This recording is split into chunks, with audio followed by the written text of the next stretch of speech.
Chapter 258. Tin Ano did not struggle. She quietly lay beside Yang Fan. Her face was covered in dust, her complexion haggard, and her chapped lips were bloodshot. However, she still looked delicate and delicate. "Erlang, don't waste your energy," she suddenly spoke. Her voice was very clear, and there was no longer that feeling of stupidity. Yang Fan could not help but turn his head to look at her. The confusion and fear in Tin Ano's eyes had disappeared. Her eyes seemed to have recovered their clarity. She raised her face and looked at the gloomy sky. Listening to the whistling wind, she suddenly smiled at Yang Fan. Her smile was very peaceful. "We are really going to die." This time, Yang Fan did not refute her words. He only stubbornly moved over and hugged her body. He wanted to pull her up, but his strength was almost exhausted. "Erlang, do you know?" And Yang Fan lowered his head. Tin Ano weakly nestled in his arms. She gently raised her hand and caressed his cheeks that had been polished by the sand. She weakly said, "Do you know, I think I like you."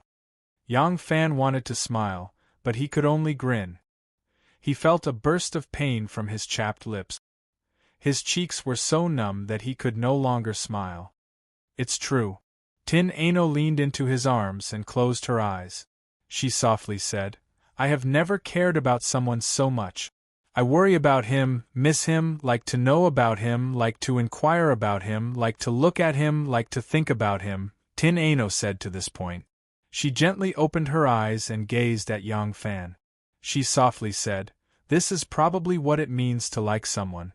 Erlang, do you like me just a little bit?" Yang Fan nodded his head. He nodded his head forcefully. Tin Ano smiled. That little face covered in dust, when she smiled, it was like a quietly blooming epiphyllum. It was quiet and holy. "I once said, people don't love slaves, Tin Ano. But today, even the heavens don't love me." Tin Ano slightly turned her head to look at the gray sky. She then turned to Yang Fan. She gazed at his face. Her fingers gently rubbed the stubble on his chin. She quietly said, "Fortunately, there is still you who love me. You really love me, right?" Yang Fan nodded his head forcefully. His throat was dry and his eyes were hot. The Tian Ai Nu heaved a sigh of relief and said softly, "I can't do it anymore. You should leave by yourself. I only beg you to bury me. Bury me deep. I don't want to be eaten by humans or birds. I'm scared. I'm really scared." Under the sand dune, Ano had fallen asleep. In the past few days, she had not slept at all. When she had completely given up, the demon in her heart was no longer effective. She had already calmly accepted death. She was only asleep and breathing weakly, but once she slept, it was very likely that she would never wake up. Yang Fan hugged her tightly in his arms.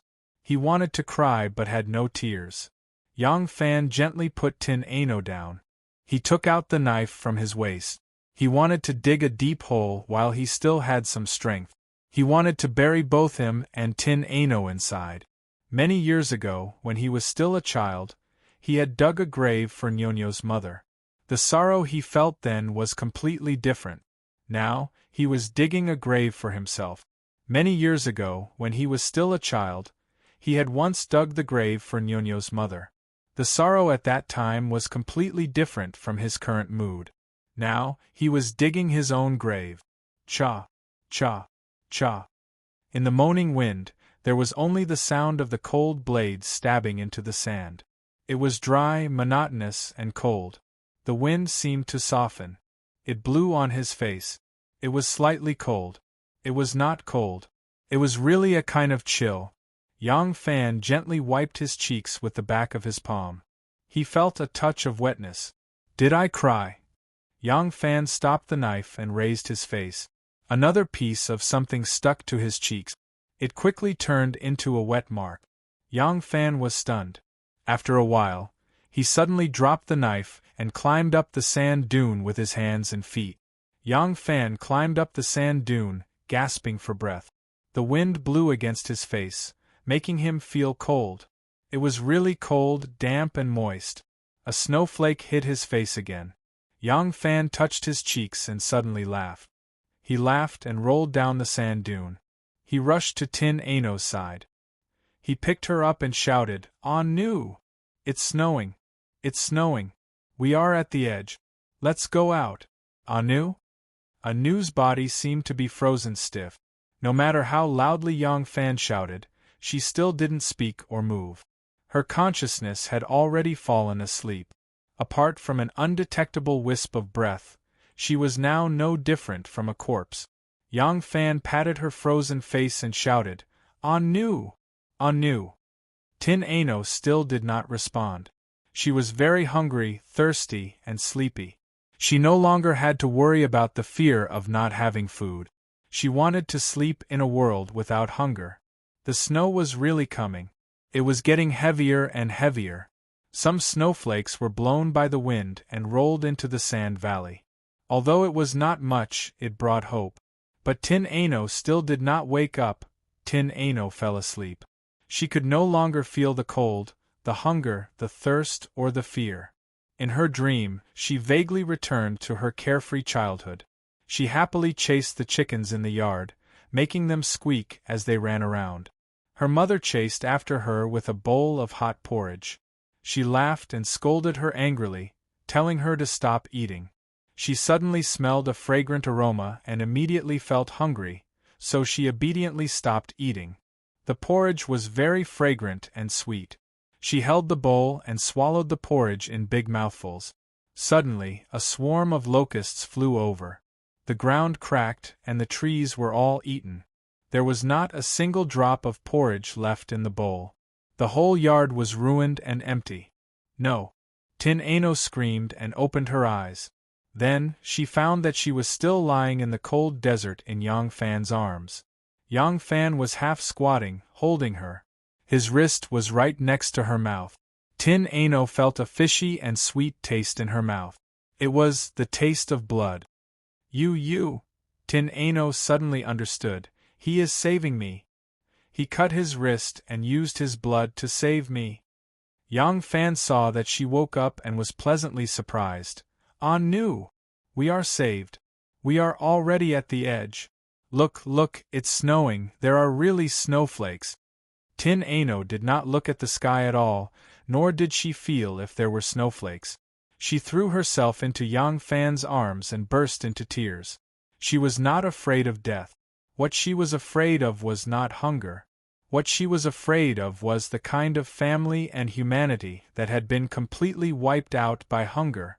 In that hunger, people turned into beasts. They ate others and even ate their own relatives. She could not forget the helplessness, fear, sadness and despair when she was pushed into the dry well by her father.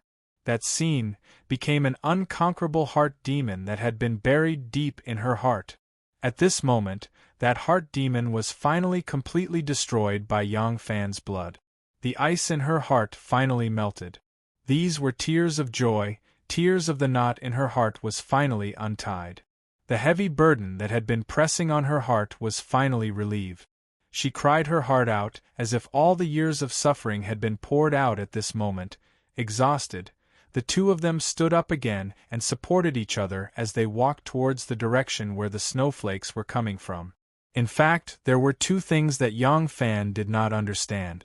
One was that his blood could not quench Tin Ano's thirst. It was not the problem of the salt in the blood that people usually thought. How much salt was there in the blood? More than 90% of it was water. The problem was that unless you cut your artery and poured all your blood into someone else's, that little bit of water was not enough to save a person's life. However, Tin Ano's will was mainly broken. When the warm blood woke her up, when she saw that Yang Fan was willing to give up his life for her, the knot in her heart was untied, and she also had the will and courage to live. The second thing that Yang Fan did not know was that it was not always snowing in the desert. The snowy area might not necessarily be at the edge of the desert. But fortunately, they had indeed walked to the edge of the desert. The two of them supported each other and walked for half the night. The sand under their feet was white, and there was already a layer of snow. They ate some snow, replenished their water and strength, and continued walking. When the two of them could not hold on any longer, their feet stepped on solid ground. In front of them was a desert, and there was a yurt in the desert. The two of them almost fell on the soft snow at the same time, and their hearts immediately calmed down. Flying Fox Pass was the first pass of the Turks' southern invasion of Longyu. The Baiting army had a total of 15,000 soldiers, of which 5,000 were stationed at Flying Fox Pass, and the other 10,000 were stationed at Mingwei Garrison. In front of Mingwei Garrison were two lakes, Xiutu Swamp and Riding Sea, which were connected to Liangzhou through the Mocking River. The Great Wall was built at Mingwei Garrison according to the geographical situation. This was the first solid line of defense for the Liangzhou army. However, there were two lakes in front of Mingwei Garrison, and the surrounding water and grass were very lush.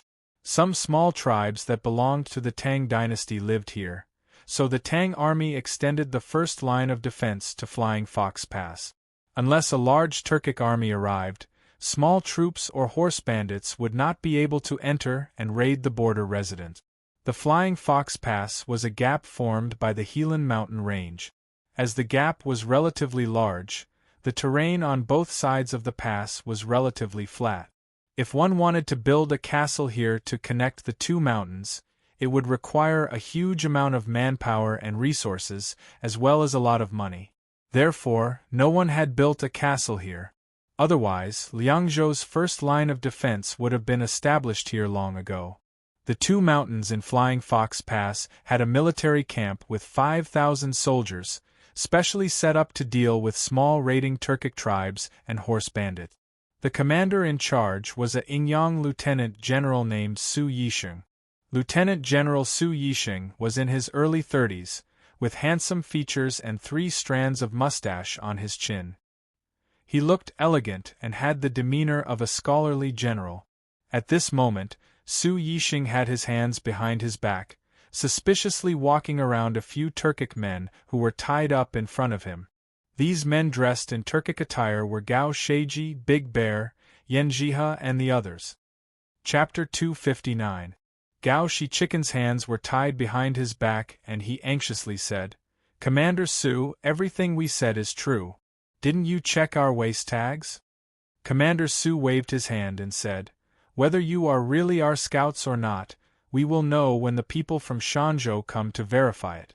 Don't worry, before the truth is known, I will only restrict your freedom and will not mistreat you."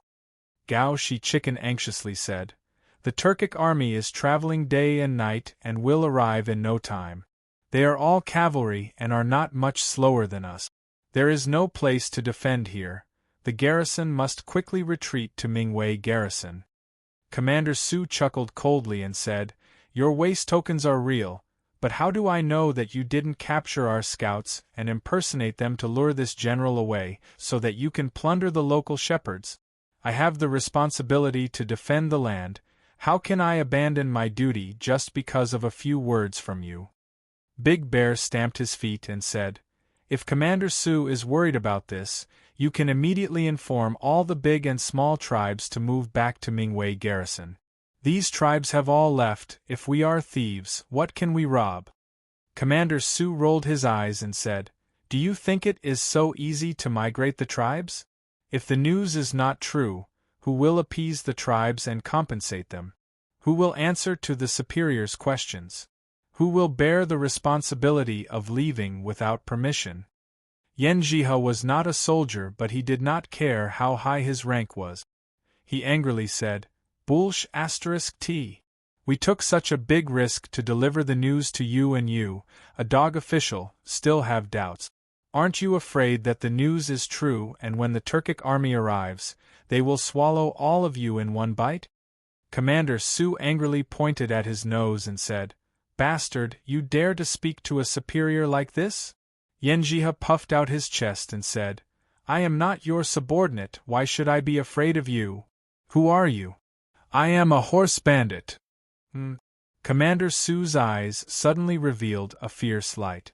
Gao Shichiken hurriedly said, "They were called over by us to help." Commander Su smiled and said, Aren't you a scout? When did our scouts become so extravagant that they actually had the money to bribe the horse bandits? Big Bear angrily rolled his eyes. Stamping his feet, he said, "We can't explain these things in a short time, but I do know that the Turkic army is about to arrive. If we don't retreat now, it will be too late." Commander Su sneered. 2 days ago, this commander received news that the Turks had truly launched an attack on our border army. The Koshiki's eyes lit up and he hurriedly asked, "You already know?" Commander Su proudly declared, "Of course, the Turks are attacking GNC, not White Pavilion." Are you trying to fish in troubled waters? Gao Shi Chicken was dumbfounded.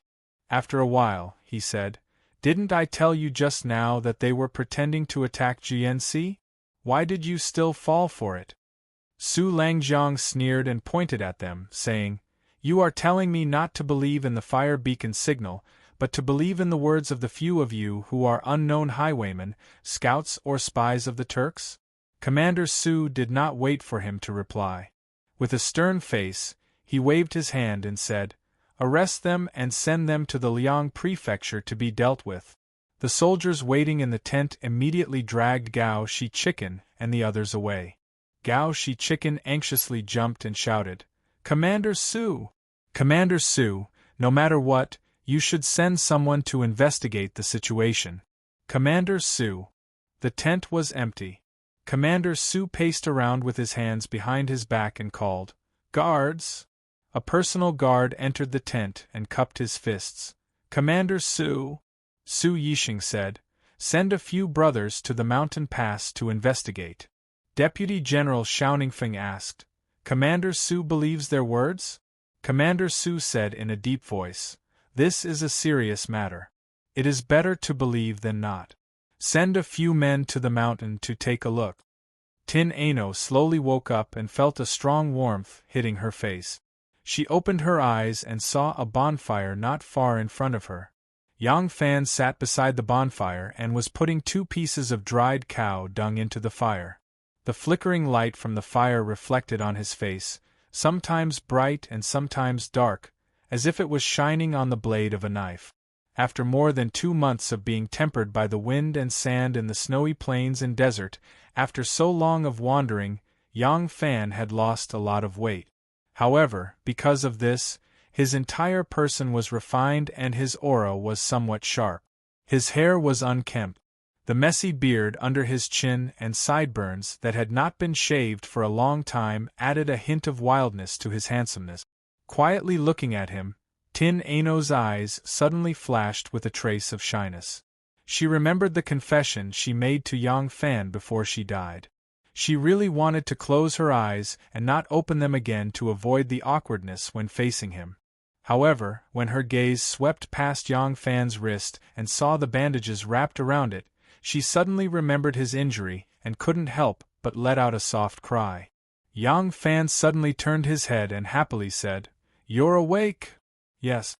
Tin Ano was still dressed neatly, but she still shyly pulled the soft sheepskin coat over her shoulders and said in a low voice, "Your injury, how is it?" Yang Fan said, "It's nothing, just a small injury. When we saw the yurt, you fainted. I also couldn't drag you and had to crawl all the way to the yurt and ask someone to save you. Just now, I fed you a bowl of barley paste. Are you feeling better now?" "Yes." The Tian Ai Nu still replied gently and asked, "Where is this place?" Yang Fan said, "This area is already under the jurisdiction of the White Pavilion. This is a Chang tribe. Mu En and Mu Si's armies are taking a different route, so they won't pass through here. However, Zhu Tu's army will definitely pass through here. I want to advise them to evacuate as soon as possible. However, I just talked with them. They don't speak Chinese very well, and I don't understand their language." "I can do that." Tin Ano turned around and sat up. After thinking for a moment, she said, "The Chang people who live in the White Pavilion area are quite loyal to the Tang dynasty. Where is their leader? I'll go see him." Tin Ano struggled to stand up, but Yang Fan hurriedly supported her and said, Don't worry, they roughly understood a few words and have already gone to find their leader. Hearing this, Tin Ano relaxed and sat down. Her body was still rather weak, and whenever she stood up, her ears would ring and her heart would race. Right now, it was indeed not suitable for her to exercise. Hearing that this was a Chang tribe that belonged to the White Pavilion, Tin Ano was not worried. The Chang people were a large ethnic group in the western regions. In fact, their population was even larger than the Tuyuhun or Turkic kingdoms.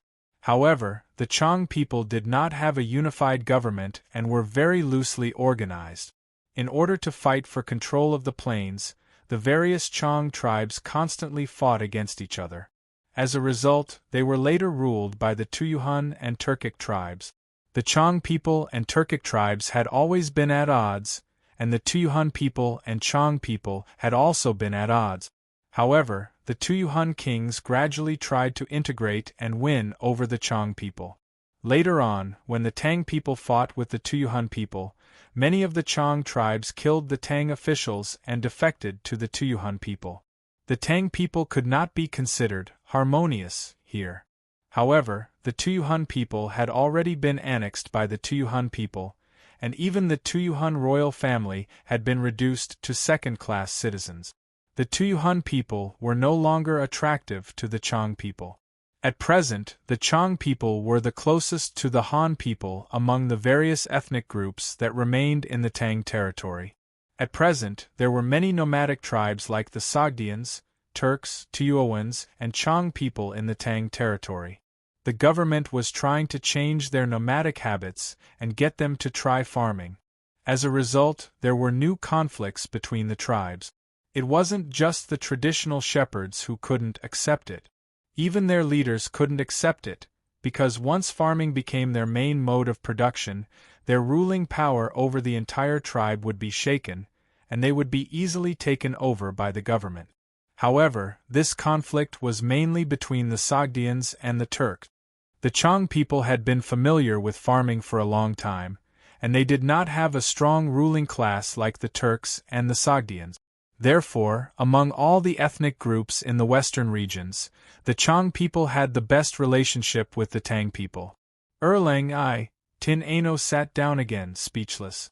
She wanted to say something to Yang Fan, but she felt a little shy and did not want to say anything to Yang Fan. The silence in the tent made her panic. It took her a lot of effort to muster up the courage to say something. Just as she opened her mouth to speak, Yang Fan handed her a wooden bowl and said, "Drink some more porridge. There's some meat in it. We've been starving for a few days. Let your stomach get used to it first."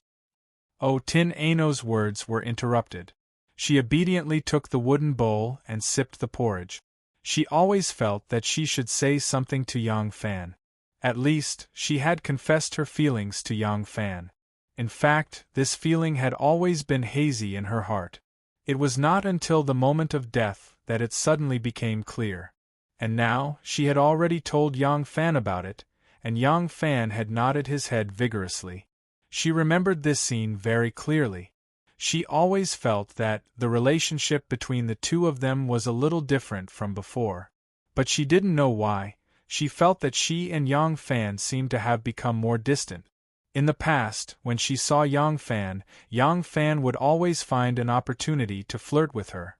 But now that they had crossed the desert together, drank together, slept in each other's arms, and after that confession at the moment of death, he should be closer to her. Why did he seem to be avoiding her? Tin Ano sipped the porridge and occasionally glanced at Yang Fan. Yang Fan was still facing the fire, adding cow dung and firewood. His expression was no longer as relaxed and natural as before she woke up. His concentration seemed to be an act, as if he was afraid to face her or talk to her. Tin Ano gradually became uneasy. Could it be that he was just brushing me off? Thinking of this, Tin Ano suddenly felt an incomparable panic in her heart.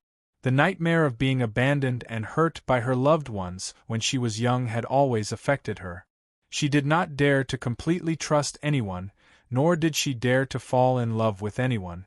It was only when she was waiting for death in despair that Yang Fan used his hot blood to lift the curse in her heart.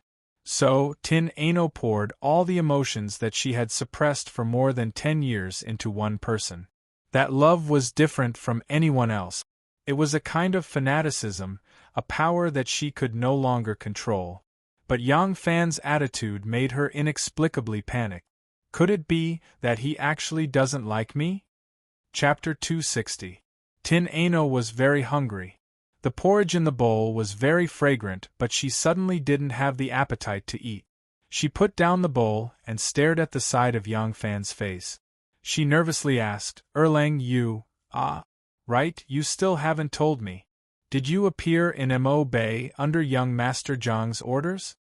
It seemed like Yang Fan had been waiting for her to speak. The moment Tin Ano opened her mouth, Yang Fan's question blurted out. He spoke quickly and fluently. Tin Ano stared at him for a long time until Yang Fan guiltily looked away. Tin Ano sighed softly in her heart. She had never been an aggressive girl.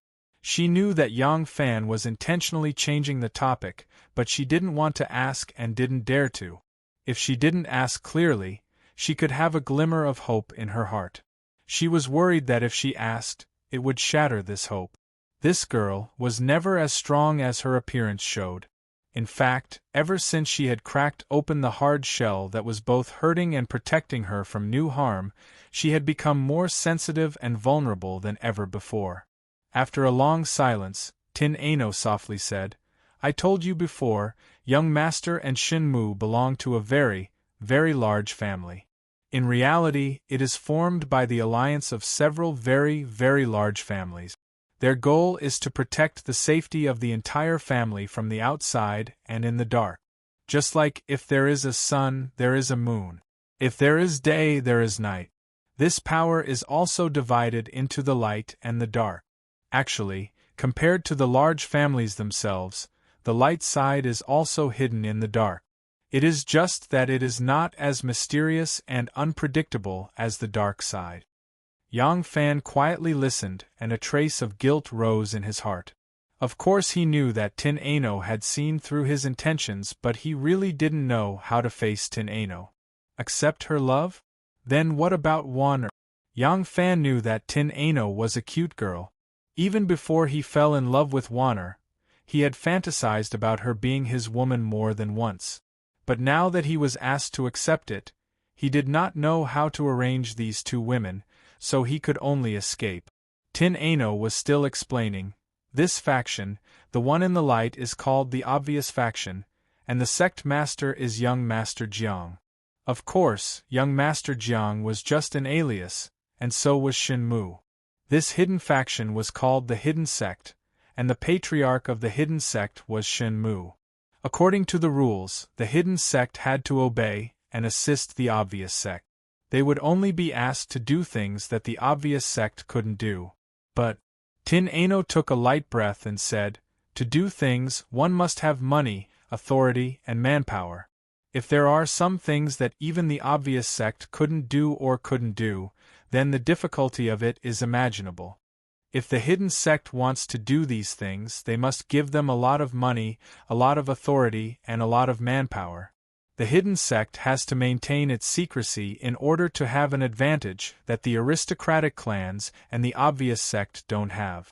Thus, even among the aristocratic clans and the Obvious Sect, there are only a few people who know of its existence. This way, if the Hidden Sect wants to do something, if they don't say it themselves, it will be hard for others to know. The Hidden Sect has a lot of money, manpower, and authority. They also have an advantage of secrecy that no other faction can compare to. No one is able to figure out their depth or what they are doing. Then, would the Hidden Sect's patriarch be willing to be a subordinate of the Obvious Sect's patriarch?" Yang Fan listened and couldn't help but interrupt. "Does young Master Jiang think that Shin Mu is doing something behind his back without his permission, or developing his own faction?" Tin Ano glanced at him and said softly, "Young Master was only suspicious at first, which was why he asked me to take a look. Now, I am almost certain." "What do you mean?" Young master possesses wealth that can rival a country. In the imperial court and in the wilderness, there are many officials, famous scholars, and aristocratic clans that work for him. But if you ask young master to suddenly gather an armed force that can move unhindered in Longyu, to ask him to transfer thousands of troops from a Turkic tribe, and to ask him to arrange thousands of troops to enter and leave Tufan, Hushi, and the Turkic Khaganate, he won't be able to do it. But Shen Mu did it. He must be developing his own faction in Longyu, managing his connections, and establishing his territory. Yang Fan's brows slightly knitted together. Tin Ano looked at him and said, "So, I didn't approve of you being together with Shen Mu back then. That's right, Shen Mu can give you many things. But even though he has secretly developed his own faction, he still doesn't have the power to go against young master. After all, young master's authority is given by the family and Shen Mu is still unable to leave the family. Otherwise, he won't have enough financial and material resources to support his business." Tin Ano hesitated for a moment and said, "Actually, young master admires you very much. If I tell him, he can also give you what Shen Mu can give you, or even more." At this point, Tin Ano's eyes suddenly flashed with an extremely obscure shyness. She suddenly thought of herself. If young master is willing to put Yang Fan in an important position, then as long as he asks, young master will give her to him, right? After all, she is just a little maid, and it is common for rich and powerful families to give beautiful maids to their friends and important subordinate. "Anu, you can't say," Yang Fan shook his head. Tin Ano raised her brows slightly and waited for his explanation. Yang Fan went silent for a moment before he said, "Actually, Shen Mu's actions weren't a violation of the clan that he represented. The more power he has, the better he can protect the family." Tin Ano said, "This is not something we can consider. Just like the Turks, whether it is Great Yabu Moshe or Gulalu's sons, they all want the Turks to be better and stronger. But will they give up fighting for power because of this?" Yang Fan became somewhat anxious. Young Master Zhang's thoughts and concerns are all for his own family. Tin Ano looked at him in amusement and said, "Could it be that Shen Mu is doing this for the country and the people?" Yang Fan shook his head and said, "I don't know, but I do know that his vision is much further than young Master Zhang's. Regardless of whether his original intention is for himself or for his family, his actions are beneficial to himself, the family behind him, the country, and the common people. Anu, you have seen along the way that the western region is much more difficult than the central plains. The common people here live very hard. If Shen Mu's actions are successful, this place can be stabilized. I don't dare to think about lasting for thousands of generations, nor do I have the ability to do so. But even if we can stabilize this place for 100 years or so, then we can let 2 or 3 generations of people live well here, free from the pain of war." Tin Ano stared at him without saying a word. Seeing her expression, Yang Fan became even more anxious. "Yes, what Shen Mu can give me, young Master Jiang can too. But if I want to take it, I must be able to live up to my conscience." Tin Ano faintly said, "You don't want me to tell young master?" Nodding his head anxiously, Yang Fan said, "Yes, you cannot tell him. If young Master Jiang knows about it, there will be a fight between him and Shen Mu, which will affect Longyu." Tin Ano could not be bothered to listen to what he said next. She is only a little girl and her heart is very small. How can she contain the whole world? How can she contain the millions of common people? That small heart can only contain one man. Since her man asked her not to say it, then she will not say it. Tin Ano said in a low voice, "If you do not allow me to say it, then I will not say it. This will affect the situation in Longyu. By then, there will be war everywhere." "What did you say?" Delighted, Yang Fan said, "Really?" Tin Ano gently lowered her eyelids and said faintly, "I have promised you and I will definitely do it." Hearing this, Yang Fan felt ashamed. It seems that when they were in the desert, he also promised her something. Quickly dispelling the guilt in his heart, Yang Fan said, "Ah Nu, if the hundreds of thousands of people in Longyu are safe, it is all because of your merit." Tin Ano did not speak, and only glanced at Yang Fan with a pair of big eyes that can speak. Yang Fan could not take it any more and said softly, "I thank you too." The corner of Tin Ano's lips slightly curled up. Back then, when she was pushed to the bottom of the well by her biological father, who threw a lot of rubble and bricks in an attempt to bury her alive, she was still a 7-year-old girl. Her head was bleeding, her face was covered in tears, and her fingers were bleeding from the friction, but she still climbed out of the well. On the way to escape, many people fell to the side of the road and never got up again. She still gritted her teeth, gnawed on tree bark, swallowed guanine clay, and moved out of the disaster area step by step. She is not a girl who gives up easily. If he owes too many favors, it will become a debt, and a debt must be paid.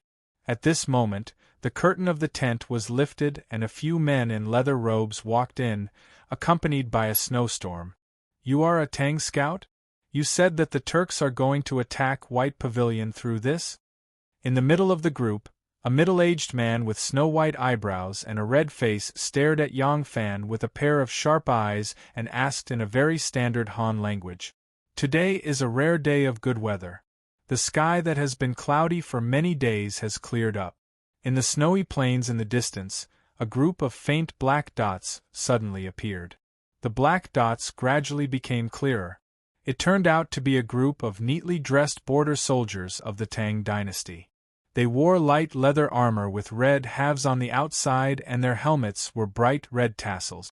In the snow-covered plains, they were as eye-catching as a ball of fire. Flying Fox Garrison Commander Su Yixing has brought a group of bodyguards out to hunt. The weather has been bad for several days. Sometimes it was windy, sometimes it was snowing, and sometimes there were strong gales mixed with snowstorms. Su Langjiang has been cooped up in the camp for many days and did not even leave his room. Now that there is finally a sunny day, he took the opportunity to bring a group of bodyguards out to relax. Riding a horse on the snowy plains was indescribably carefree. Su Langjiang's mood was also very good. "Haha, it's been a few days of wind and snow, it's really suffocating. Riding a horse like this is really incomparably enjoyable." One of the bodyguards laughed and said, "The wind and snow for several days, we can't stand it, and those wild beasts can't stand it either. Now that the weather has cleared up, it is time for those wild beasts to come out to look for food. With Langjiang's divine arrows, we will definitely be able to return with a full load today." Su Langjiang laughed loudly and pointed his longbow at the bodyguard. "You little brat, you really know how to talk, haha. Today we will hunt a few deer back to give our brothers a sumptuous feast." He had just arrived when a soldier who was looking around suddenly called out, "Langjiang, there is movement over there." Su Langjiang thought that the soldier had discovered some wild beast. With a flip of his hand, he took out an arrow from his quiver and knocked it on the bowstring. Following the sound, he said, "What did you see?" The soldier pressed his hands on the saddle and actually leaped onto the horse's back. With one hand on his head, he squinted his eyes and looked into the distance. He shouted, "There are people! So many people!" Chapter 261. Hearing this, Commander Su's face changed and several of his bodyguards hurriedly surrounded him. One of them anxiously said, "The situation ahead is unclear. Commander Su is the commander of the army and nothing can happen to him. Let's quickly return to camp." Su Langjiang cursed, "Your mother's dog fart. You don't even know who's coming, yet you want me to be a general who flees in fear at the mere sight of wind?" Commander Su raised his bow and thought for a moment before ordering his 2 bodyguards, "Go! Watch carefully and be careful at home." "Roger." The 2 bodyguards replied and rode towards the black mass of people in the distance. Su Langjiang looked at the dark mass in the distance and was secretly alarmed. However, judging from the speed of the black dots' movement, they weren't moving very fast. Su Langjiang patiently waited for his bodyguards to scout out the situation. When the two bodyguards got close to the enemy camp, they realized that something was amiss. There were men and women, old and young, riding horses and carriages. No matter what, they did not look like the Turkic army that was about to attack them. Emboldening their courage, they approached them and asked. To their surprise, they were nomadic herdsmen. Their chief had visited Flying Fox Pass many times to pay his respects to General Su, so they recognized him. The two personal guards hurriedly told the other party to stop where they were and led a few people back. From afar, they saw the two imperial bodyguards leading a few people back. Without waiting for orders, the personal guard beside Su Lang General leaped onto the back of a horse. Looking at the hand signals of the two people in the distance, he then sat back on the horse and said to Su Lang General, it's not an enemy attack. Commander Su secretly heaved a sigh of relief and said, Let's go take a look. He urged his horse forward. Who are they? Seeing the two bodyguards rush up to him, Commander Su reined in his horse and asked. One of the bodyguards panted and said, Commander Su, they are the nomadic Chong tribe in the northwest. Commander Su was startled and said, In this winter and snow, where are they going? The bodyguard panted and said, They are not migrating, they are escaping back to Ming Wei garrison. They said that the Turkic army is about to attack, at least 100,000 strong. Commander Su's face changed and he cried out, Who said that the Turkic army is about to attack? How did you know? His question was no longer directed at his bodyguard, but at the three knights dressed like shepherds who had returned with his bodyguard. General Su, this is the information that I found out. One of the three men stepped forward on his horse and answered in a clear voice. This person was a slightly hairy youth. His appearance was handsome, and when he looked around, he had a bit of an imposing aura. When General Su saw him, his tone of voice, which was originally going to scold him, softened a bit. Who are you? Yang Fan reached into his robes, and a few flying fox-mouthed soldiers immediately raised their bows, knocked their arrows, and aimed at him. Yang Fan slowed down and took out a fish talisman from his chest pocket. He held it up in the air to show that it was not a weapon. Then he threw it and shouted, General Lang, please have a look. Su Yixing caught the token in his hand and examined it carefully. He hesitantly said, This seems to be the waist token of the Imperial Army? Su Yixing was a garrison general of the Border Army, so he wasn't very familiar with this special token of the Imperial Army. From the style, the patterns, and the materials used, he could tell that it was a special token used by the Imperial Army's generals to wear in the temporary Imperial residence.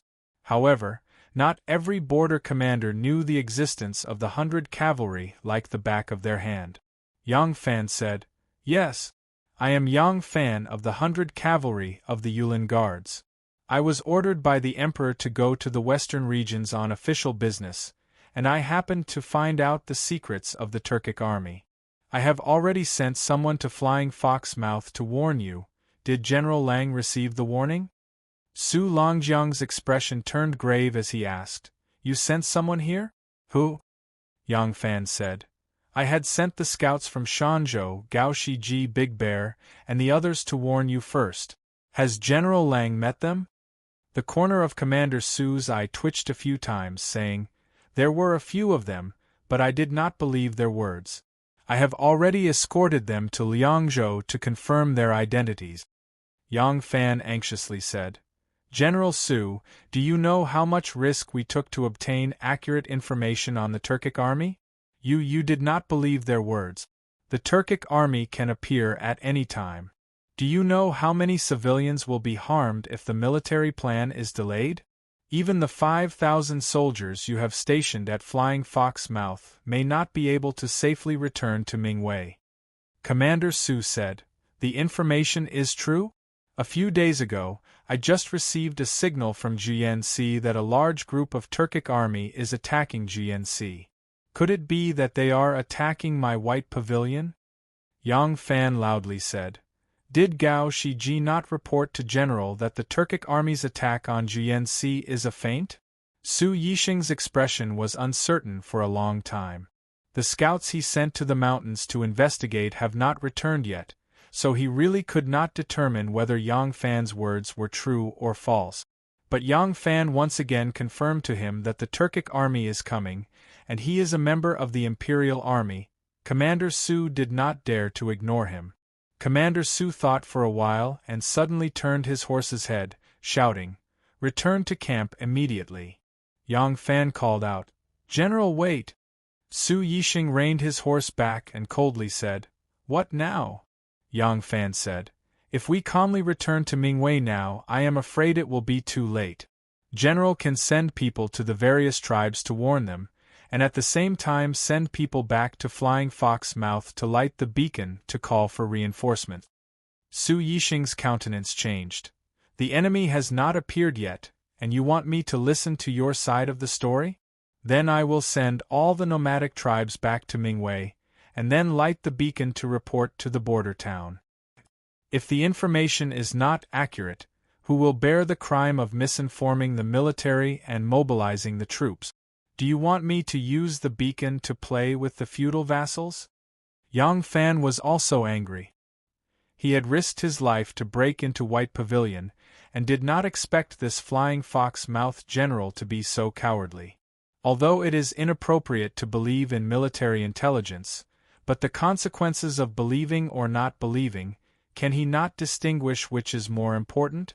Yang Fan angrily said, "Is it a big matter to believe in military intelligence and be alarmed for a false alarm, or is it a big crime to delay military intelligence and lose the lives of soldiers and civilians?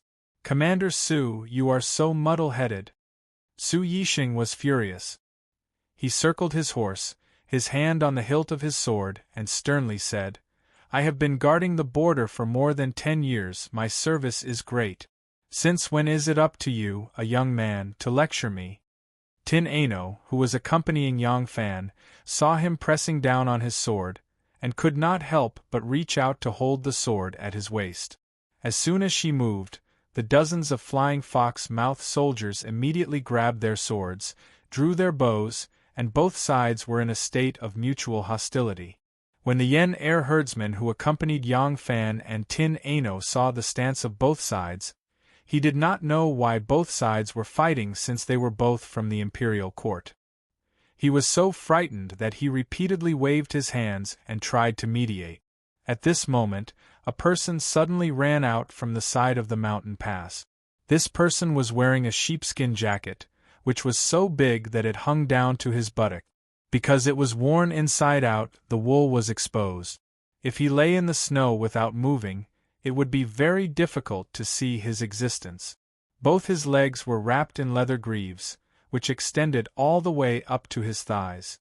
Using a wide leather belt, they were securely wrapped around his legs. This way, when he moved in the snow, he would not have to worry about the snow seeping into his boot. This person was practically crawling out of the mountain pass. Suddenly, he saw someone in front of him and was overjoyed. Looking at their attire, he recognized them as his brothers and couldn't help but shout, "Quick, save me! There are Turkic pursuers behind us." When the two sides heard this shout, they couldn't help but turn their heads to look. "It's Guizhou, quickly save him!" When Commander Su saw that it was one of his personal guards, he couldn't help but exclaim. Almost at the same time, a few of his personal guards had already rushed over. So. Dozens of sharp arrows shot out from the valley. The sharp arrows pierced through the air, making shrill whistling sounds. Guizhou cried out in pain as his shoulder was hit by a deep arrow and he fell head first into the snow. Enduring the pain, he climbed up and continued to run towards his men. As soon as the bodyguards saw the Turks appear at the mouth of the valley, they immediately raised their bows and shot at them. The few Turks who rushed out of the valley did not expect that there would be so many people at the entrance of the valley. In a moment of hesitation, the Tang arrows arrived. 2 of the Turks could not dodge in time and were shot down from their horses. The rest of the Turks immediately dispersed and retaliated with arrows. Both sides began to shoot at each other with the entrance of the valley as their base. What's going on? Where did these Turks come from? Su Langjiang urged his horse forward and bent down to interrogate Guzhou. Guzhou had an arrow stuck in his shoulder. Enduring the intense pain, Guzhou reported to Su Langjiang, "Langjiang, a large group of Turks has arrived. We just happened to run into the vanguard of the Turks. Our brothers are probably all dead." Commander Su was shocked. "How many Turks are there?" Guzhou said, "When we were hiding in the valley, we saw a dense mass of people. Before we could estimate their numbers, we were discovered by the scouts they sent ahead of us. They chased us all the way, and only this subordinate managed to escape." Here, Guzhou gritted his teeth and pulled out the arrow from his shoulder and threw it on the ground. He shouted, "These are the scouts of the Turks, the main force is still behind. General, quickly return to Flying Fox Pass." Commander Su lifted his head to look at the entrance of the valley and saw that there were more than 10 of them. He could not help but feel his face burning. There were 2 warnings, but he did not believe them. Now that the Turks were right in front of him, it was as if he was slapped in the face. He was angry and regretful at the same time. Su Langjiang hung his bow properly, schwa. He drew his saber and loudly said, "Guzhou, Liangxi, the 2 of you quickly return to Flying Fox's Mouth and send a message to Old Shao. Tell him to light the fire beacon and have the entire army withdraw to defend Ming Wei's garrison." Guzhou was shocked. "Commander Su, what are you doing?" Commander Su sneered, "They are just a few dozen Turks, I will slaughter them all." He urged his horse and rushed towards the entrance of the valley. At this time, the Yen-Er tribe's shepherd saw that the Turks had indeed appeared and had already fled back to his tribe. The tribe's shepherds who had been waiting in the same spot listened to his narration and then looked at the fierce battle at the valley entrance. Immediately, chaos ensued and the entire tribe sped up and fled south. Su Yixing has been in the army for more than 10 years and has been stationed at Flying Fox Pass for 4 years. Although he has always been an autocrat, his subordinates are very lenient and he is loved and respected by the army. Seeing that he has personally charged forward, his personal guards howled and followed. Guzhou stomped his feet and was about to demand a horse from the fleeing Chang tribesman when he suddenly saw an arrow shoot through the throat of one of his guards and he fell off his horse. He hurriedly grabbed the horse and mounted it. Together with the other guard, he ran towards Flying Fox Pass. "What should we do?" Tin Ano gripped the hilt of her sword and her beautiful eyes stared at Yang Fan. Chapter 262. Seeing how obstinate and self-opinionated Commander Su was, first not daring to take charge and not believing the information they had reported, thus delaying the opportunity to fight. Now, as the commander-in-chief of the 3 armies, he was personally going into battle and putting himself in danger. Yang Fan couldn't help but be furious. Tin Ano advised, "Most of the border generals are like this. They don't know how to read and rarely study, relying solely on their bravery to get promoted. Besides, he didn't believe you earlier and felt a little embarrassed. How can he leave without fighting for a while?" Yang Fan was so angry that he didn't choose his words. "Damn it. Let's go. Let's go as well and bring him back in one piece. If he really dies here, it'll be even more unsalvageable. Beauty is in the eye of the beholder." Yang Fan was so angry that he cursed, but Tin Ano found it all the more interesting. She pursed her lips and didn't say anything. Instead, she followed Yang Fan and charged toward the mountain pass. The battle at the entrance of the valley had already turned into a melee. The 2 sides added up to nearly 100 warhorses, causing snow to fly and blood to fly. It was an incomparably bitter scene. Just as Yang Fan reached the entrance of the valley, 2 sabers, one from the left and one from the right, whizzed toward his body. "Ha!" Tin Ano charged forward on her horse. With a delicate shout, her sword flickered like a snake's tongue, striking the surface of one of the sabers. With a ding, the saber was knocked away and with a flip of her wrist, she chopped at the other person's wrist. At the same time, the steel saber in Yang Fan's hand knocked away the other saber. With a dang, the saber was jolted high into the air. Turning the saber back, he shouted at Tin Ano, "Bow!" Tin Ano understood and lowered her head, the sword in her hand not stopping. The saber-wielding Turkic warrior couldn't pull back in time, and 4 of his fingers were cut off. With a loud cry, the saber in his hand fell off his horse along with 4 broken fingers. At the same time, Yang Fan's saber whistled past the top of Tin Ano's head with a raging gale. The saber hacked at a spear that was stabbing at him from the side, cutting it open. The people at the entrance of the valley were already engaged in a fierce battle. Yang Fan had forced the surrounding enemies away and urged his horse to rush to Su Longjiang's side. Tin Ano urged her horse to follow. Yang Fan wielded his saber fiercely and fiercely, specializing in opening and closing, forcefully blocking the enemy's weapons. Tin Ano's sword was light and nimble, making use of the opportunities Yang Fan had created for her. She stabbed and slashed, injuring several Turkic scouts who were charging at her. Their coordination was perfect. Kill! Yang Fan used his saber to parry away a saber that had slashed at his head. Following the momentum of the saber in his hand rose up and then lowered down, like a hurricane, chopping down at the enemy's head. A Turkic soldier on the right hurriedly came to Yang Fan's rescue, thrusting his spear at Yang Fan's chest. Tin Ano's left hand shook and a string of silver light flew out. With a whoosh, the silver light wrapped around the spear shaft of the Turkic soldier. Reaching out to grab the spear, Tin Ano's body leapt off the horse's back and, with a flick of the sword in his right hand, like an agile snake, it slid down the Turkic soldier's throat. Almost at the same time, Yang Fan's saber cleaved the enemy commander in 2 like a watermelon. The Turkic soldier to the side also abandoned his spear and clutched at his throat with both hands. Blood spurted out from between his fingers as he fell backward. Su Longjiang, don't make the same mistake again. You are the commanding general of the army, how can you ensure? Dang dang dang.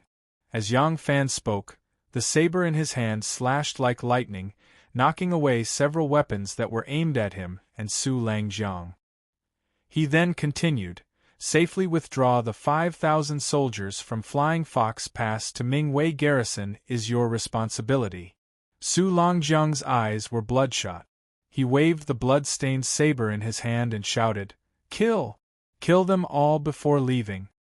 With that, he raised the reins and fearlessly charged at the enemy again. Yang Fan clenched his teeth in hatred.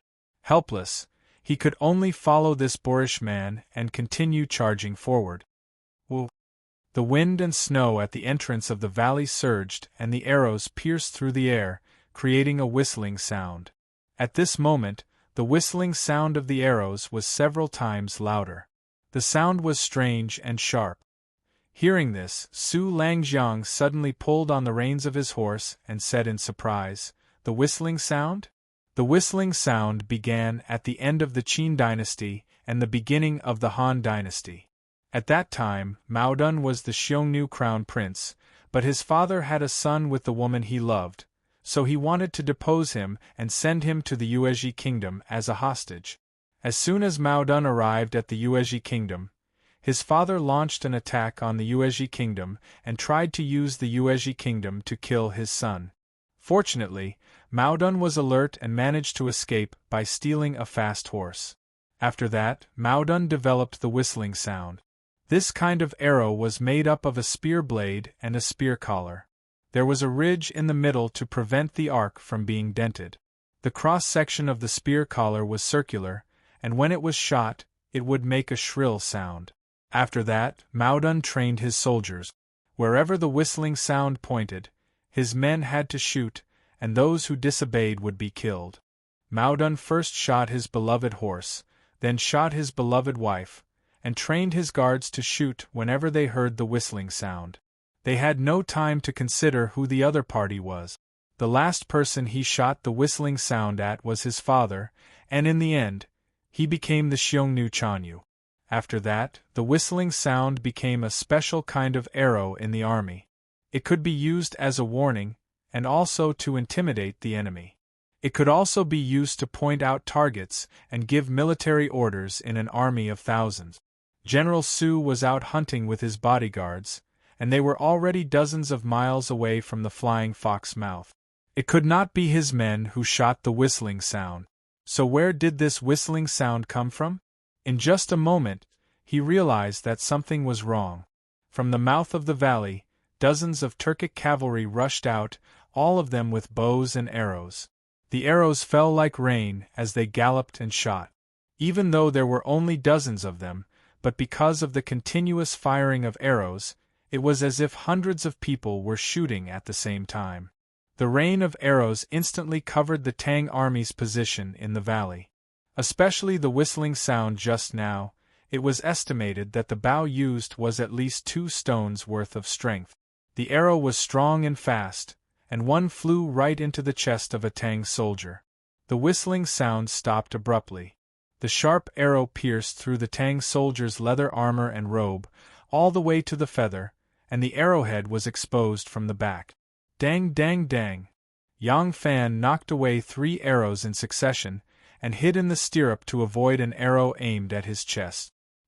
He glanced sideways at Tin Ano, and seeing that she was unharmed, he shouted sternly at General Su, "General Su, why are you still not leaving?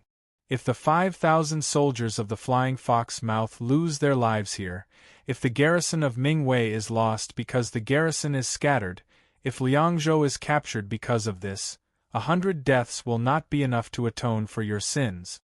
Su Langjiang was startled by his roar. He saw the Turkic soldiers at the mouth of the valley were like a swarm of ants, and knew that their main force would soon arrive. Luckily the valley was narrow, the thousands of soldiers and horses could not spread out, otherwise they would have rushed out like the tide by now. Su Langjiang could only angrily turn his horse's head and roar, "Let's retreat." By this time, the fresh troops surging out of the valley had already seen them, and even more so noticed General Su, because his armor was too dazzling. At this time, whether it was the nomads or the armies of the Central Plains, there were very few heavy cavalry, because the main horse breed at that time was the Mongolian horse from the north, and the Mongolian horse was too short. If it was to carry a heavy cavalry, its mobility would severely restrict its power. The heavy cavalry of the Sui dynasty were utterly defeated by the light cavalry and spear-wielders of the peasant army. Therefore, even though the armors of the Tang dynasty were extremely high, there were very few generals Su who wore such a flashy set of armor.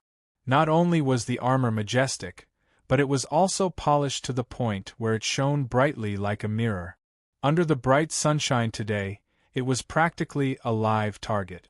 When the Turks rushed out of the mountain pass, they were also surprised to see the Tang army here. Then they saw that there were not many Tang soldiers, and one of them was obviously a general.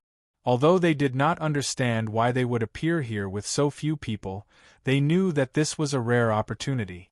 The Turk general who shot the arrow with his 2-stone bow immediately knocked the bowstring and aimed at General Su. Woo! This time, he didn't use a whistling arrow, but the arrow was swift and fast. It still let out a shrill sound as it pierced through the air. Yang Fan only felt his eardrums explode. A wolf fang arrow had already pierced through the back of General Su, who had just turned his horse around. Almost without thinking, Yang Fan immediately chopped down with his saber.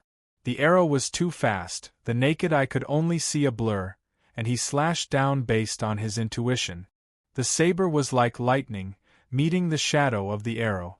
The arrow was knocked away, the speed and power of the arrow was truly frightening, the shock numbing Yang Fan's wrist. But he did not have the time to care, because this person fired another 3 arrows in succession, unexpectedly shooting at him, General Su and Tin Ano at the same time. The 3 arrows arrived at the same time, too much for the eye to take in. Yang Fan's legs tightened around the horse's belly, his body slanting to the side, avoiding the arrow aimed at him, and slashing at the front of Tin Ano with his saber. Tin Ano had just turned her horse around and could not dodge in time. Without thinking, the sword in her hand swung out. Kung! The sword was broken, and the arrow slightly changed direction, shooting towards her face. Tin Ano was so shocked that she closed her eyes. Almost at the same time, a snow-white saber light chopped down in front of her, forcibly chopping down the arrow. By this time Yang Fan wanted to save General Su, but it was already too late. Su Langjiang had just turned his horse around. He did not even see the action of Yang Fan chopping down the first arrow for him.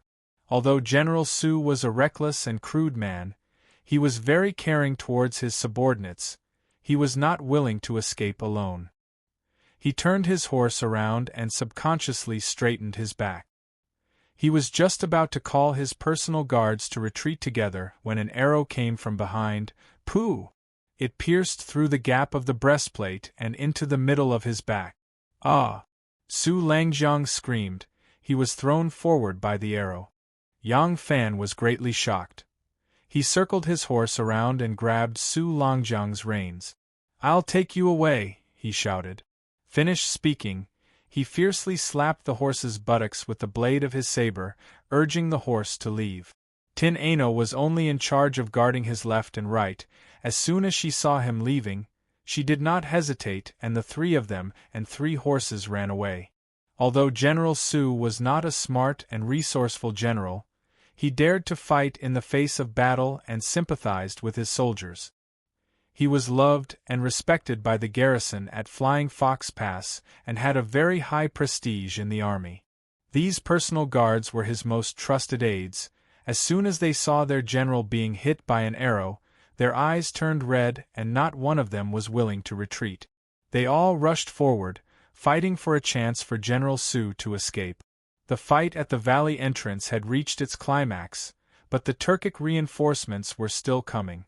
After the time it took for a stick of incense to burn, the last Tang soldier who was defending the valley entrance fell down, his body full of wounds and arrows. The white snow at the valley entrance had already turned to mud and many places were suffused with a dark red color. The Turkic general with the 2 stone iron bow urged his horse and slowly walked out from the pile of corpses. His eyes slowly swept past the corpses on the ground and looked at the 3 indistinct black dots in the distance. He coldly laughed and ordered, "Quickly inform the great Yabgu, we can move faster." With one hand holding the reins, the other pointing the iron bow forward, he said in high spirits, "Today's lunch we will eat at Flying Fox Pass." Chapter 263. Su Langjiang.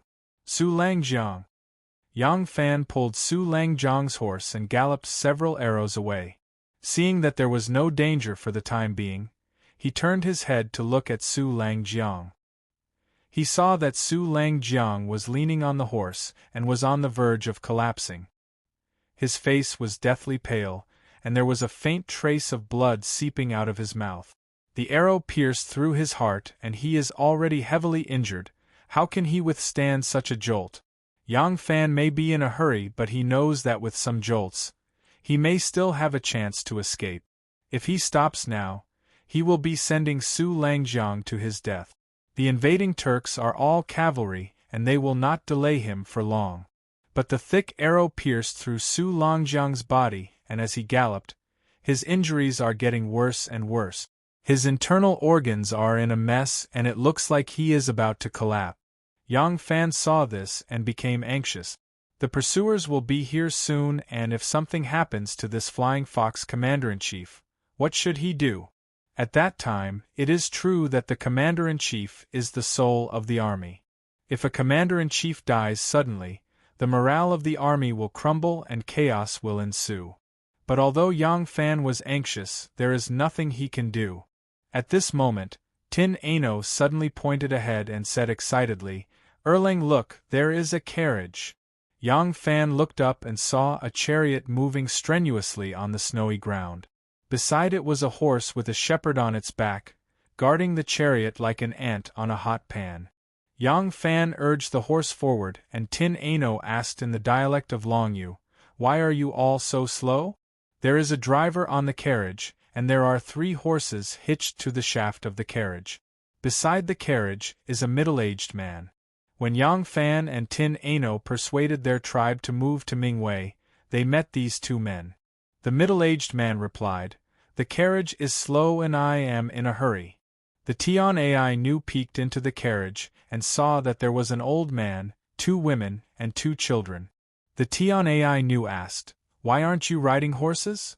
The middle-aged shepherd said, "My family doesn't have any strong laborers, we can't let the horses go. You only sell wine in the tribe, not horses. Why do you keep so many horses at home?" Tin Ano looked at Commander Su, who was about to collapse, and said, "I'll give you my horse and exchange it for your carriage." This, the middle-aged shepherd hesitated. Tin Ano said, "What are you hesitating for?" The middle-aged shepherd said embarrassedly, "There are still many jars of wine in the carriage." Hearing this, Tin Ano looked at the cart again. The back half of the cart was piled high, and the middle and top of the cart were stuffed with felt blankets and cloth, probably to prevent the wine jugs from breaking during the bump. No wonder the speed of his car was so slow. How could it run fast when carrying so much alcohol? Tin Ano was amused and annoyed at the same time. He shouted, "The Turks are about to catch up, we are about to lose our lives, and you still want to drink." The middle-aged shepherd wanted to cry but had no tears. "Miss, my family relies on selling wine for a living. If the wine is gone, we won't be able to live even if we escape." The Tian Ai Nu reached into her bosom and found a few golden beans. The Tian Ai Nu said, "I have some golden beans here, plus these 3 top-notch horses, it's more than enough to trade for your wine. Do you want to trade?" She took out a handful of golden beans and placed them in front of him. There were about 6 or 7 of them, and they shined brightly under the sun. The shepherd looked at the golden beans in her hand, and then looked at the 3 good horses. He estimated that they were indeed worth his carriage of wine. He quickly nodded and said, "Deal? Deal? Deal. I'll exchange, I'll exchange." Immediately, Yang Fan and Tin Ano dismounted from their horses and helped the dying Su Langjiang down. The entire shepherd family left the carriage and mounted their horses. Although the family consisted of old people, children, and women, they grew up in the grasslands. How could they not know how to ride a horse? They mounted their horses and thanked Tin Ano before urging their horses to leave. Tin Ano shot forward and jumped onto the carriage. He lifted all the felt and fur blankets and quickly pushed the jars of wine out of the carriage. When all the jars of wine in the carriage were thrown into the snow, Tin Ano spread out the felt and fur blanket. He and Yang Fan carried Su Langjiang onto the carriage. By this time, Su Langjiang was already unconscious. Tin Ano looked at the arrows deeply embedded in Su Langjiang's body and worriedly said, "Erlang, I'm afraid he won't make it." Yang Fan said, "Hold him up a bit and let him experience less bumps. As long as he's still breathing, it's fine." After saying this, Yang Fan let down the curtain and grabbed the horse's reins with both hands. He shouted, "Go!" and the carriage sped across the snowy plains. At this time, Flying Fox Pass was in a mess. The 3 armies hurriedly assembled. All the supplies that could be moved were loaded onto the carriages. Those that couldn't be moved were scattered and prepared to be burned. This Deputy General Xiaoningfeng was more than capable of commanding. However, General Su had always been a patriarch in Flying Fox's eyes. While it was true that he sympathized with his soldiers, he treated this place like his own stronghold, and no one could disobey him. Even this Deputy General always followed his orders, so his prestige in the army was far lower than General Su's. When he gathered his troops and prepared to leave, the brigade marshals and platoon leaders under him started to argue and quarrel. Some suggested that the supplies should leave first and the main group should hurry over to support Su Langjiang. Some suggested that the entire army should retreat to Mingwei garrison. Some suggested that the troops should go to the snowy plains to fight the Turks' ambush. At this time, Deputy General Xiao could no longer control the situation. A bunch of generals and platoon commanders argued, causing Deputy General Xiao to have a headache. At this time, the Flaming Ear tribesmen ran down in a panic. Deputy General Shao hurriedly grabbed a few shepherds and asked them about the situation. These shepherds took advantage of the battle at the entrance of the valley to escape. How would they know the exact situation there? When Deputy Commander Shao asked, they all began to speak at once. Some said that Su Langjiang and his men had displayed their invincible might, that the Turks had been utterly routed, and that they had secured the entrance to the valley. Some said that the Turks had covered the sky and the earth, numbering in the hundreds of thousands. Su Langjiang was finished and the Turks were about to arrive. They threw out a few sentences and ran for their lives. Hearing this, Shao Ningfeng and the other generals and platoon commanders became more and more confused. There were a few brigade commanders and captains whose eyes were bloodshot. They roared that Deputy General Shao was a useless coward and that he did not dare to go. They wanted to bring their troops to the rescue. Some generals urged Deputy General Shao to quickly give the order for the whole army to retreat to Mingwei garrison. As the two sides quarreled, the entire Flying Fox Pass camp became like a pot of porridge in a market. At this time, Yang Fan hurriedly rushed over with his carriage. The garrison of Flying Fox Pass had already arrived at the foot of the hill. All kinds of carriages loaded with supplies were parked there in a disorderly manner. The generals and colonels with different opinions surrounded Shao Ningfeng and argued endlessly. The soldiers, on the other hand, stood in the snow with their spears in their arms, not knowing what to do. From afar, Yang Fan could hear the curses and roars of the generals. He hurriedly slowed down the carriage. Lifting the curtain, he turned around and asked, "The three armies are in chaos. Can you wake him up and tell him to go next?" Yang Fan's voice trailed off. Tin Ano lightly shook his head at him and withdrew his hand from Su Longjiang's neck. He said in a low voice, "He's dead." Yang Fan's heart sank. He had gone through so much trouble to rescue Su Langjiang, but in the end, he was still dead. Yang Fan's anxiety and unease were not entirely because Su Langjiang did not value the intelligence they had painstakingly sent over. It was also because he was the one who had confirmed that Bai Ting was the target. If the Turks had chosen Polygonum Spring in Hushi as the target, it would have also caused great harm to the people of Hushi. Although that would have put the imperial court in an even more difficult situation, and the Tubo might have interfered and taken the opportunity to direct the conflict between the princes and ministers to the Tang dynasty, he had chosen this place. He had chosen this place because it was convenient for reinforcements from the rear. In times of emergency, he could also transfer troops from the nearby border armies of Hushi and Shuafang. However, Su Longjiang's arrogance and conceit had hindered the military plan. If a single mistake had caused great harm to the people of Liangzhou, he would not be able to absolve himself from the blame. Yang Fan raised his head and looked at the top of the mountain. There were 3 beacon towers built on the top of the mountain.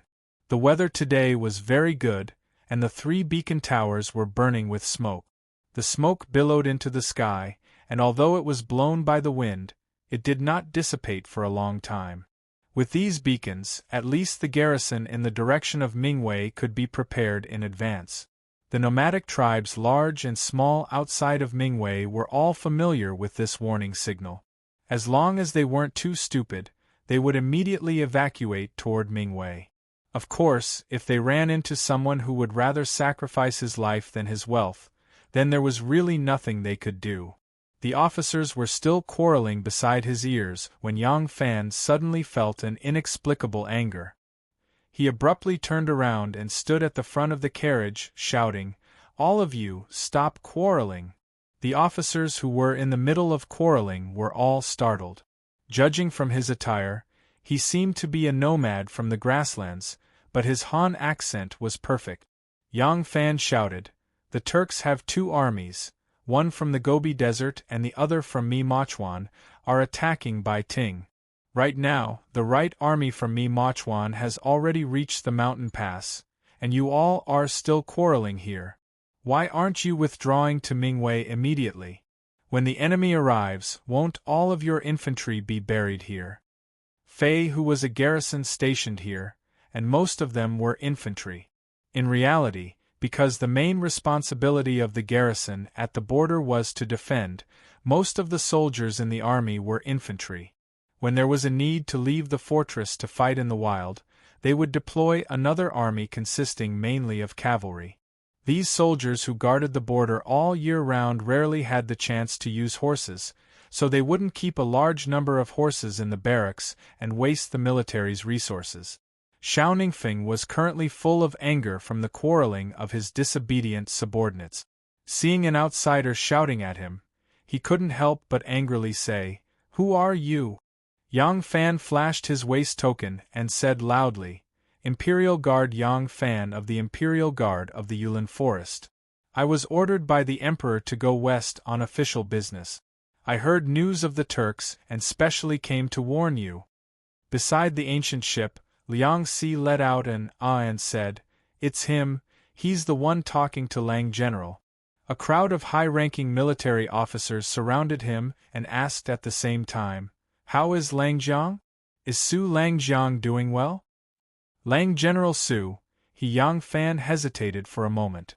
Just as he was about to make up his mind and tell them about Su Ichi's death, Lang General Su's angry voice suddenly came from the carriage. "I was originally doing very well, but now I'm about to die from anger because of you bastards." Chapter 264. General Lang. Brother Su. When the generals heard the voice, they were surprised and happy. They quickly left Yang Fan and surrounded the carriage. Someone was about to get on the carriage to lift the curtain when another angry roar came from the carriage. "Don't King get on. I've been shot in the butt and can't move at all. Do you think I look good lying here? Ouch. It hurts so much. I still want to see people in the future. Get lost." When the generals heard that Su Lang Jiang had been shot in the buttocks, they immediately roared with laughter. It was fine as long as he was still alive. The buttocks weren't vital points, and in the military, which man didn't get injured on the body? As long as his buttocks were injured, they wouldn't care. Xiao Ningfeng held back his laughter and said, "I'll get the doctor to treat General Su." Su Yixing snorted and said, "There's a barb on the arrow. We have to cut open the flesh to pull the arrow out. We don't have the time to do that now." Yang Fan turned around and stared at the curtain. He was so shocked that he almost jumped up. This was definitely Su Yixing's voice. The tone, and the thickness of the voice were all real. But wasn't Su Yixing dead? With Tin Ano's skills, how could he be wrong? Besides, even if he was alive, he couldn't be so full of energy. Could it be? Yang Fan suddenly thought of Tin Ano's godly ventriloquism. Su Yixing said angrily in the carriage, "I asked Gu Zhou and Liang Xir to come back and report the news. I told you to light the beacon and let the whole army return to defend the Ming dynasty. Why are you still talking nonsense here?" Deputy General Xiao said embarrassedly, "General Lang, I've already been ordered to light the fire beacon and warn the troops along the border. We were originally going to retreat to Mingwei, but we're really worried about General Lang's safety.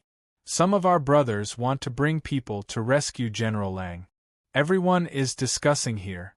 In the carriage, Su Yixing shouted angrily, "Discuss? The fire has already reached the roof and you guys are still discussing. Retreat to Mingwei immediately. Quick." "Yes." Xiao Ningfeng's spirit was lifted. He reined in his horse and shouted, "General Lang is back. General Lang has ordered the entire army to return to defend the Mingwei garrison. Set off immediately." The buglers waved the signal flags and bugles sounded everywhere. Generals and colonels hurried back to their headquarters. The 5,000 soldiers finally set off in the direction of the Mingwei garrison. Yang Fan drove the big carriage, and was protected by the soldiers in the middle. As the fully loaded supply wagons moved in the direction of Mingwei garrison, Tin Ano lifted the curtain of the carriage slightly and looked at the situation outside. He frowned and ordered loudly, "Why are they so slow? Old Xiao, did you drag all our jars and jars along with you?" Xiao Ningfeng ordered his men to burn the camp on the hillside and everything that could not be moved away in time. This included the firewood they chopped in autumn and the hay they prepared for the war horses. They did not want to leave anything for the Turks. At this moment, he had just turned his horse around and heard Su Yixing's shout. He rushed to the front of the carriage and said, "Yes, General Lang, we have brought everything we can." Tin Ano said from inside the carriage, "Burn everything. Push them to the side of the road and burn them. Don't leave anything for the Turks. With all these things, when can we rush back to Mingwei garrison? I only want our brothers to be safe. Do you understand?" Xiaoningfeng's heart warmed and he replied loudly, "I understand." He immediately ordered all the carriages to be pushed to the side of the road and set on fire. The horses that were used to pull the carriages were also unloaded and replaced with soldiers. This way, the speed of the procession was indeed much faster. The procession of the army is very fast, but this speed is only relative to the walking speed of an ordinary person. Among the 5,000 people, there are almost 4,000 infantry soldiers. They can only walk on 2 legs and they cannot run for their lives. They must maintain a certain amount of stamina in case their pursuers get too close. In Yang Fan's eyes, this speed is as slow as a cow. The carriage was sandwiched in the middle of the procession. Deputy General Xiao rode forward and back, nervously watching the procession of the entire army. The various generals were also commanding the orderly evacuation of the soldiers. Tin Ano sat in the carriage and continued to pretend to be Su Yixing. From time to time, he would give a military order. According to her request, the entire procession gradually divided into 4 columns and 4 sections horizontally, forming 4 intersections on the long road. Yang Fan drove the carriage all the way. Seeing that everyone was hurriedly marching and no one was paying attention to him, he turned around and lifted a corner of the curtain to take a look inside. Su Yixing's corpse had already been pushed to one side by Tin Ano. The corpse was lying there with an arrow sticking out of his back. Tin Ano sat cross-legged beside Su Yixing's corpse with one hand supporting his cheek. He was frowning and thinking about something. He did not even notice that Yang Fan had lifted the curtain to take a look inside. Yang Fan coughed softly and said in a suppressed voice, "Ah, no." Tin Ano was startled awake from his deep thoughts and raised his eyes to look at him. Yang Fan swallowed and asked nervously, "What are you thinking about?" The experience of Tin Ano pretending to be Su Yixing was comparable to his experience of pretending to be Mu Si. However, in terms of danger, although Tin Ano's current actions were not as good as his, the responsibility was 100 times heavier than his. Su Yixing did not die. Although it had the effect of stabilizing the morale of the army, ending the argument between the generals, and quickly pulling out the camp, because of this, the responsibility of commanding the army fell on her. In Yang Fan's eyes, it did not seem difficult to command the retreat of the 3 armies. After all, the life and death of the 3 armies were in her hands. Tin Ano stuck out her tongue and said in a low voice, "I am thinking about military books. There are many military books in young master's library. I have read many of them before, but they were just idle books. I don't know how many of them I can remember now." Thinking about military books? Is that okay? Yang Fan was speechless. Swoosh. A bright red flag was raised on the snowy plain. Immediately, a knight carrying the flag urged his horse to gallop. There was only him, a horse, and a flag on the snowy plain. However, on the distant horizon behind him, there was a black line surging towards him like a surging tide. Not far in front of him, within the limits of his sight, was a knight on horseback, who, as soon as his banner was raised, hoisted his own and galloped off at a gallop, just as he had done. In this endless snowy plain, visibility was very high. Everywhere was white. If there was even the slightest difference in color, it could be clearly seen from far away. The Tian Ai knew was thinking hard about the military books that she had read about marching and setting up formations, communication and scouting, engaging the enemy in battle, camping and resting, and all the other knowledge related to war. Whenever she thought of something useful, she would give out orders in Su Yixing's tone. Needless to say, of the military books she remembered, some of them were known to Su Yixing, while others were unknown to Su Yixing. While it wasn't as if there were no literate generals who had relied purely on the knowledge and experience they had accumulated on the battlefield, Su Yixing was clearly not one of them. Raising the flag as a signal was one of Tin Ano's methods of warning. The principle behind it was actually very simple. It was just like the fire beacon, but this one used flags as a signal. It was extremely fast and effective. When the first horseman noticed the Turks and flashed his banner, before he could even reach the position of the second horseman, the signal from the banner had already been sent to the army advancing south. By the time Tin Ano heard that the Turks had caught up, the Turks were still 30 li away, the Turkic cavalry had caught up. This was a force of 3,000 Turkic cavalry. After charging out of the valley, they had hurriedly gathered 3,000 cavalry. Not waiting for the rest of the cavalry to emerge from the call, they had impatiently pursued. They were well aware that even though the garrison of Flying Fox Pass had 5,000 soldiers, most of them were foot soldiers. As long as their formation loosened even the slightest bit, these 5,000 soldiers would become sheep to be slaughtered by their 3,000 cavalry. Moreover, their men were still gradually making their way out of the kernel. As long as they could catch up to the Tang army, reinforcements would soon arrive. Eating up this Tang army in a field battle was extremely useful. The entire garrison of White Pavilion only had 15,000 soldiers, but with the terrain and fortress, these 15,000 soldiers were enough to stop an attack from an army of 100,000. However, if they were to eat up these 5,000 Tang soldiers, it would be hard to say if the remaining Tang soldiers would be able to defend Mingwei Citadel impenetrably. This wasn't as simple as adding and subtracting. If an arrow tower or a corner of a city required 10 people to defend, then if one lacked even one person, there was a chance that the enemy would be able to take advantage of it. Thus, after gathering only 3,000 soldiers, they impatiently chased down. No matter what, they had to bite down on this Tang army first.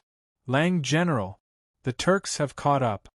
Xiaoningfeng hurried to the side of the carriage and nervously reported.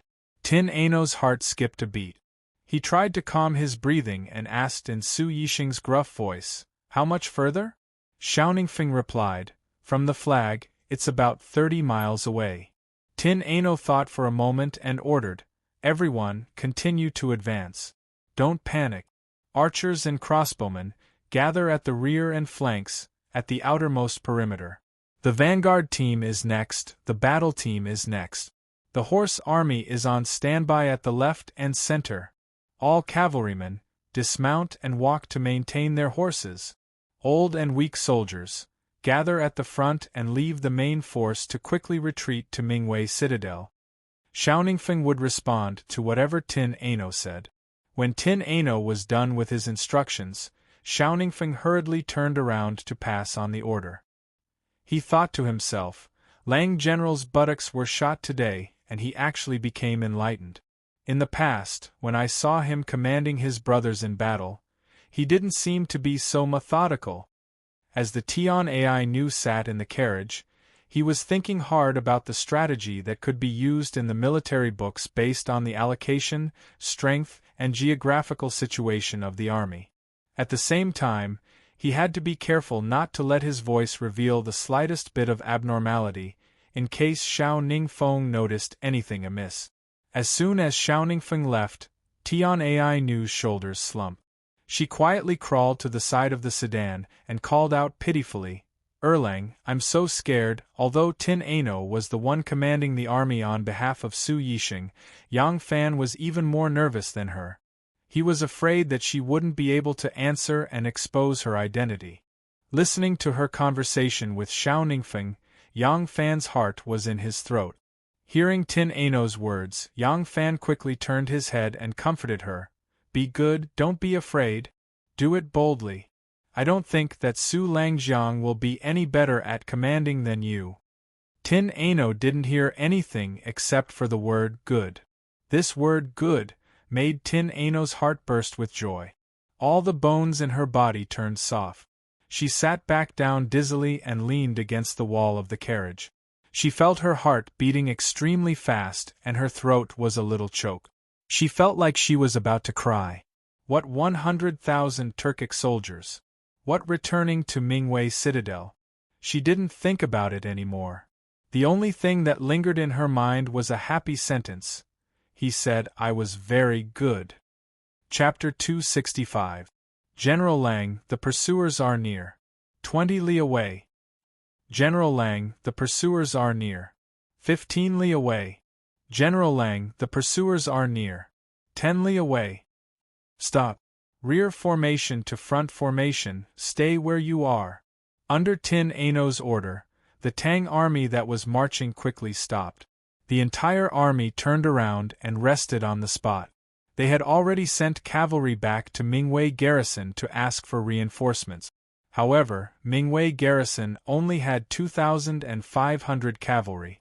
They were not sure if the defending general would dare to take the risk of the enemy swallowing up a fresh force, which would further weaken Mingwei garrison's defenses and send reinforcements. Whether the reinforcements came or not, they could only rely on themselves now that there were no reinforcements. On the main road, only the old and weak soldiers and the cooks, who were originally responsible for feeding the horses and cooking, continued to march quickly towards Mingwei garrison. Everyone else had stopped. The original rear formation was densely packed with archers and crossbowmen. Behind them were the jumping soldiers, ambushers and other close combat infantry. The entire army was arranged in an echelon formation. This was not because of Tin Ano's order, but because it was the Tang army's usual formation. Each echelon of the Tang army was like a phalanx, but within each phalanx, the spear and shield wielders formed a small wedge formation. In truth, even though Su Yixing had been shot in the buttocks and did not want his subordinates to see him in such an embarrassing state, it was rather strange that he still refused to show himself at such a critical moment. But now all the Tang soldiers were nervously looking into the distance, waiting for the Turks to charge over, and no one was thinking about this illogical point. The Tianai Nu tugged at the corner of the curtain and looked outside. The reason for their hasty retreat was because they heard that the other side had 100,000 strong army, far more than their 5,000 undefended troops could resist. The soldiers already knew this, so even before the Turks arrived, they had already gained the upper hand with a show of strength. The Tang officers and soldiers were somewhat uneasy. Tin Ano frowned and thought, the military books say that when two armies fight, the most important thing is morale. How can they withstand the attack of the Turks? She thought for a moment and shouted, "Guzhou Liang Sir." At this time, Deputy General Xiao had run to the front to personally command the troops. Tin Ano really did not know any of the other Tang generals. Fortunately, he remembered the names of the two soldiers and shouted for them. These two men were Su Yixing's personal guards. They were indeed guarding nearby. As soon as they heard her shout, they immediately ran over. Tin Ano said, "In front of the great enemy, the brave will live, the fearful will die. What's the use of being afraid? Tell our brothers to puff out their chests and sing a song to boost our courage." Here, Tin Ano didn't know what songs they usually sang, but he knew that there must be military songs in the army. Sure enough, Guzhou and Liang Si gave the order. A moment later, a mighty and majestic song resounded through the snowy plains. The royal wind of the four seas has been subdued, and the waters have been clear for 1,000 years.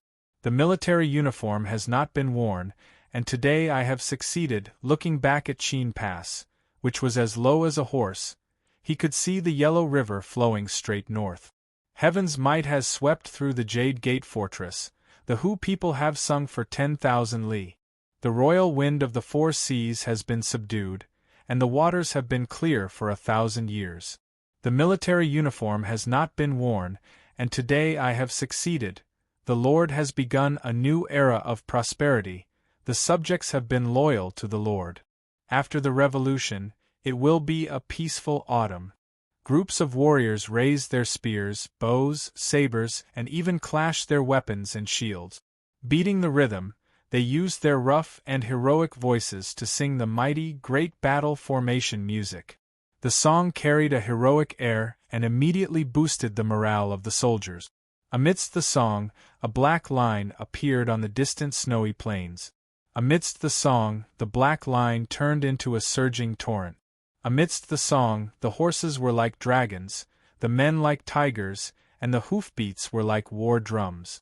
Amidst the song, the Turkic warriors raised their gleaming sabers high, forming a forest of gleaming blades. Amidst the song, the crossbowmen and archers released the arrows they had been preparing for a long time. Some fired horizontally, some fired backwards, and the arrows rained down on the charging Turkic army like a storm. The shields of the cavalry were like umbrellas, incapable of blocking the sudden storm. The Turkic soldiers charging at the very front were cut down like wheat. The ground was littered with corpses.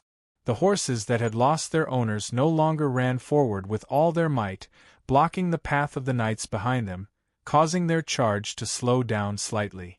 The corners of Schauningsfing's mouth curled up into a sinister smile. He waved his hand down fiercely and shouted, "Shoot again!"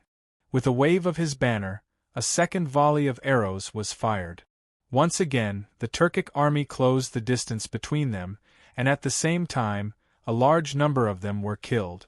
The corpses and masterless warhorses caused the speed of their attacks to slow down. Their original speed was unstoppable, but at this moment, they no longer had the momentum that could intimidate one's courage to resist, and the originally sharp offensive formation had also begun to fall into disarray. The Turkic cavalry commander bellowed, and the charging Turkic cavalry suddenly split to the left and right, charging into the vast snowy plains. From the looks of it, they were going to form an arc to pincer the flanks of the Tang army, while the advancing Turkic cavalry continued to attack from the middle. Seeing this, Schauningsfing could not help but reveal a proud smile. He ordered loudly.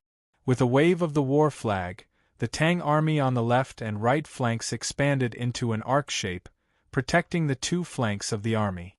They knocked their arrows and waited for the next attack. Like two sharp scimitars, the two groups of Turkic cavalry ran diagonally away from the main road, following an arc to the snowy plains. If their original position was the starting point, the arc would end at the center of the retreating Tang army. It seemed that they also knew that the Tang army at the back was the weakest, and at the same time, they cut off the long line of Tang army, which was equivalent to cutting off the Tang army's escape route. At that time, the Tang army on two legs would not be able to escape in this vast snowy plains, and could only be slaughtered. The two groups of Turkic cavalry were brandishing their whips, desperately whipping their mounts. However, no matter how much they urged, the mounts became slower and slower, as if the hooves of the horses were stuck in the mud, unable to move forward. Just as they were puzzled, with a boom, a large pit suddenly appeared in the snowy plains, and several of the cavalrymen fell into the pit along with their horses. A few of the cavalrymen behind could not stop their momentum and also fell into the pit, screaming in pain. The Turkic cavalry was somewhat startled, and their charge immediately slowed down. However, this situation did not disappear, and the snowy plains on both sides continued to collapse, like the giant mouth of a monster, suddenly opening up and sucking in a few men and horses. This situation was too terrifying, and they had no idea what they were facing, and no one knew when it would happen. The frenzied Turkic cavalry reined in their horses in fear as they stared at the flat snowy plains in front of them. The pure white snow stretched as far as the eye could see, and the wind had smoothed the snow until it was as smooth as a mirror. There was nothing out of the ordinary on the surface, but who knew if they would be swallowed up by the monster beneath the ground if they took even a single step forward? The Turkic soldiers at the front were greeted with a third volley of arrows. They had used their lives to buy a chance for their comrades behind them, but the Turkic soldiers at the back did not make good use of this opportunity. They reined in their horses and looked left and right in shock, not knowing what was going on. There were 2 lakes in this snowy region, the Bathing Sea and Xiutu Swamp, but these 2 lakes had originally been connected together. At the time, this place was called Fish Heizi, and the entire lake was massive and majestic. However, as the water source gradually dried up and land was revealed in the middle, it split into 2 lakes. The large expanse of the lake had been turned into saline land, and the 2 sides of the road that the Tang army was currently on had originally been the banks of the higher part of the lake. The road here was the least sturdy, and many of the roads looked very normal and flat, but in reality, they were actually layers of sand and salt that had accumulated over the years, forming an empty space beneath them. And the empty space beneath them was not just a single layer. It was probably a honeycomb of many layers of empty space. The situation down there was extremely complicated, and it was impossible to know how deep it went. Thus, if someone were to fall down, even if they didn't die from the fall, there was nothing they could do but watch. The soldiers stationed here and the nearby commoners all knew of the situation in this ghost region, so they didn't dare to approach. Thus, when Xiaoningfeng saw them charge toward the ghost region of death, a smug smile appeared on his face. In this sort of wretched place, even a shepherd boy leading a sheep could disappear with a boom, and these Turkic soldiers were galloping on top of it, so it would be strange if nothing happened to them. The panicked Turkic soldiers tried to turn their horses around and retreat, but some places were still fine when they came, with clear hoof prints on them. Who would have thought that when they turned their horses around, a huge hole would appear on the ground, swallowing both the rider and the horse. This immediately caused the Turkic soldiers to run around like headless flies. The places with hoof prints were treacherous, and the places without hoof prints were even more treacherous. They moved cautiously, afraid that if they moved too fast, they would stomp a huge hole in the ground. At this time, the soldiers on the left and right flanks calmly began to shoot. They were unhurried, accurately aiming at their targets before firing. These border army soldiers were quite skilled, and every arrow would hit its mark, knocking down the Turkic soldiers who were in a dilemma of whether to flee or fight. Seeing this scene, the Turkic soldiers on the main road also knew that there was something strange about the snowy plains on both sides, so they didn't dare to disperse their soldiers into the plains. Instead, they mobilized their strong archers to shoot at the Tang army. As soon as they drew their bows, the archers and crossbowmen of the Tang army immediately retreated. The archers with shields that were taller than a man swarmed forward and erected the big spears into a strong wall. The archers of the Tang army hid behind and shot forward through the gaps. The 2 sides fell into a stalemate. Sitting in the carriage, Tin Ano heard the battle report from the ancient boat and couldn't help but be overjoyed. Earlier on, she pretended to be vague and had already asked Liang Seer about the dangerous saline alkali ground, and she knew that the area was only 2 miles wide. Whether the Turkic cavalry came from afar or continued to retreat, it would be a headache to deal with them. The problem was that the Turkic did not know how big the area was, so they didn't dare to send their troops to test it. In this way, there were 2 natural barriers on both sides to block their pursuers, leaving only one path at the back, which was much easier to deal with. Tin Ano immediately ordered, "Leave the rear to deal with the enemy, the rest of the troops continue to retreat." Hearing this, Gu Zhou was shocked and asked, "General Lang, the brothers left at the rear, are we going to ignore them?" Right now Tin Ano was in a good mood, and couldn't help but scold with a smile. "Idiot! Retreat calmly, do not panic, retreat 100 steps, get into formation and wait for the enemy, then order the remaining troops to retreat 100 steps behind us, get into formation and wait for the enemy. The 2 teams will repeat this cycle and slowly retreat. Also, order the couriers to quickly go to Mingwei to get reinforcements." Chapter 266. Retreating in front of the enemy was the most difficult thing to do. It was a headache for any veteran general with rich battlefield experience. A retreat could easily turn into a rout. Once it turned into a rout, even if you had millions of troops, you would be suppressed by tens of thousands of people, like a pack of wolves rushing into a flock of sheep. a smooth and orderly retreat that left no room for the enemy to take advantage of. During the retreat required extremely brilliant commanding skills, as well as an extremely high prestige in the army. This way, the soldiers would have absolute trust in your command when retreating. Otherwise, the act of retreating could easily cause panic among the soldiers. Even if you were faking your defeat, it could turn into a true rout. Tin Ano was very lucky.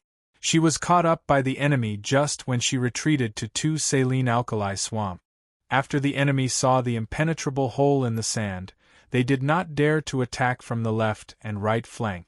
The troops of both sides were crowded on the main road, and the enemy's advantage in numbers could not be used. On the other hand, although Su Yixing was a boorish man who fought by relying on his own courage and was not an outstanding general, he had a high prestige in the army, and these soldiers just had to listen to an officer like him. Although Su Yixing did not know any brilliant military strategy, he had the ability to train soldiers, and he had put in a lot of effort. Therefore, the fighting quality and military discipline of the defending troops of Flying Fox Pass were very good. In this way, Tin Ano could use the alternating retreat method, and retreat boldly in front of thousands of cavalry tigers and wolves. After retreating 100 steps, they stopped to set up the formation and supported the comrades who stayed behind to defend the enemy. Although it made the advance of the army extremely slow, this was the only thing they could do. They were infantry fighting, and if they were too far away from the comrades who stayed behind, they would not be able to support them. Before the comrades who stayed behind could retreat to the front, they would be killed by the enemy. And 100 steps was also a distance where their crossbows could exert their power. They could use their crossbows to suppress the enemy here, and support the comrades who stayed behind to retreat. In this way, a strange scene appeared on the battlefield. On the white snowfield, the troops of both sides lined up in a long line, and stood orderly along a road, not daring to cross the line to either side. On this road, the Tang army took turns to cover the retreat. Every 100 steps the vanguard took, they would raise their shields and draw their bows, ready for battle. The comrades who stayed behind to defend against the enemy slowly retreated to the back of their comrades who had already rearranged their formation. Then, they rearranged their formation 100 steps away. The comrades who were originally in charge of supporting them had now become the soldiers fighting on the front lines. They continued to retreat. The two teams crossed each other, but they were always within the effective killing range of the crossbows at the rear. Under the suppression of the dense rain of arrows, by the time the enemy rushed to the front of the shield team, the retreating soldiers had already repositioned themselves 100 steps away. Along the way, with every rotation and attack, there would be corpses of soldiers from both sides on the road. Blood dyed the snow-white ground red. Looking from above, it looked like plum blossoms were embroidered on the white silk carpet. The old branches were still extending into the boundless distance, and the plum blossoms continued to decorate it. In this way, one side slowly retreated, and the other side slowly approached. It was like a vigilant hunter facing a pack of fierce wolves, retreating step by step in the confrontation. The situation was extremely dangerous, but before one side launched the final attack at all costs, it was relatively calm before the decisive battle.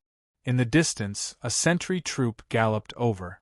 This troop came from behind the Turks who were like wolves, and they were the 2nd Turkic Cavalry Corps, with a total strength of more than 3,000 men. The commander-in-chief was a Dakajan under Muin. After hearing the situation of the battle in front, this Dakajan could not restrain his anger, and almost beheaded his vanguard. The battle had actually turned out to be like this. If he just watched the Tang army safely retreat to the Mingwei garrison, he would become the laughing-stock of the entire grassland. This Dakajan ordered the cavalry to attack with all their might at all costs. Even if they had to use human lives, they had to pave a way out. At the same time, he ordered dozens of cavalry to separate to the left and right of the snowfield. He did not believe that there were potholes everywhere that could collapse at any time. Similarly, He intended to pave a way out even if he had to sacrifice human lives. At this time, the Ming army had already retreated another 10 miles, out of the saline alkali pothole area. The Turkic soldiers who stepped onto the snowfield with trepidation first cautiously probed, and then lightly galloped back and forth. When they found nothing out of the ordinary, their courage finally grew, and they rode back and forth on the snowfield. After circling a few rounds, they ran back and excitedly reported to the Dakijan. This Dakijan had already seen the scene of them playing around in the snow. Without waiting for their report, he ordered the vanguard with the iron bow to atone for his crime, and led his men to attack the Tang army from the left and right of the Tang army, in order to tear a gap in the Tang army's defensive line. While the Turks were probing the ground on the left and right, they had already launched an attack on the Tang army at the back, disregarding the sacrifices. Tin Ano could not help but secretly sigh when she heard the constant reports from her bodyguard. She knew that it was impossible to retreat easily. Stop advancing, get into formation and prepare for close combat. With the order, all the officers and soldiers knew that it was the most dangerous moment. They immediately rushed to prepare. The injured soldiers were helped to the middle of the formation, and the entire perimeter was set up in a tight defensive line. Those soldiers with arrows in their shoulders and bleeding from their wounds did not give up fighting. The Tang army was made up of archers, and they could no longer fight in close combat, so they picked up their war bows. At this stage of the battle, the blood in every man's heart was stimulated, and no one showed the slightest bit of fear. Tin Ano gently lifted the curtain of the sedan chair, and quietly looked at Yang Fan's back, her eyes full of nostalgia. Her mission had come to an end. The next battle would depend on the bravery and struggle of the entire army. It was no longer a battle of wits. She did not know what the outcome of this battle would be. She also did not know if she and he would be able to leave this place alive under the bite of this pack of wolves. Her only regret was that she had finally fallen in love with a man. She had finally experienced the kind of happiness that a woman felt when she fell in love with a man. It was like drinking wine. But the time was so short. She hadn't enjoyed even a moment of romance. She hadn't even heard him say, "I love you," to her. Yang Fan listened to the faint sounds of battle, and his hand that was gripping the reins was almost sweating. The battle was imminent, and it was unknown whether they could escape safely. He knew that the Tian Ai Nu had joined in because of him, otherwise, she would not have been in danger again and again. He also knew why the Tian Ai Nu had joined in because of him. This debt was too deep and too heavy, and he feared that he would never be able to repay it in his lifetime, and might not even have the chance to do so. For Yang Fan, who did not forget to repay even a drop of kindness, it was really difficult to bear. And at this moment, no matter what he thought, he could not change the situation in front of him. Yang Fan let out a long breath, and exhaled a cloud of white mist. He slowly turned his head, and the curtain of the sedan chair was slightly swaying, and it was quiet inside. Yang Fan secretly swore in his heart, "No matter what, I will do my best to protect you. As long as I am here, you will be safe." The hand-to-hand combat began, and the Tang army formed a rectangular formation on the road. When the Turkic cavalry rushed in front of them, the archers and crossbowmen pulled out their swords and spears, and together with the other soldiers of the vanguard, formed the first line of defense. At this time, the wind was not strong, but the enemies and themselves were fighting with all their might, and it was like a cold wind on the snowfield. The fighting spirit that had been accumulated during the shooting and the stalemate suddenly exploded, and both the generals and the soldiers were crazy. They raised their spears and halberds, brandished their swords and sabers, roared, and shouted. Like ferocious tigers, they madly pounced on their enemies, and a fierce melee began. Because the Tang army adopted a relatively tight battle formation, the first line of fighting space was limited, and the second echelon of soldiers could only clench their weapons and stare at the front, ready to enter the battle at any time. This kind of hand-to-hand combat was far more convenient than fighting on the ground, and the Turkic also dismounted, holding all kinds of weapons, and began to fight with the Tang army. Both sides fought with all their might, and the ground had been trampled into mud, and blood was constantly sprayed. It was also trampled by countless feet, and there was no time to freeze it. General Lang, the vanguard, suffered heavy casualties, and can't hold on any longer. Deputy General Shao staggered to the front of the carriage with a broken arrow in his shoulder, and a bloody long saber in his hand. There was a moment of silence in the carriage, and then Su Yixing's voice came out, "Vanguard, retreat and rest, battle team, advance." Xiao Ningfeng said loudly, "General Lang, do you want our cavalry to push forward?" Su Yixing's deep voice came out from the carriage, "It's not time yet." "General Lang?" There was no more sound in the carriage. Xiao Ningfeng stomped his feet, turned around, and shouted to the flag-bearer, "Vanguard, retreat and rest, battle team, advance." At this time, Xiao Ningfeng was already suspicious of Su Yixing's refusal to show up, but he was only suspicious of Su Yixing's current condition, and still did not suspect that the person in the carriage was not their General Lang. At this time, the battle was urgent, and even if he had doubts in his heart, he did not have time to find out. The battle team, which was formed by jumping soldiers and ambushing soldiers, was already ready. At Su Yixing's order, they immediately rushed forward, and took over their comrades' positions. The exhausted vanguard soldiers quickly supported and dragged their injured comrades, and quickly retreated to stop the bleeding, bandage their wounds, and rest. The rotation of the troops caused the stalemate between the two sides to be like a tide crashing against a rock. The Turkic army was like the rising tide, taking advantage of the Tang army's withdrawal to take a step forward. However, they were immediately pushed back by the Tang army, who had gained a firm foothold.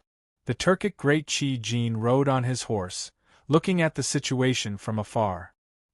He saw that his men were wearing heavy leather robes and boots, and that their movements were getting slower and slower. Knowing that their physical strength was reaching its limit, he immediately ordered for another battle. Both sides exchanged for fresh troops, using fresh blood and lives to strengthen their positions. At this time, they could not take another step back, because a step back would mean total collapse, and collapse would mean total annihilation. Every soldier on the front line was using their lives to fight for survival, time, and opportunity for themselves and their comrades. But would this opportunity come? Chapter 267. The Turks were like a pack of wolves, surrounding the Tang army tightly. Both sides fought fiercely and corpses littered the ground. Deputy General Shao carried his long saber and ran back to the carriage with heavy footsteps. His face was covered in sweat and blood. He angrily shouted into the carriage, "General Lang, our brothers in the battle team have all died. Let the garrison troops go." "No. The garrison cannot move. Let all the brothers in the vanguard charge forward. No matter what, we must hold the Turks here and not allow them to take another step forward." "General Lang! Do you hear me?" "Yes. Hold the Turks there and do not allow them to take another step forward." Deputy General Shao roared, dragged his long saber and shouted, "Brothers in the vanguard, charge with me!" Then he rushed to the front. As the third echelon and the last reserve force, the garrison soldiers and more than 1,000 cavalrymen stared at this side, hoping that General Lang would give the order for them to rush up and replace their brothers. However, the carriage just sat there quietly and did not move at all. Tin Ano could not let them go up. It was easy to stack all these people here. Everyone could have a good fight. Killing one was worth it, killing two was worth it. However, her goal was to bring these people back to Mingwei Garrison. If they could fight one-on-one here, with the help of Mingwei Garrison's sturdy fortress, they would be able to fight 1-on-10. This was also the reason why they tried so hard to preserve this force. Therefore, this reserve force must not be used. If the reinforcements could arrive in time, then this reserve force, which was full of energy, would bear the heavy responsibility of covering the retreat of the entire army. If they were to fight until they were exhausted, then the more than 2,000 reinforcements from the Mingwei garrison would not have the strength to protect the entire army. Now what Tin Ano was most worried about was how the Mingwei garrison would choose. If the reinforcements did not come, then the entire army would be buried here. Although she and Yang Fan were skilled, whether they could escape from the thousands of soldiers was also an inestimable thing. Tin Ano sat in the carriage, so nervous that she could not breathe. Like a fish out of water, her chest was suffocating. She wanted to get out of the carriage and take a few breaths of fresh air, but she could not. If she went out at this time, people would know that General Su had died and the whole army would immediately collapse. Tin Ano took a deep breath. That nervous breath was heard by Yang Fan, who was sitting outside the carriage. He was still sitting on the shaft of the carriage, but one hand gently reached into the carriage from under the curtain. Tin Ano was like a drowning person who saw a helping hand and grabbed his hand. His big hand was a little cold, but it was steady and strong. Holding Yang Fan's hand, Tin Ano's nervous heart seemed to be comforted by a magical force and gradually calmed down. Yang Fan felt that her little hand was cold and her palm was full of sweat. He could not help but hold it tightly with pity. General Su. Lang Jiang.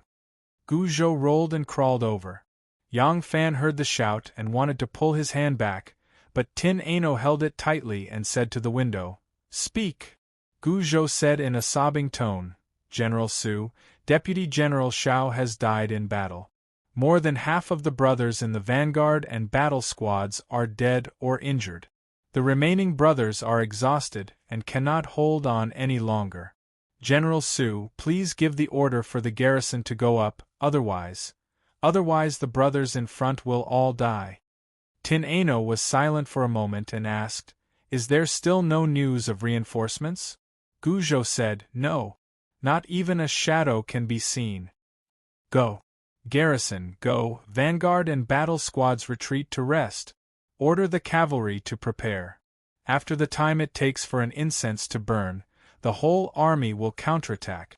Counterattack? Gu Zhou was stunned. They still had the strength to counterattack?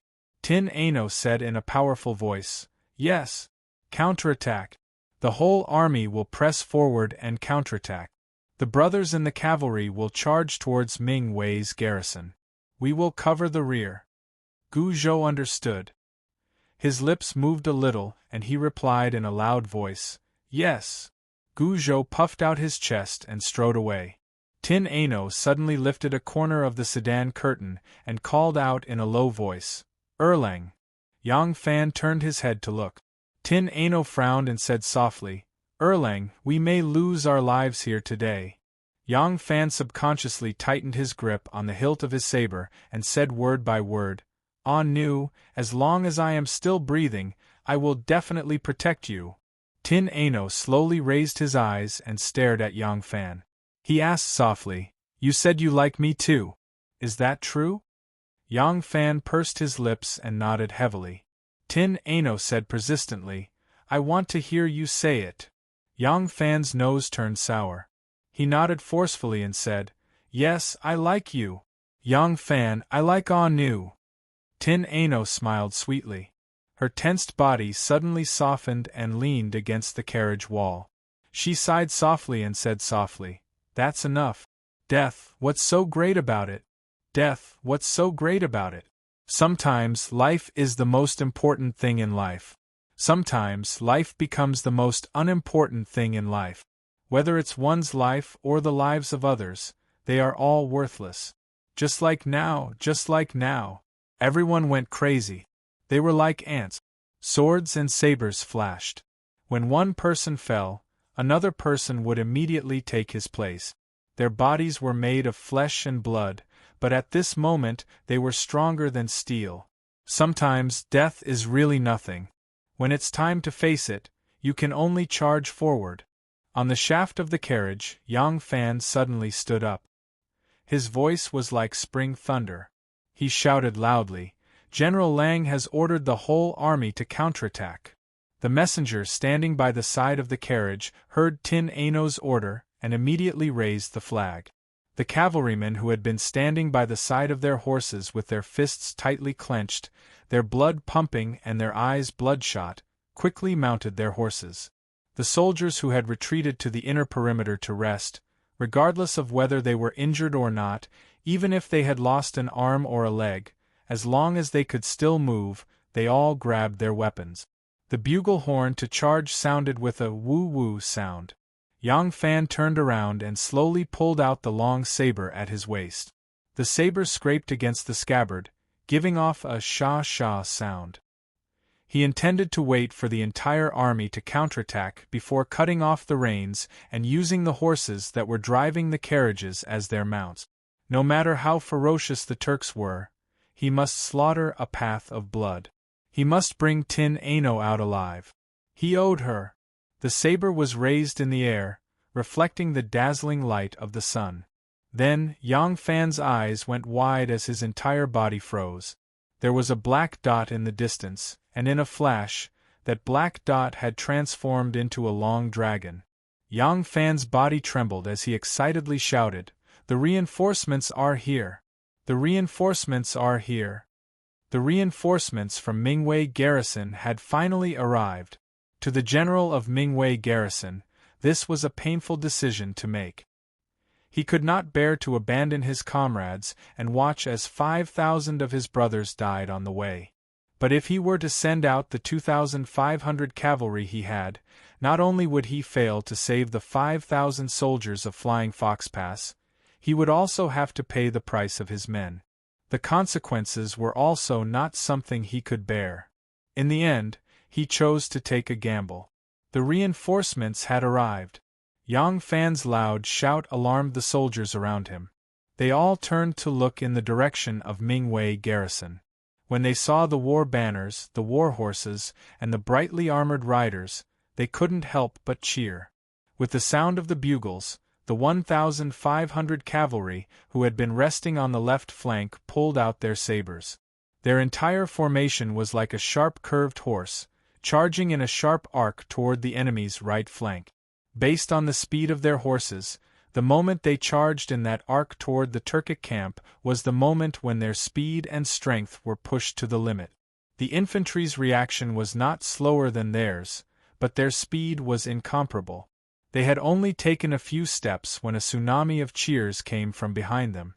The soldiers who were ready to charge forward with the determination to die turned around in surprise and immediately found that their reinforcements had arrived.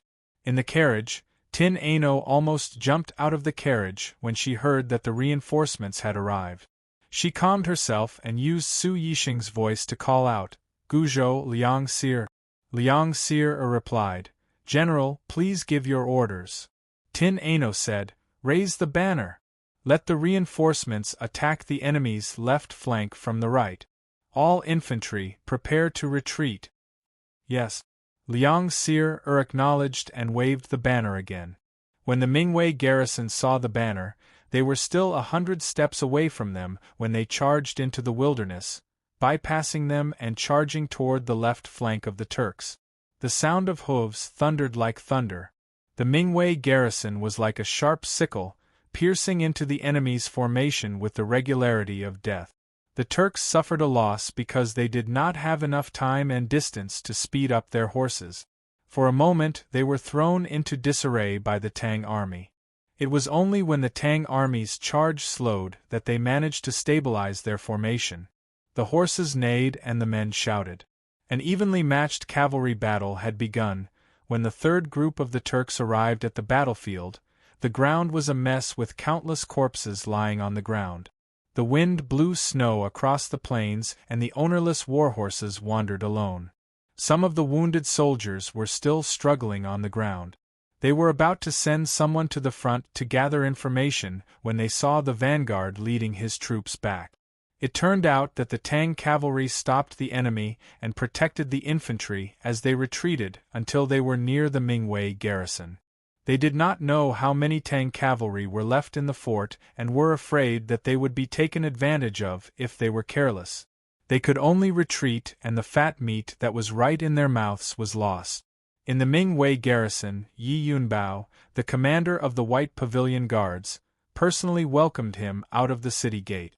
The soldiers of the Flying Fox Guards were wearing broken armor covered in blood and holding shields that were covered in scars.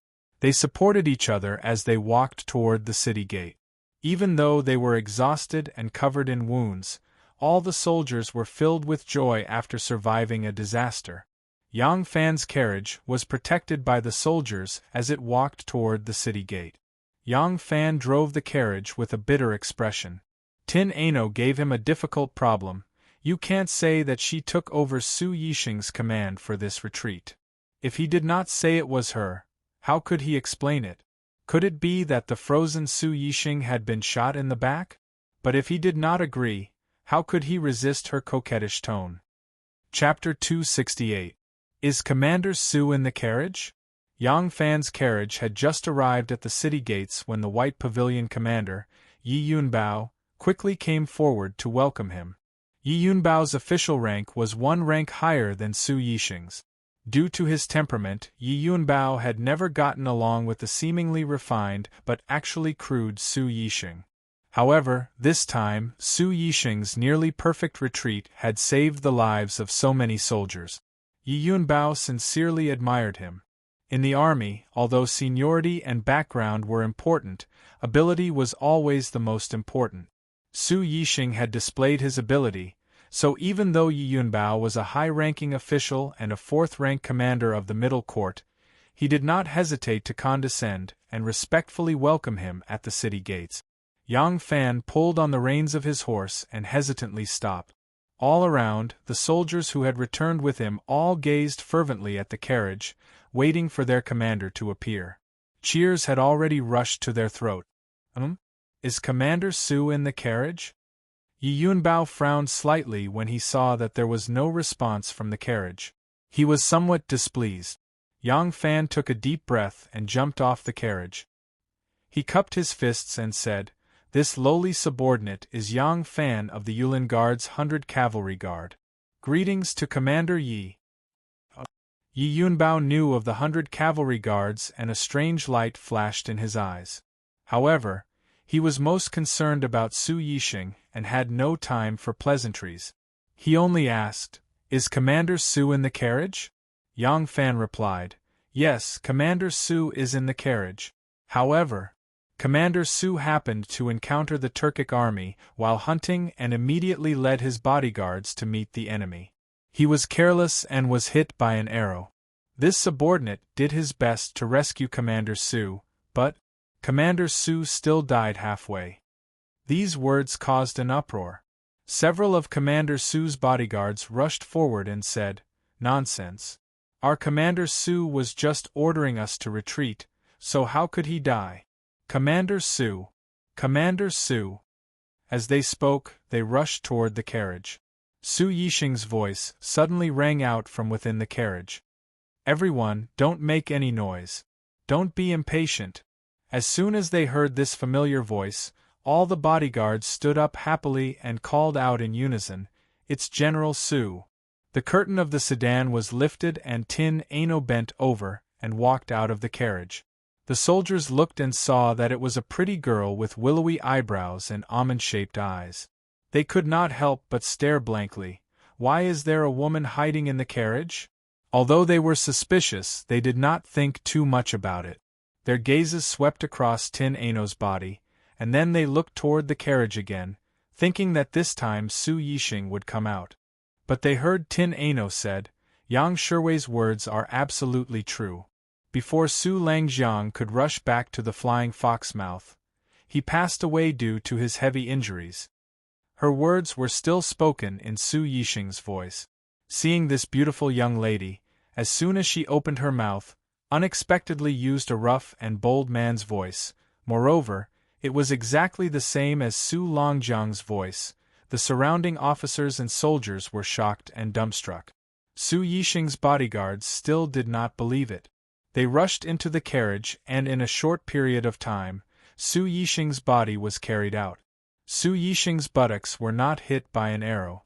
A wolf-fang arrow as thick as a chicken's egg had pierced straight into his back.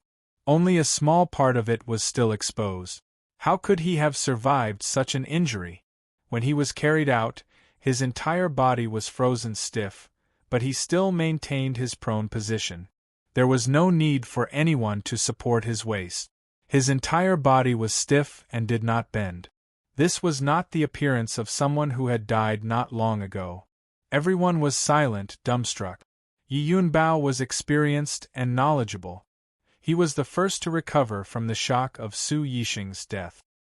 He looked deeply at Tin Ano and asked in a deep voice, "Was it this young lady who took over Su Longjiang's command?" Tin Ano did not say anything. She only stared at Yang Fan with a pair of watery eyes. Yang Fan coughed and braced himself to say, "Middle Commander, the person who took over Su Longjiang's command was not this young lady." Yi Yunbao's eyebrows slightly rose. He asked, "Oh? Then who was it?" Tin Ano glanced at Yang Fan and rushed to say, "This lowly girl is only a woman. How could I understand the art of war? The one who mobilized the troops and commanded the battle was Guard Yang. However, this lowly girl just so happened to know how to speak. At the time, the situation was urgent. In order to appease the troops, Guard Yang asked this lowly girl to pretend to be Su Langjiang. Guard Yang sat at the front of the carriage and secretly gave this lowly girl instructions. This lowly girl was merely parroting his words." Yi Yunbao suddenly understood. In his opinion, this was also the case. How could a woman understand the art of war? Although Yang Fan was a guard, which general did not start out as a lowly soldier, Yang Fan was in the army and was also a guard of the Yulin Guard. Presumably, he had learned the art of war. Yi Yunbao's attitude toward Yang Fan immediately changed. He smiled wholeheartedly and said, "Bodyguard Yang was able to safely bring back the 5,000 men of the Flying Fox sect despite being surrounded by tigers and wolves. Your military tactics are truly outstanding. This merit is truly great. On behalf of the 5,000 men of the Flying Fox sect, I sincerely thank Bodyguard Yang." After Yi Yunbao finished speaking, he swung his scarlet beard and cupped his hands in a salute toward Yang Fan. When Yang Fan saw this, he hurriedly dodged to the side and reached out to support him. He repeatedly said, "I don't dare, I don't dare." How could Yang Fan accept the general's greeting? Yi Yunbao's thoughts were meticulous and his shrewdness was far superior to that of a boorish fellow like Su Yixing. Although Yang Fan was a guard of the Imperial Guard, his status was worlds apart from his. There was no need for him to be so courteous to Yang Fan. However, the Yulin Guard was the Emperor's personal guard. It was easy for them to be promoted. Now that the 5,000 soldiers of the Flying Fox mouth had been brought back by Yang Fan, this merit could not be concealed even if he wanted to. Once this report reached the capital, this little guard's meteoric rise was just around the corner. Who knew what official position he would reach in the future? It was not a bad idea to form a good relationship with him first. As Tin Ano watched from the side, a faint smile flashed across his face. As a woman, what use did she have for this merit? Of course, she would only be happy if it was used by her man to make a name for himself. Although Yi Yunbao wanted to befriend Yang Fan, there was still a huge disparity between their statuses. It was inconvenient for him to appear overly enthusiastic. Moreover, Su Yixing's personal guard was crying bitterly over the corpse. This aftermath also needed to be taken care of. Yi Yunbao nodded to Yang Fan and walked over to comfort Su Yixing's personal guard.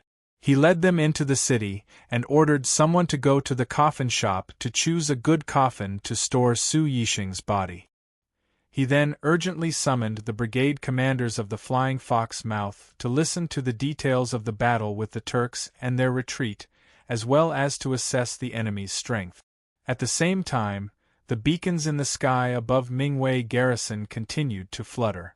After listening to the detailed report from the general of the Flying Fox mouth garrison, Yi Yunbao immediately ordered his subordinate to write a military report to Liangzhou. He then immediately went to the city to arrange the defense and inspected the three armies, preparing to receive the first wave of attack from the Turkic army. Because Yang Fan was one of the 100 horsemen of the Featherwood Guard, His status was special, so he and Tin Ano were temporarily placed in the courier station of Mingwei Garrison.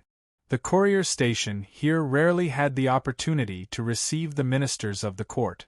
At most, the garrison commander of Liangzhou would temporarily stay here when he went on his 4 routine patrols every year. Normally, this place was only used by the relay soldiers and as a place to store rations. For this reason, the courier station area was very simple, and the architecture was like that of a barrack. It was completely incomparable to the Huangshui courier station in the great city of Shangfu. After being led to his residence, Yang Fan saw that although the room was not large, it was clean and tidy. It wasn't long before the courier returned with fresh water. Yang Fan washed up, changed into his casual clothes, and left. When he arrived, he saw that Tin Ano's room was right next to his. When Yang Fan arrived at Tin Ano's room, he lightly knocked on the door. A moment later, footsteps could be heard. The door opened and Tin Ano stood there, looking very charming.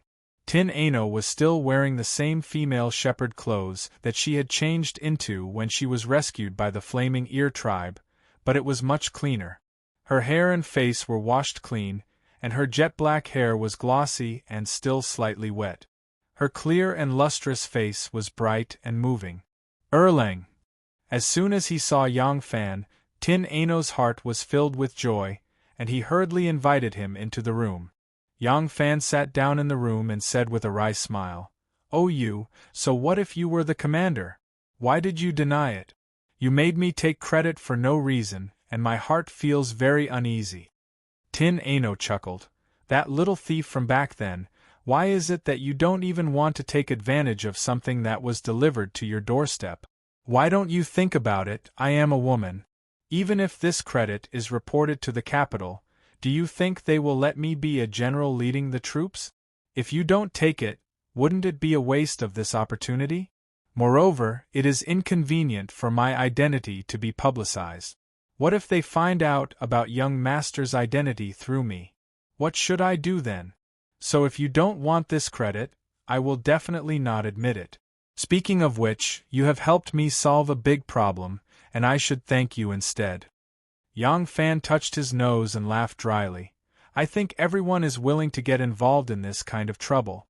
Alright, how do you plan to deal with young Master Jiang?" This question was exactly what was on Tin Ano's mind. Tin Ano was worried about this matter.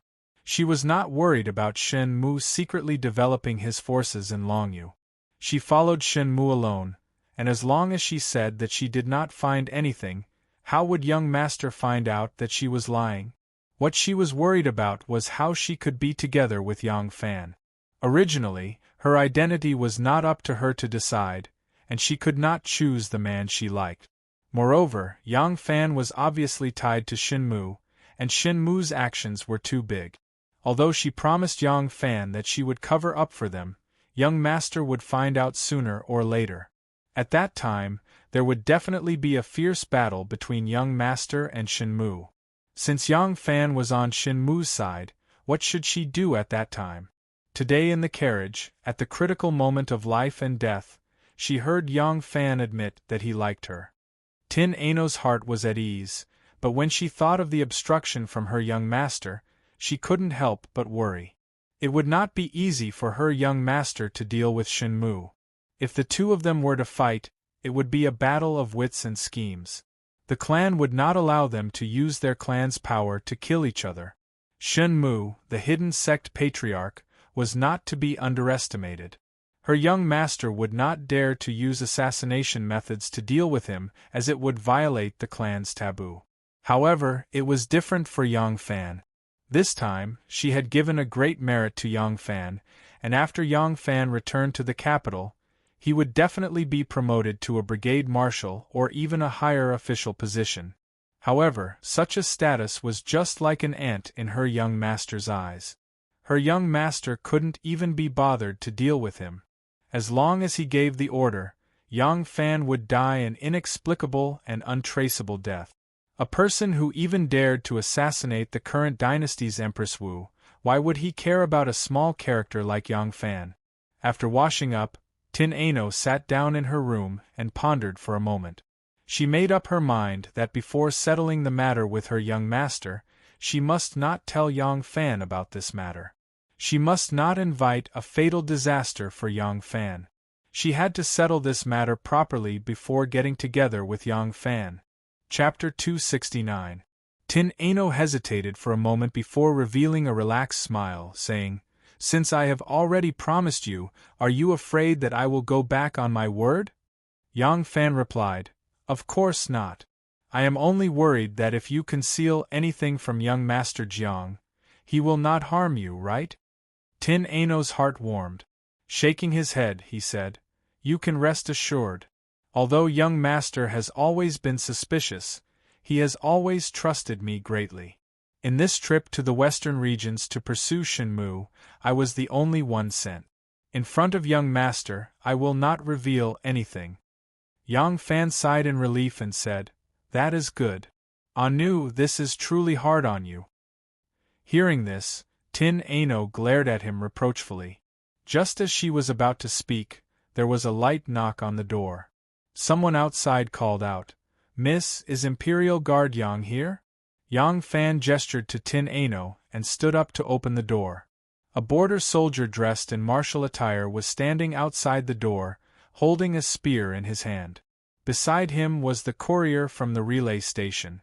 Upon seeing Yang Fan, the soldier said, "Imperial Guard Yang, the palace commander invites you for a moment."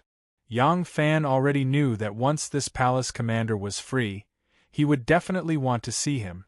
After all, he was the one who brought the news of the Turks' attack, and there were some details that he needed to inquire about. Yang Fan turned to Tin Ano and said, "Anu, I will be back soon." Tin Ano gently nodded her head and watched Yang Fan depart. She immediately stood up and sweetly said to the courier, who was also about to turn and leave, "Uncle, is there any place where I can boil some hot water?" Which girl did not want to dress up prettily in front of her sweetheart? However, the first time Tian Ai Nu met Yang Fan, she was dressed in black and was lying in a ditch covered in blood. This time, she was dressed as a man and crossed the desert with him in the snow and wind. She wore a thick leather robe and was covered in yellow sand and dust. She wanted to take advantage of this rare opportunity to dress herself up nicely and cleanly. Yang Fan followed the soldier out of the relay station but did not go to the palace commander's residence. Instead, he went directly to Qianmen Street. Upon reaching Qianmen Street and seeing the tall city gates, Yang Fan guessed that palace commander Yi must be arranging the defenses. Yang Fan followed the soldier to the side of the city gate. Following the military path up the city gate tower, he saw many soldiers busily moving boxes of arrows, barrels of kerosene, big crossbows, wolf teeth up the city wall, or installing and wiping them. Yang Fan saw Yi Yunbao at the battlement in front of the gate tower. Yi Yunbao seemed to be giving some orders, and there were a few generals beside him. After Yi Yunbao finished giving his orders, the generals left one after another. Yi Yunbao turned his head and saw Yang Fan, so he walked over. Yang Fan hurriedly stood still and cupped his fists. "Palace Commander!" Yi Yunbao waved his hand and said, "No need to stand on ceremony. I have already asked Flying Fox Pass Garrison General, and the information you sent is very important. Although Su Yixing was too cautious and did not believe it, your contribution cannot be buried. At the same time, you thought of a way to impersonate Su Yixing and replace him in commanding the garrison at Flying Fox Pass to return safely. This is a great contribution. I have already reported this matter to Liangzhou, and I believe it will be reported to Luoyang soon." Yang Fan bowed and said, "Many thanks to Palace Commander." Yi Yunbao smiled and said, "I already know that 100 cavalry of the Featherwood Guard have gone to the western regions on official business. Just now, I specially ordered people to investigate the official letters related to you. It seems that you have been missing for a long time. Your captain, Huang Xuchang, even asked the Shanzhou government to send letters to various places to investigate your whereabouts." Yang Fan said, Yes, I was originally going to the Hushi region to gather information, but I accidentally ran into the Turks and heard that they intend to attack White Pavilion, so I came here. Yi Yunbao said. Tomorrow I will send someone to escort you to the Liangzhou government and take the road to Luojing from there. What do you think? Yang Fan said. Thank you for your trouble, General Yi. But where are my companions now? Yi Yunbao said. When the official letters came, they were still at the Huangshui. I do not know where they are now. Yang Fan said. Since that's the case, I will go to Liangzhou first. Once I have news of them, I will make my move. Yang Fan had once said to Huang Xuchang and the others, if there is merit, I will not take it for myself. If I return to Luoyang now and leave Huang Xuchang and the others at the Huangshui, what would that mean? Even if I wanted to share the merit with them, it would be impossible, so I have this plan. Yi Yunbao indifferently said, You can make your own arrangements for your journey. This general will send someone to escort you safely to Liangzhou. After Yang Fan expressed his thanks, Yi Yunbao said, Although Su Langjiang did not believe the news of the Turks' attack and wasted an opportunity to make early preparations, the information you obtained isn't completely useless. I want to know how many soldiers the Turks have sent this time, who their commander is, which tribes are participating, and what is the relationship between them. Do you understand these things? Yang Fan replied, This lowly one knows a thing or two. I will report it all to General. Yang Fan told Yi Yunbao what he had learned about the two armies, the three commanders, and the strength of the major tribes involved. He especially described the conflict between the Ashina tribe and the Ashina tribe in great detail. Yi Yunbao listened attentively, unwilling to miss a single detail. At this time, Mu En and Mu Si's forces had already set up camp at Flying Fox Pass. Their yurts spread out for 10 li. Mu En and Mu Si had around 50,000 men, and besides these people, they also had tens of thousands of cattle and sheep, which were their rations. At the same time, they had circled around the edge of the desert, taking a detour from the Miquchuan River. This way, they could resupply themselves with fodder from the tribes garrisoned there. Thus, they did not move very quickly. They could not march in a straight line through the desert to Flying Fox Pass. The cattle, sheep, and horses could not withstand the extreme cold of the desert at night. Moreover, they could not bring the fodder and drinking water needed by the tens of thousands of livestock. If they had come from the desert, all the cattle, sheep, and horses would have died in 10 days. The camp, fodder, and firewood at Flying Fox Pass had all been burned down by the Tang army. However, Mu En and Mu Si still chose this place as their encampment because the terrain was suitable for setting up camp. Although this place was a little far from the Mingwei garrison, they could not immediately surround it because they still lacked siege weapons.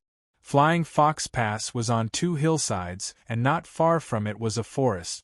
They could use the local materials to build a large number of scaling ladders, nest carts, catapults, trench bridges, battering rams, and other siege weapons. At the same time, they could wait for the other army led by Zhu Tu to arrive. Zhu Tu's journey to the Gobi Desert was further than theirs. Moreover, he needed to send light cavalries to feign an attack on Jianhai, so he would arrive later than them. By the time Zhu Tu arrived, the Mun Kingdom would have produced a large number of siege weapons. Mu En and Zhu Tu's plan was rather efficient. Since Yang Fan wanted to tell Yi Yunbao the news, he had to mention what he had done in Shui Yantua City. The information he mentioned was very detailed and important because he had once impersonated Mu Si and heard Mu En's instructions. These secrets were not easily understood by outsiders. Yi Yunbao was a very steady and vigilant general. Not only did he have to analyze the value of the information Yang Fan mentioned, but he also had to analyze the authenticity of Yang Fan's information. It was not that he doubted Yang Fan's identity. If Yang Fan was a fake, he would not need to protect so many Flying Fox Pass soldiers and strengthen the Mingwei garrison's defense. He only needed to lead the few remaining soldiers and escape back. Besides, if the Turks wanted to work together, Sending 1 or 2 people in would be useless. Yi Yunbao was worried about whether the information Yang Fan had gathered was reliable. If that was the case, Yang Fan would have no choice but to tell him that he had impersonated Mu Si. Yi Yunbao was already amazed when he heard that Yang Fan looked the same as Ashina Mu Si, the son of Silent Shui.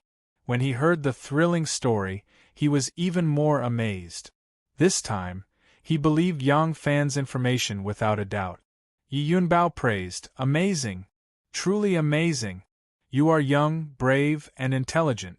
Today, when you led the Flying Fox Pass soldiers to retreat, you also displayed brilliant military tactics. Such a talented young man will have a limitless future." Yang Fan felt guilty and repeatedly said that he did not dare. Yi Yunbao saw that he was humble and polite and had a good impression of him. He could not help but praise him, saying, "This information is very important. The flames of war have been lit. I believe that Liangzhou will soon send reinforcements. When the time comes, I will have a good discussion with the commander of the reinforcements to see how we can make use of the information you have provided." Yang Fan looked at the tense situation on the walls and worriedly asked, "The Turkic army of 100,000 is surging over. Can this garrison of Ming Wei be defended?"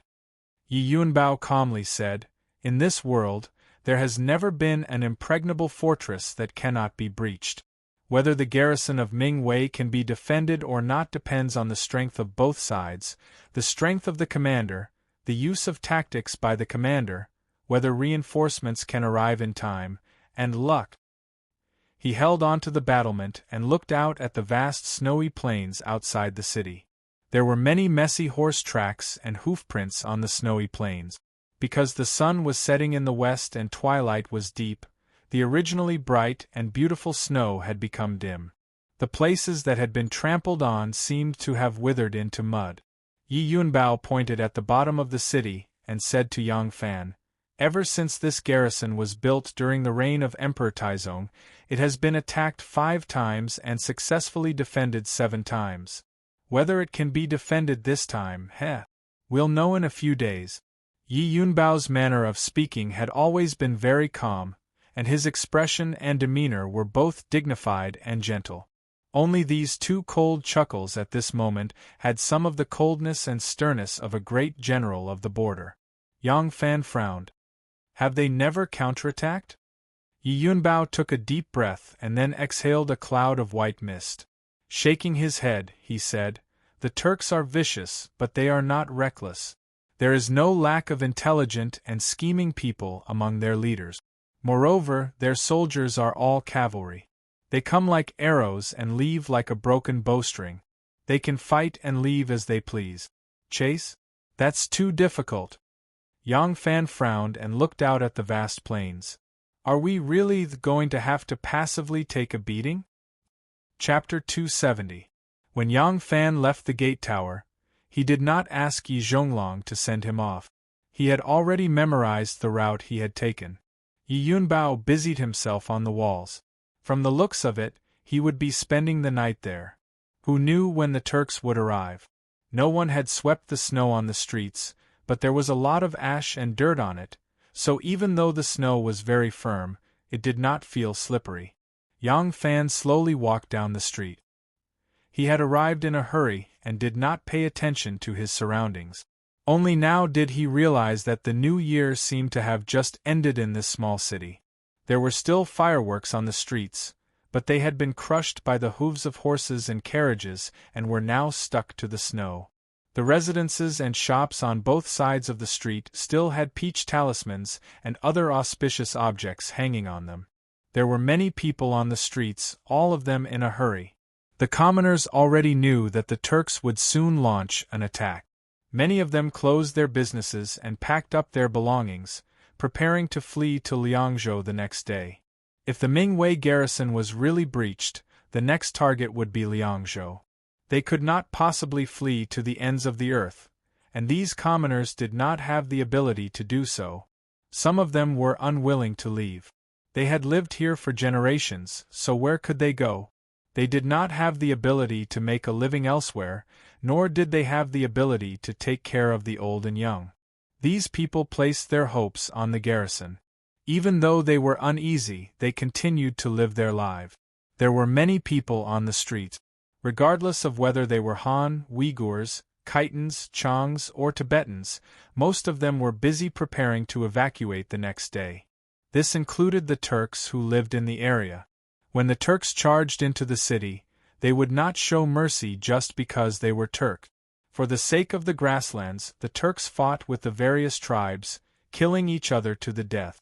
Who cared if the Turks in the Ming Wei garrison were of the same race? Everything was for their own survival.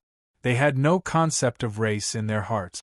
At the intersection, Yang Fan saw a small eatery. It was still open for business, and the steaming cauldrons brought a hint of peace and tranquility to the chaotic scene. The snack bar sold hu bing, pasta, and other snacks. There were also some people who were hungry after a busy day eating there. Yang Fan stopped and looked at the shopkeeper. He was a man in his early 50s, his hair graying and his face bitter. Even though business was knocking on his door, his forced smile could not conceal the worry on his face. The Turks were about to reach the walls, so who could remain indifferent? The entire city was oppressive, and this atmosphere had unknowingly affected Yang Fan, causing his footsteps to become increasingly heavy. When Yang Fan returned to his place, Tin Ano immediately ran over and greeted him happily. "Hi." Tin Ano had already taken a bath. Just as she had hoped, she looked fragrant and clean. There was no rouge or makeup on her face. Because she had just taken a shower, there was a natural blush on her cheek. There was no lipstick on her lips, so her youthful and tender lips were naturally tender and moist. She was still wearing that woman's nomadic robe, but she had tidied it up very cleanly. The lapels were also neat and the belt was tightly fastened, showing off her slender waist as much as possible. She had her hands behind her back as she looked at Yang Fan with a smile. Her jade-like skin was soft and smooth, and her thin and clear skin was both attractive and lovely. Because he was preoccupied, Yang Fan did not notice Tin Ano's beautiful face. He only warmly smiled at her and asked, "I am back. Have you eaten?" Not receiving praise from her sweetheart, not even the slightest bit of surprise, Tin Ano's shoulders immediately slumped. Like a child who was waiting for praise but did not get it, she slightly pouted and said unhappily, "Not yet. The food is here. I wanted to wait for you to come back to eat together, but it's already cold. I will get the courier to heat it up." Yang Fan said, "I will go find it." "Right, let's go to Liangzhou tomorrow." "Oh," Tin Ano responded listlessly. Yang Fan stood at the entrance of the courtyard and shouted a few times, but no one answered. Tin Ano suddenly remembered something and said to him, "Oh, I remember now. The courier has been called to the warehouse in the west. I heard that they are going to distribute military rations to the 4 cities." Yang Fan said, "Oh, then let's go out to eat. Do you want to wear more clothes?" Tin Ano pouted and said, "I am not cold." Yang Fan smiled and said, "Then let's go." The place Yang Fan took her to was the snack bar he had seen at the intersection. When Tin Ano was led to the front of the shop, her eyes slightly curved when she saw the steaming hot soup pot. In the soup pot, the noodles that looked like little fish were flipping up and down in the boiling water, swimming happily, and the thick fragrance of the noodles assailed her nostrils. Tin Ano couldn't help but think of the day she was saved by Yang Fan, the bowl of pasta soup that she had belittled to be worthless, the toothbrush that had lost its hair, and that sunny morning. Tin Ano's heart warmed. She secretly glanced at Yang Fan and thought contentedly, "Although this guy has eyes but can't see and can't bear to praise me, but his mind is still quite meticulous." When Yang Fan and Tin Ano walked into the shop, there was only one customer left. That person didn't order anything other than a bowl of pasta soup. Probably because the Turks were about to arrive and the soldiers were in a panic, that person didn't have the mood to stay outside for long. In the time it took Yang Fan and Tin Ano to order a few dishes and snacks, That person had already finished his bowl of pasta and left in a hurry. Of course, the food that Tin Ano ordered included pasta. This thing was filled with too many beautiful and sweet memories of hers. Who would have thought that the unscrupulous thief who climbed the wall to steal would become the most adorable lover in her heart today? As Tin Ano ate a mouthful of pasta, she glanced at Yang Fan.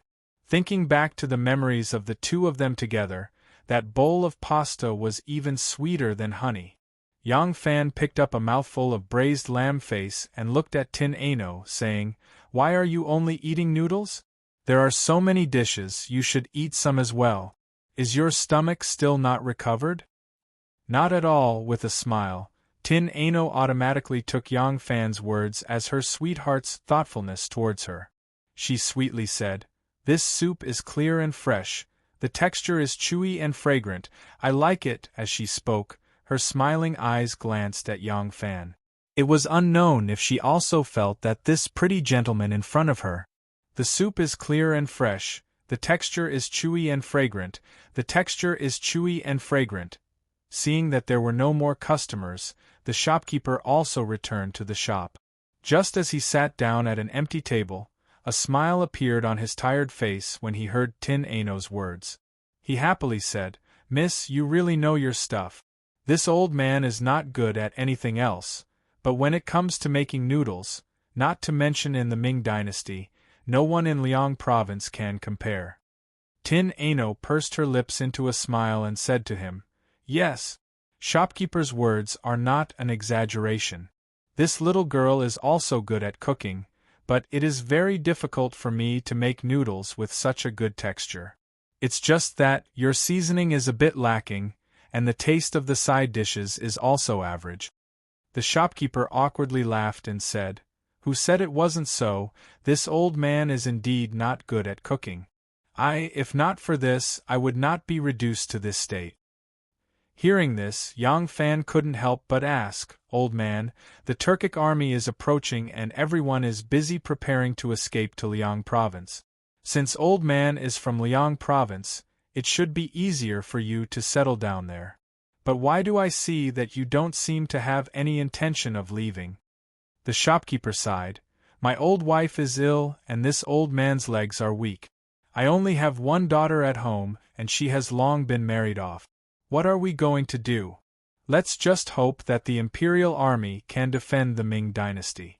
If the Turks really enter the city, at my age, if I die then so be it.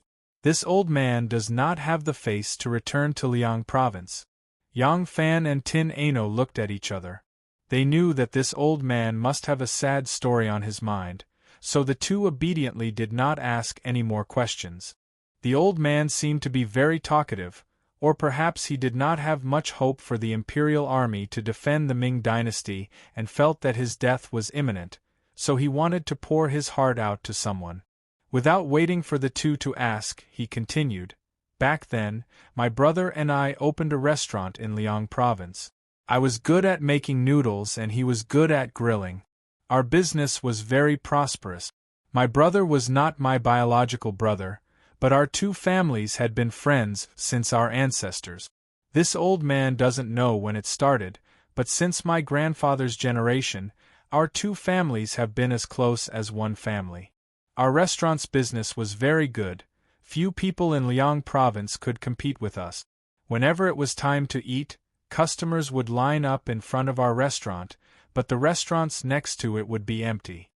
Seeing that the shopkeeper had said it himself, Tin Ano couldn't help but ask, "If that's the case, why did old man move here and just open a small snack shop?" The shopkeeper smiled mournfully and said, "I was schemed against."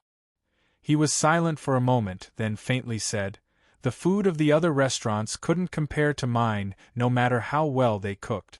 We were forced to close down, so how could we not hate them? They just wanted to punish us. Our two families lived next to each other. There was a big stone roller in front of our door. Our ancestors pooled money to buy it and used it to roll rice and wheat in autumn. Later, our business grew bigger and bigger, so we didn't grow our own food anymore. That stone roller had no use, so we just left it there. In any case, it was so heavy that we weren't afraid of people stealing it. Later on, a merchant came. It was probably the first time he had seen such a rare toy, so he insisted on buying it at a high price. He offered 10 hangs. That broken toy wasn't even worth a hangs. At that time, my wife happened to be at the door, and as soon as she heard the price the other party offered, she was tempted. It was just a stone roller, and it was rare to meet a foreigner who didn't understand anything, so she sold it to him. It's not a big deal to sell it. It's just that my wife was possessed for a moment and thought that the stone roller wasn't worth much. If she kept this a secret, she would be able to take advantage of it. She would go back and tell my brother's wife that someone happened to buy the stone roller and sold it for a whole string of money and gave her half of it. Hearing this, Yang Fan vaguely understood. He couldn't help but exclaim in admiration, "What a good plan to sow discord!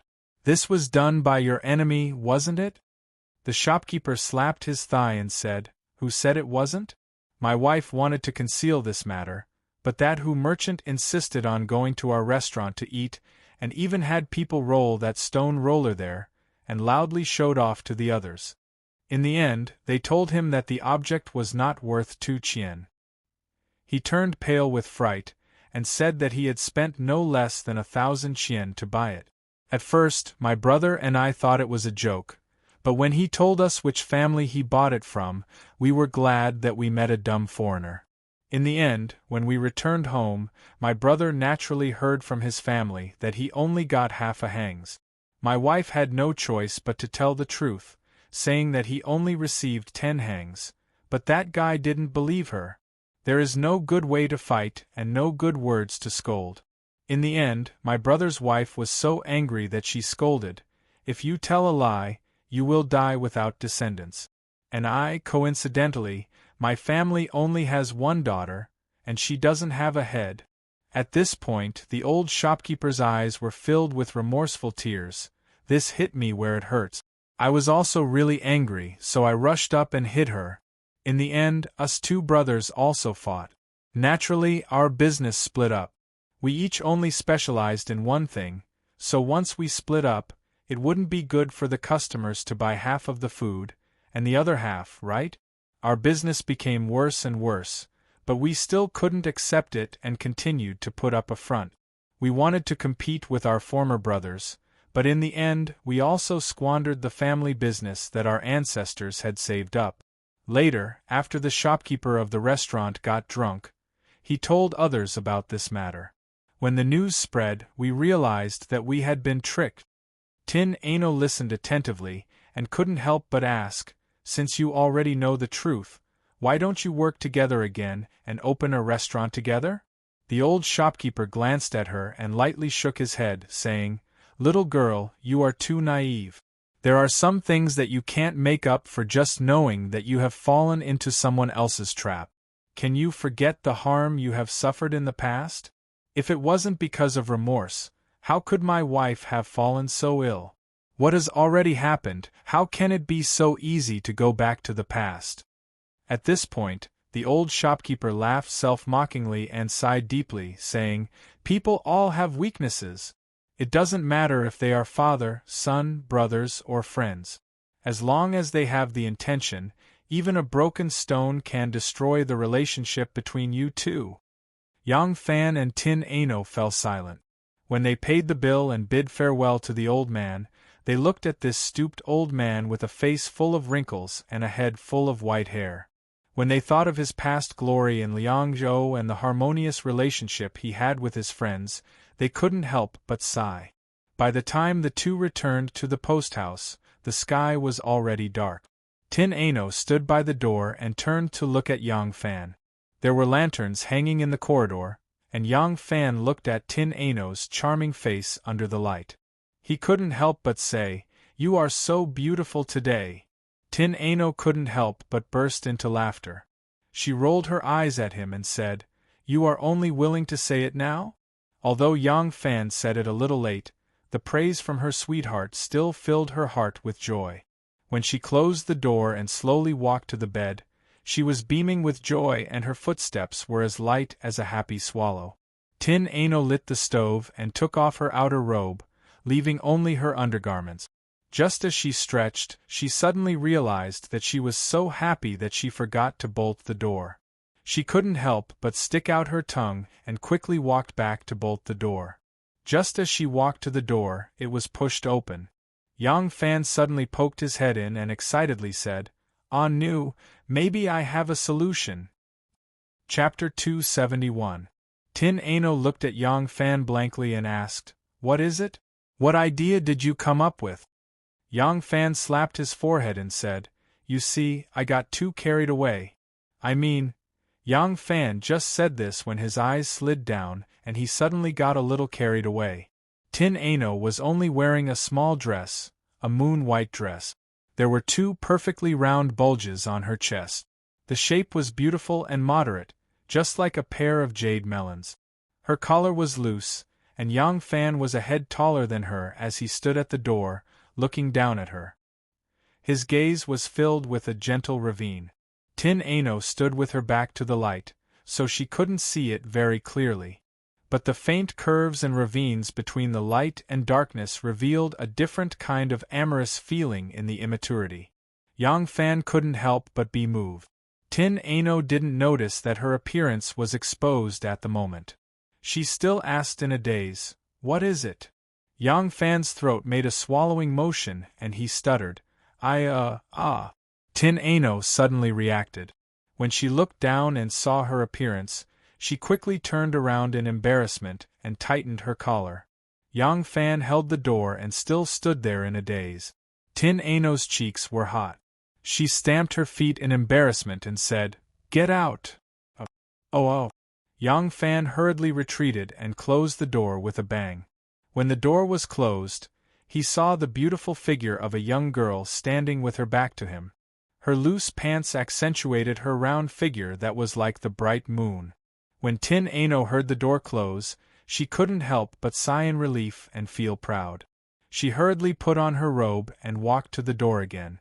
After being bashful for a while, she opened the door. Yang Fan was still standing at the door. When he saw her appear, he grinned awkwardly. It could be considered a smile. In the past, when Yang Fan was in love with her, he would often take advantage of her verbally. He would even feel complacent in his heart, which was a common problem for men. But now that he knew that the girl really liked him, and he couldn't give her the promise she wanted, Yang Fan was a little timid. Tin Ano blushed and said, "Come in." Yang Fan followed behind Tin Ano and entered the room awkwardly. For a moment, he felt a little unnatural. After a moment of silence, Tin Ano cleared his throat and said, "What did you say just now? What did you think of?" Yang Fan hurriedly said, "Oh, it's like this. I'm thinking that with the 100,000 Turkic soldiers at the gates, even if reinforcements from Liangzhou arrive and divide the 2 fortresses of Mingwei to defend them, they might not be able to increase their strength by much and might not necessarily be able to hold the fort. After all, even though Liangzhou is under the jurisdiction of the prefectures, it is not a frontier fortress and there aren't many soldiers there to begin with. They still need to keep a portion of their men to guard against the Tubo invading their heartland, so they won't be able to send many reinforcements." Tin Ano looked at him doubtfully and asked, "Then what do you mean?" Yang Fan touched his chin, which has been shaved with a small knife. "Because it is not a specialized knife, it is not very smooth and there are some hard stubble." Yang Fan explained, "I am thinking about what General Yi Zhonglong told me during the day. The attacking Turkic army is made up entirely of cavalry. Using General Yi Zhonglong's words, they come like arrows and leave like a broken bowstring. If they want to fight, they can fight, and if they want to leave, they can leave. Therefore, whether to fight or not depends on the Turkic army. Whether we can win or not depends on the contest between the 2 sides. And this contest, for the Turkic army, is a question of whether they can win or not. What about us? There is only one choice, and that is, if the enemy wants to attack, we must hold them off." Yang Fan heaved a sigh of relief. "Both sides have their own soldiers, so we have no choice but to make this choice. But I suddenly recalled that in the past, when the Turkic army attacked, we could only passively counterattack. In the future, when the Turkic army attacks, we may still have to counterattack. But this time, it is not impossible for us to take the initiative to attack. Tin Ano's interest was piqued and she asked curiously, "What do you mean?" Yang Fan's hand gently slid up from under his chin, caressing his cheeks and touching his eyebrows, revealing a strange smile. Tin Ano's delicate body trembled and she exclaimed, "You can't be thinking of—" Yang Fan winked at her and said with a sly smile, "Why not?" Tin Ano slowly calmed down and asked in a low voice, "What do you intend to do?" Shaking his head, Yang Fan replied, "Honestly speaking, I have not decided yet. What I have thought of is that I can make use of my looks.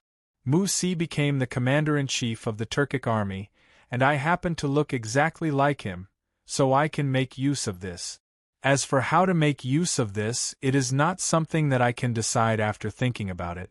This requires General Yizhong's approval and cooperation."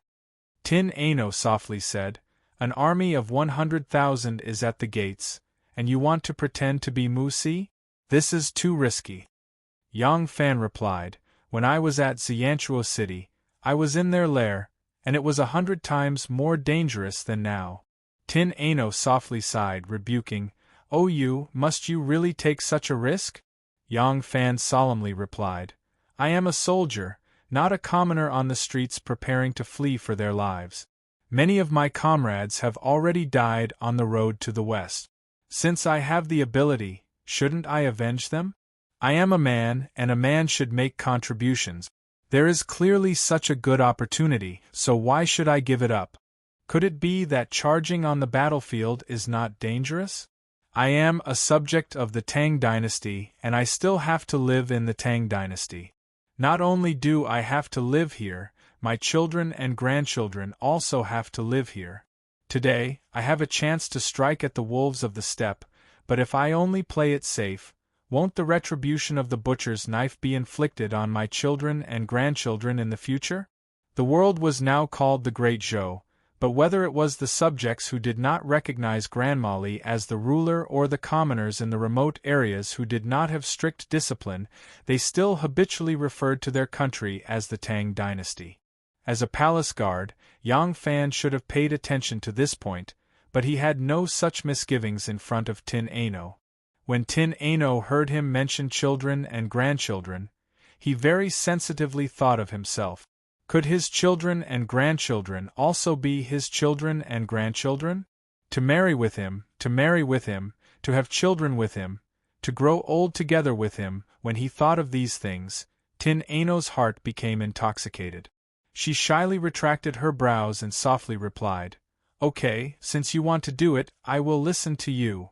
Neither of them noticed that Tin Ano's attitude was becoming more and more like a wife following her husband's song. The next morning, Yi Yunbao sent 4 soldiers to the courier station to find Yang Fan to escort him and Tin Ano to Liangzhou, but Yang Fan went with them to the top of the city walls. Yi Yunbao was busy on the top of the city walls. In a place like this, one could not lower his voice. At one moment, he was loudly questioning the scouts who had been sent out to scout out the Turks, and at another moment, he was pointing at the auxiliary soldiers reinforcing the city walls and yelling a few words. Several generals and deputy generals were following behind him, running around in circles under his orders. Why haven't you left yet?" Yi Yunbao turned his head to look at Yang Fan and couldn't help but ask in surprise. Yang Fan cupped his fists and said, "Palace Commander, this one suddenly thought of a plan last night that might be of some help in our counterattack against the Turkic army." "What plan did you think of?" Yi Yunbao's eyes instantly brightened. He had already asked the commanding general of Flying Fox about the entire retreat process, and was filled with admiration for Yang Fan's ability to have someone replace Su Yixing in commanding the army with a ventriloquist to stabilize the morale of the army. Not even he would have been able to do such a thing, so Yi Yunbao did not dare to treat this person's plan lightly. Yi Yunbao was rather thirsty after yelling for so long, so he invited Yang Fan into the tower. After drinking some water, He sat down and said to Yang Fan, "There's no need for so many rules. Sit down and talk. What plan do you have?" Yang Fan said to Yi Yunbao, "Yesterday, when we were talking about our encounter at Shui Yantua City, this one said that this one and Muzi's son, Muzi, are extremely similar in appearance. Even though we're close relatives, it's difficult to tell them apart." Yi Yunbao's eyes brightened as he leaned forward. "What is it?" Yang Fan said, "The two armies of the Turks have 3 commanders, and one of them is Muzi." Yi Yunbao hurriedly nodded. "That's right. You want to use this identity again?" Yang Fan said, "I pretended to be Muzi in the Turks to persuade the tribes and even participated in their conference. These matters might not have been brought up on the march, but once they return, they'll notice sooner or later. At that time, I won't be able to use this identity. But it's different now. Doesn't Palace Commander think that we can use my appearance as an excuse? If someone pretends to be Muzi," Yi Yunbao excitedly asked, "what do you plan to do?" Yang Fan spread his hands and said, "Palace Commander, I need to get your approval first. If you agree, then we can discuss it in detail. After all, how to deploy the troops, the surrounding geographical situation, and many other aspects, General, you are the one who knows them like the back of your hand." Yi Yunbao froze. "So you still haven't thought of a concrete plan?" Yang Fan said, "I feel that if we plan carefully, we can make use of this point." Oh, Yi Yunbao slowly began to pace around the tent. After some thought, he suddenly stopped and said to Yang Fan, "The Ashina tribe and the Ashina tribe just had a conflict at Shuiyantu. The Ashina tribe even set up an ambush to kill Muzi, killing many of his soldiers. Is that correct?" Yang Fan replied, "Correct. If Moshe hadn't forcefully suppressed this matter and invited a prestigious tribe leader to come and testify that Muzi had been a guest at his place at the time and couldn't have pretended to be a bandit to plunder the tribes, the two sides would have already begun fighting." Yi Yunbao said, "I have a plan. What do you think?" Yang Fan's spirits rose as he hurriedly said, "General, please speak." Yi Yunbao said, "We have 2 gates here, and this mound in the middle is built between 2 mountain passes. Their 2 tribes don't get along, and this was also the reason why they split up. Once their main army arrives, they will also be responsible for 1 gate. After all, even though they have an army of 100,000, if they are all spread out in front of my gate, the majority of the people will only be able to stand back and watch. There will be no place for them to stand." Yang Fan said, "Correct." Yi Yunbao smiled. "Since that's the case, what if this general gives you a group of soldiers dressed as Turks and pretending to be Muzi to launch a sneak attack on the Ashina camp and incite them to kill each other? What do you think?" Yang Fan was dumbfounded. He had always felt that this palace commander Yi was an extremely shrewd person, but he hadn't expected him to come up with such a lousy idea. Chapter 272. Yi Yunbao rubbed his palms together and said, "If you pretend to be Muzi, you will definitely provoke a fierce battle between the 2 sides. Then, our Ming Empire will send out 2 armies to kill them all." Yang Fan looked at him, and spent a great deal of effort to hide his expression, as if he was looking at an idiot. He asked, "When the Turks reach the city, I will disguise myself as Muzi and leave the city and attack Ashid's tribe from Muzi's camp?" Yi Yunbao was a soldier and instinctively wanted to attack and fight. Only after hearing Yang Fan's words did he realize that something was wrong. He frowned and said, "That's right. This is a problem. It doesn't matter if we sneak out a few people and directly open the gates to attack, but—" He stroked his beard and thought for a moment before saying, "When the Turks reach the city, they will definitely camp outside the 2 gates. If we send a group of soldiers out of the city, we will have to move under the noses of Mu-En and Muzi without alarming them and then disguise ourselves as them to attack Ashid's tribe. This is somewhat difficult." He paced around twice before his eyes suddenly lit up. "What if you take a group of soldiers out of the city and set up an ambush before they surround the city? Their army of 100,000 consumes a lot of rations every day and won't stop at Flying Fox Pass. They will probably attack the city in the next few days. You only need to bring 10 days of rations.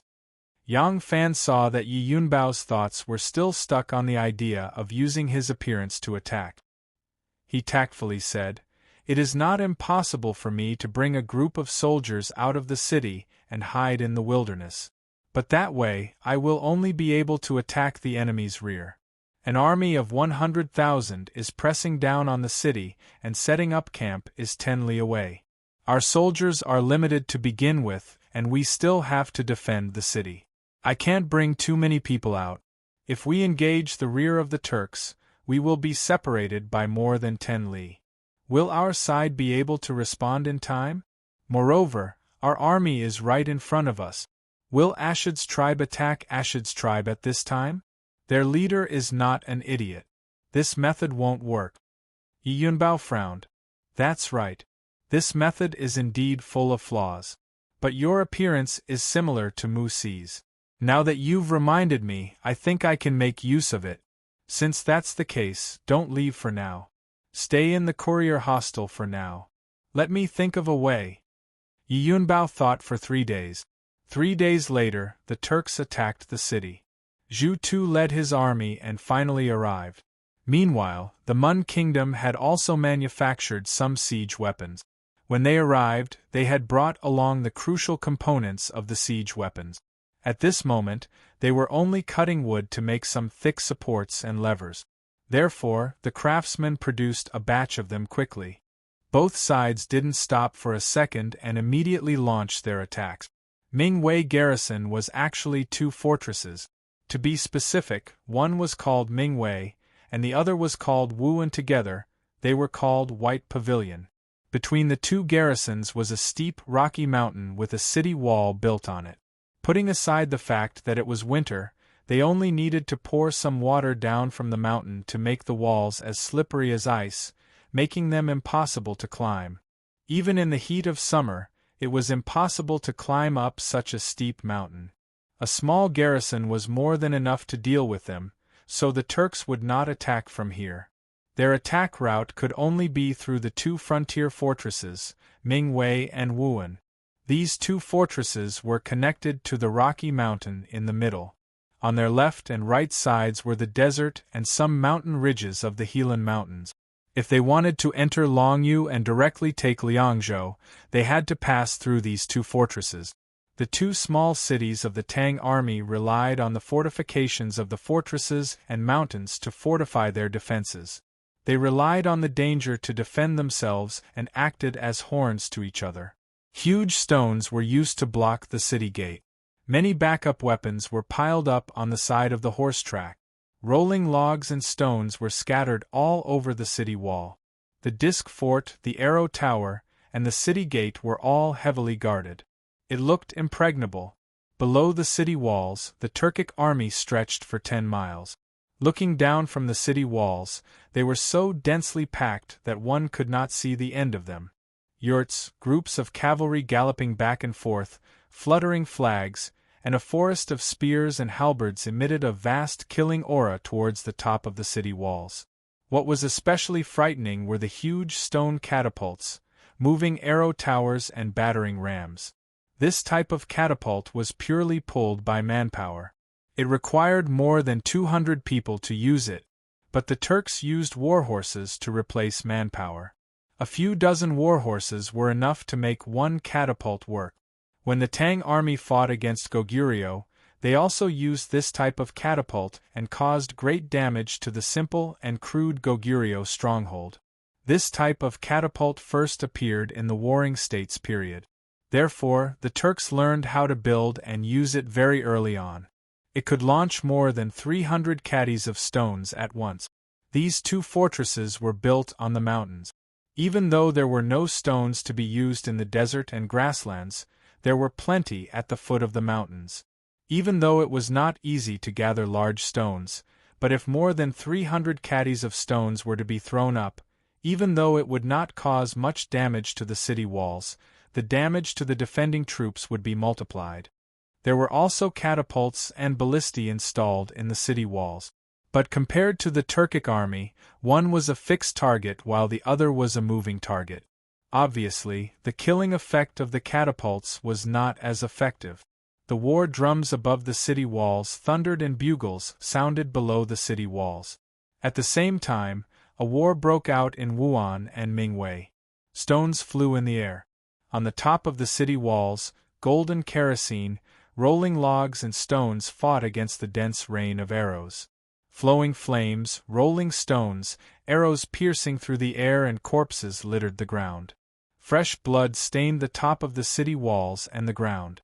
Broken ladders, battering rams, and trench bridges were scattered on the ground. Yang Fan and Tin Ano stood in the watchtower and frowned as they looked at everything in front of them. The ones attacking this side were the Mun Kingdom and Muzi's army.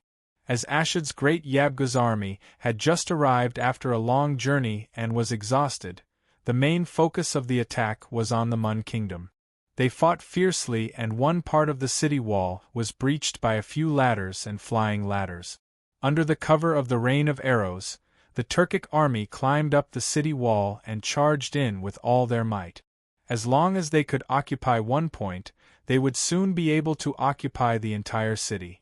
Yi Yunbao, who was fully dressed in military uniform, commanded from the outside. He transferred a reserve team over to quickly clear the Turkic army that had climbed up the city wall and pushed the ladders away. Then, barrels of kerosene, wooden logs, and rolling stones were transported over. Tin Ano suddenly looked into the distance and pointed, "Look over there!" Yang Fan looked over and saw a watchtower erected in the middle of the Turkic camp. It was 3 zhang higher than the city wall and several people were standing on the watchtower, observing the deployment of the defenders and the situation of the battle. From here, the people on the watchtower were only small figures. Even their robes could not be seen clearly, much less their faces.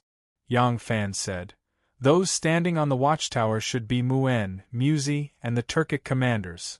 Tin Ano glanced at him and asked, "You are still thinking of that idea?" Yang Fan replied, "I feel that this idea can be used, but I can't think of how to use it." Yang Fan pointed at a soldier on the wall. His comrade had died in battle, and he alone could not move the wooden logs. The other soldiers did not have time to fill in the gap. Seeing a Turkic soldier climbing up the ladder, he could only give up on the wooden logs, grab his saber, and charge over. Yang Fan said, "I am just like him now. I clearly have a powerful weapon in my hand that can kill a large number of people with just one swing, but I have no way of using it. In the end, I can only fight like this." Standing beside him, Tin Ano stole a glance at him and coughed, explaining, "I thought that Shenmu was with you, so I followed you to the Turks. When you were pretending to be Muzi at Shuiyentuo, I saw that by your side, there was a Turkic girl." Yang Fan was still racking his brains on how to use his looks to deal with the Turks. Hearing her mention Mu Hiyue, he recalled that unusually charming scene and felt guilty. He hurriedly pretended to be calm and replied, "Yes, she is the daughter of the commander of this Turkic army, Mu'en, Musi's fiancé." "Oh," Tin Ano said, "she didn't notice that you are a fake." Yang Fan laughed and said, "How is that possible?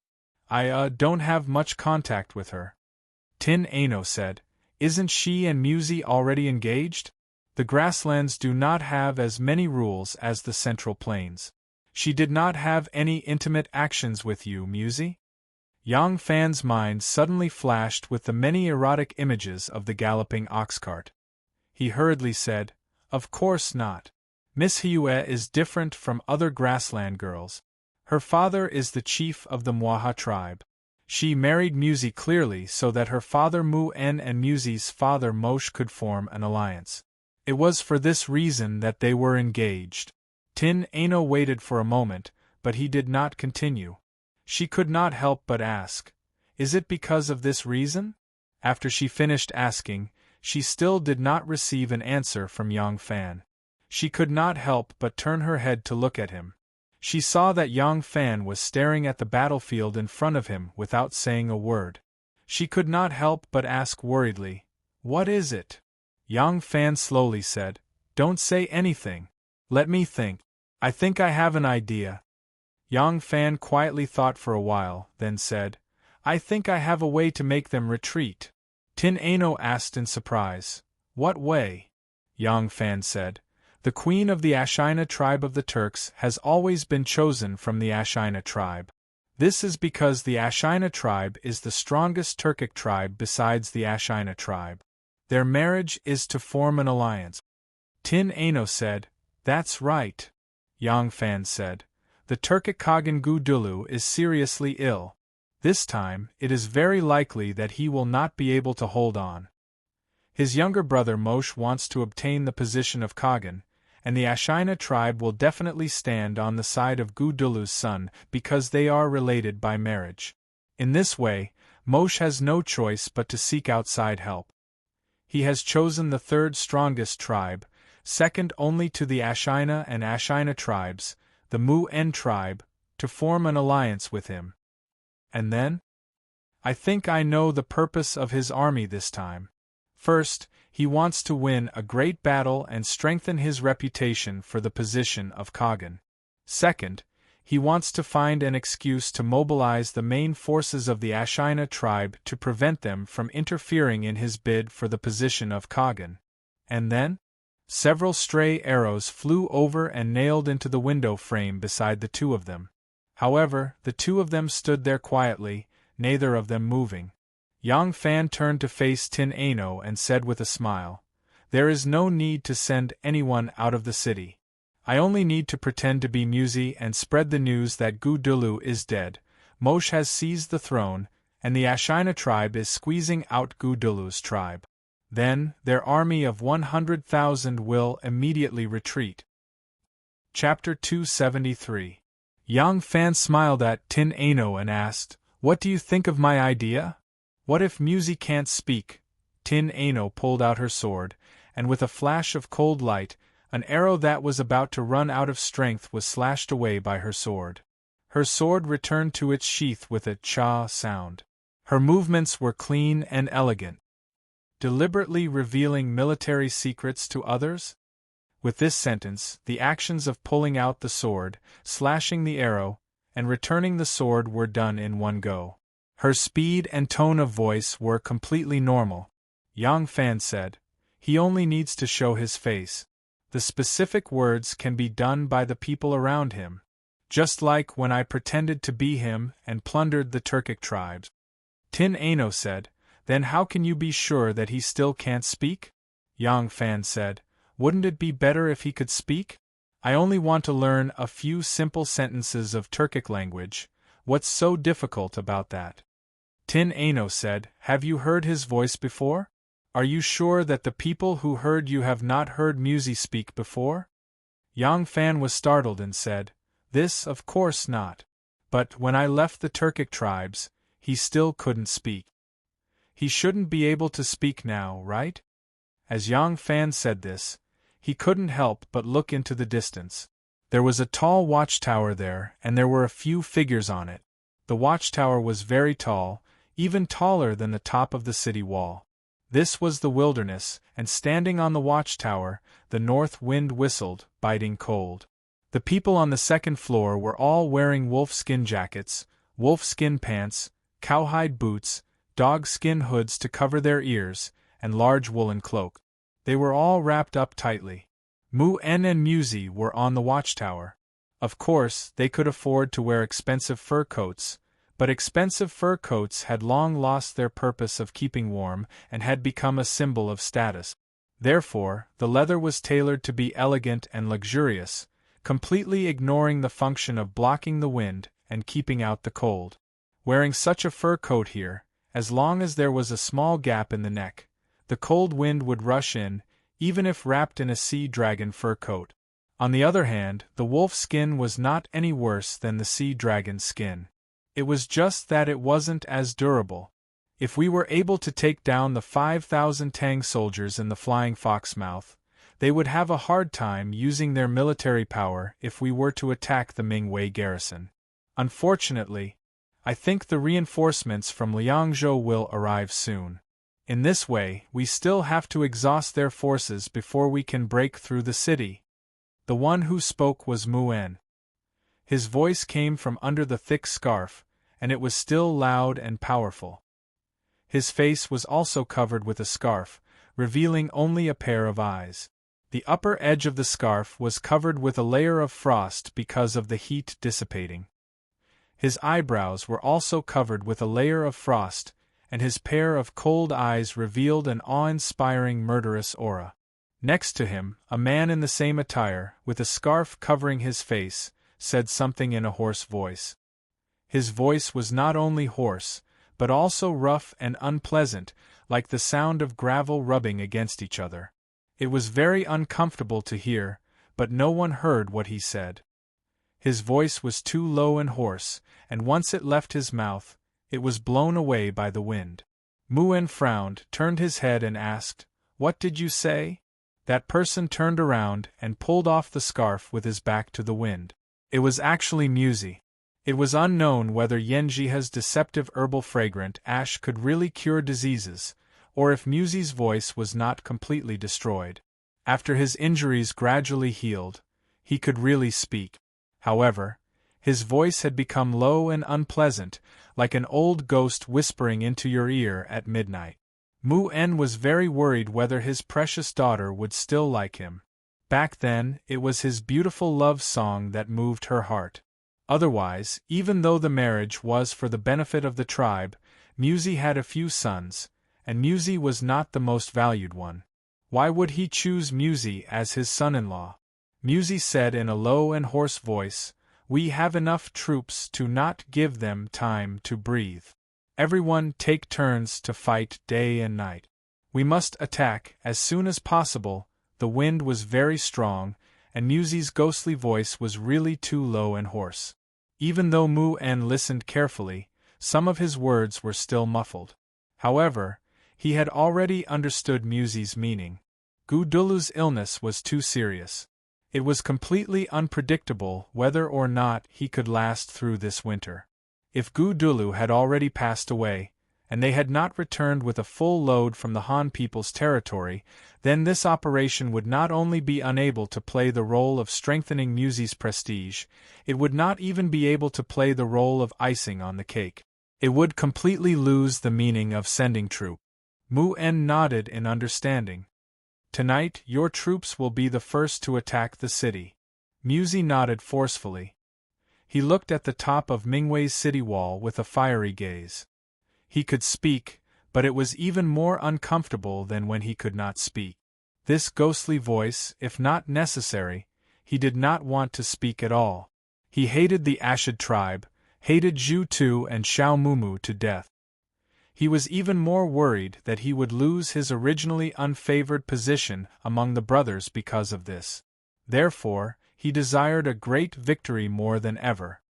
He stared at the top of the city wall, wishing that he could climb up and plant his battle flag on the top of the city wall.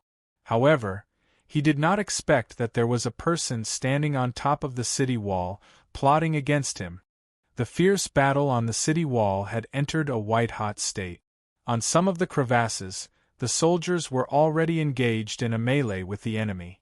Below the city wall, scaling ladders had been placed on top of the city wall, and the Turkic soldiers were climbing up like ants. Kerosene, rolling logs and boulders were madly smashing down, each one smashing down like dumplings.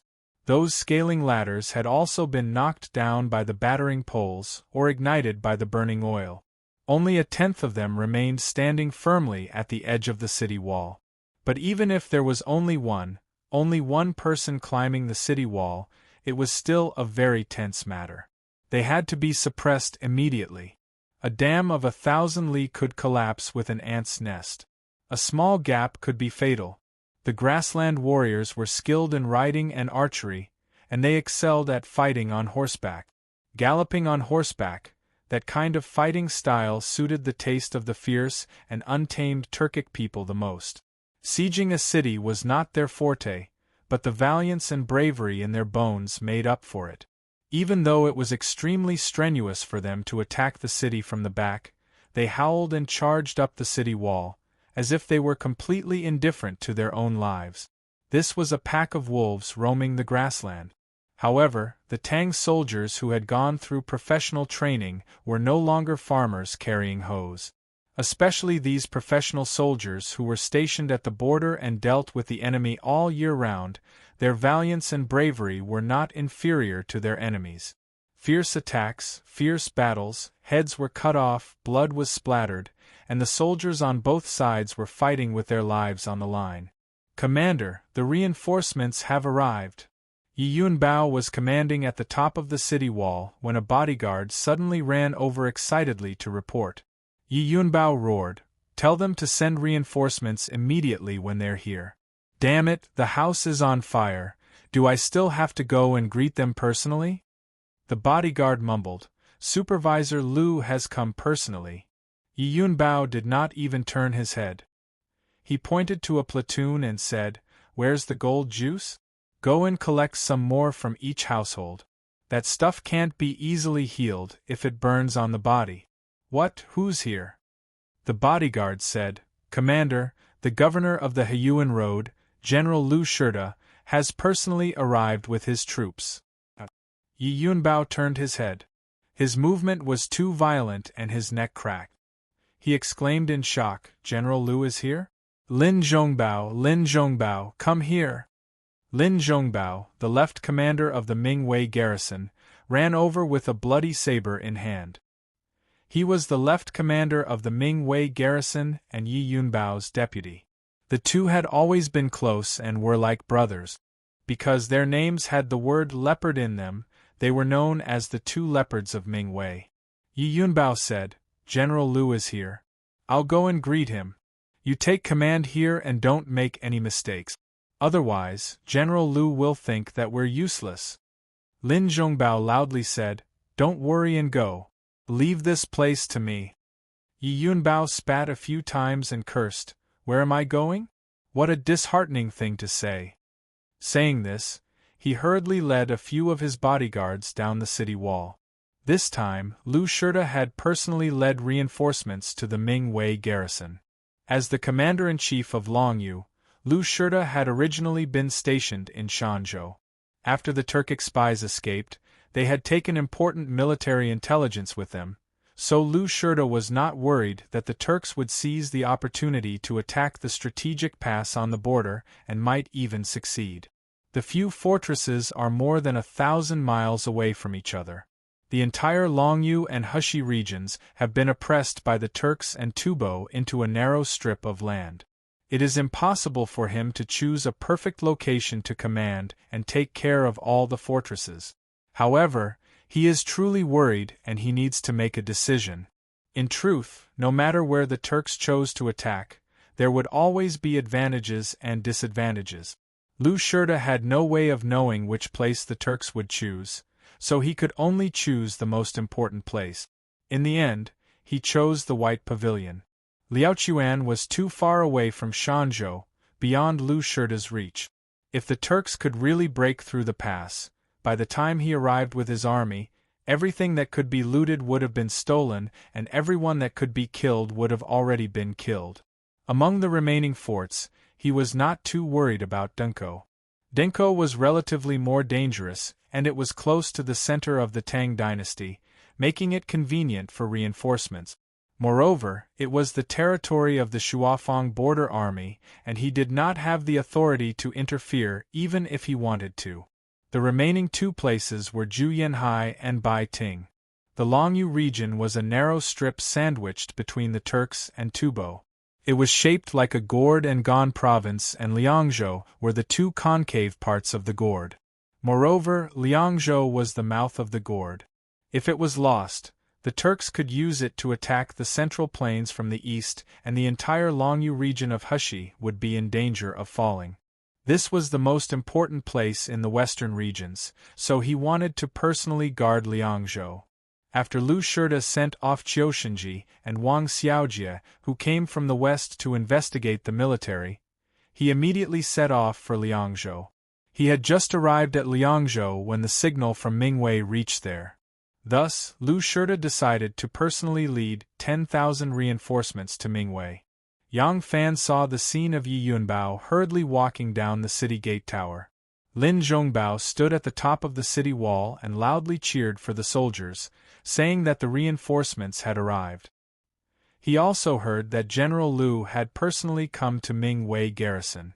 He didn't expect that Shin Mu would actually come as well. Chapter 274.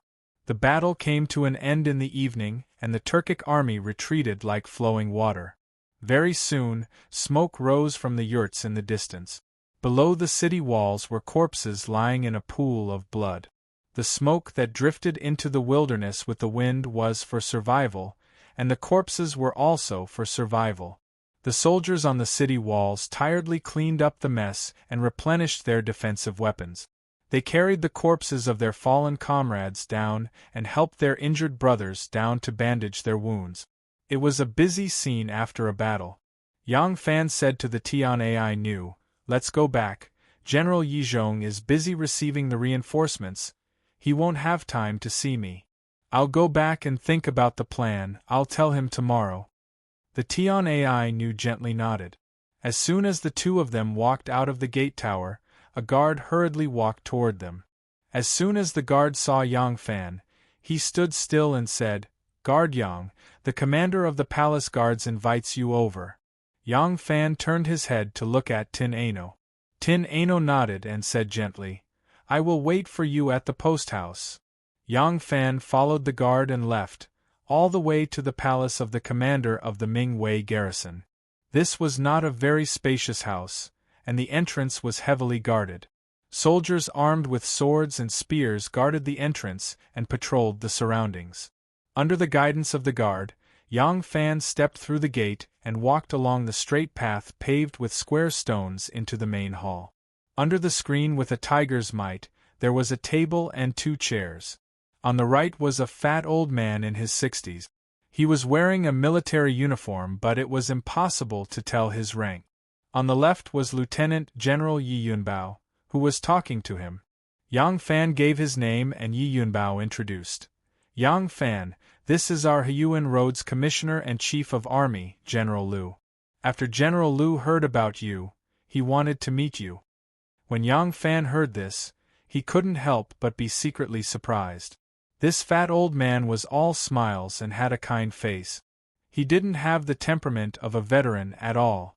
If he didn't wear this military uniform, he would be no different from an ordinary old man on the street. Yang Fan quickly returned the greeting. "This lowly officer Yang Fan greets General Lu." "Haha, no need to be so polite. This old man has heard about you.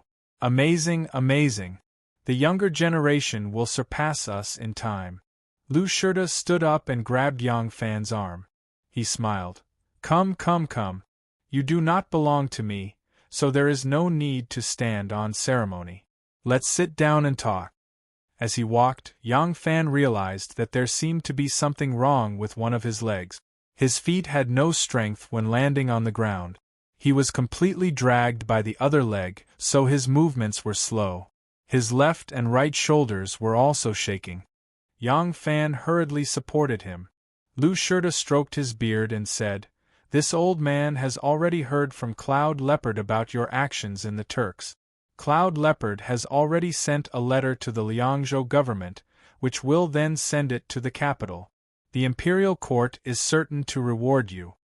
Lu Shirta stroked his beard and said, "This old man has just heard from Cloud Leopard about your actions in the Turks.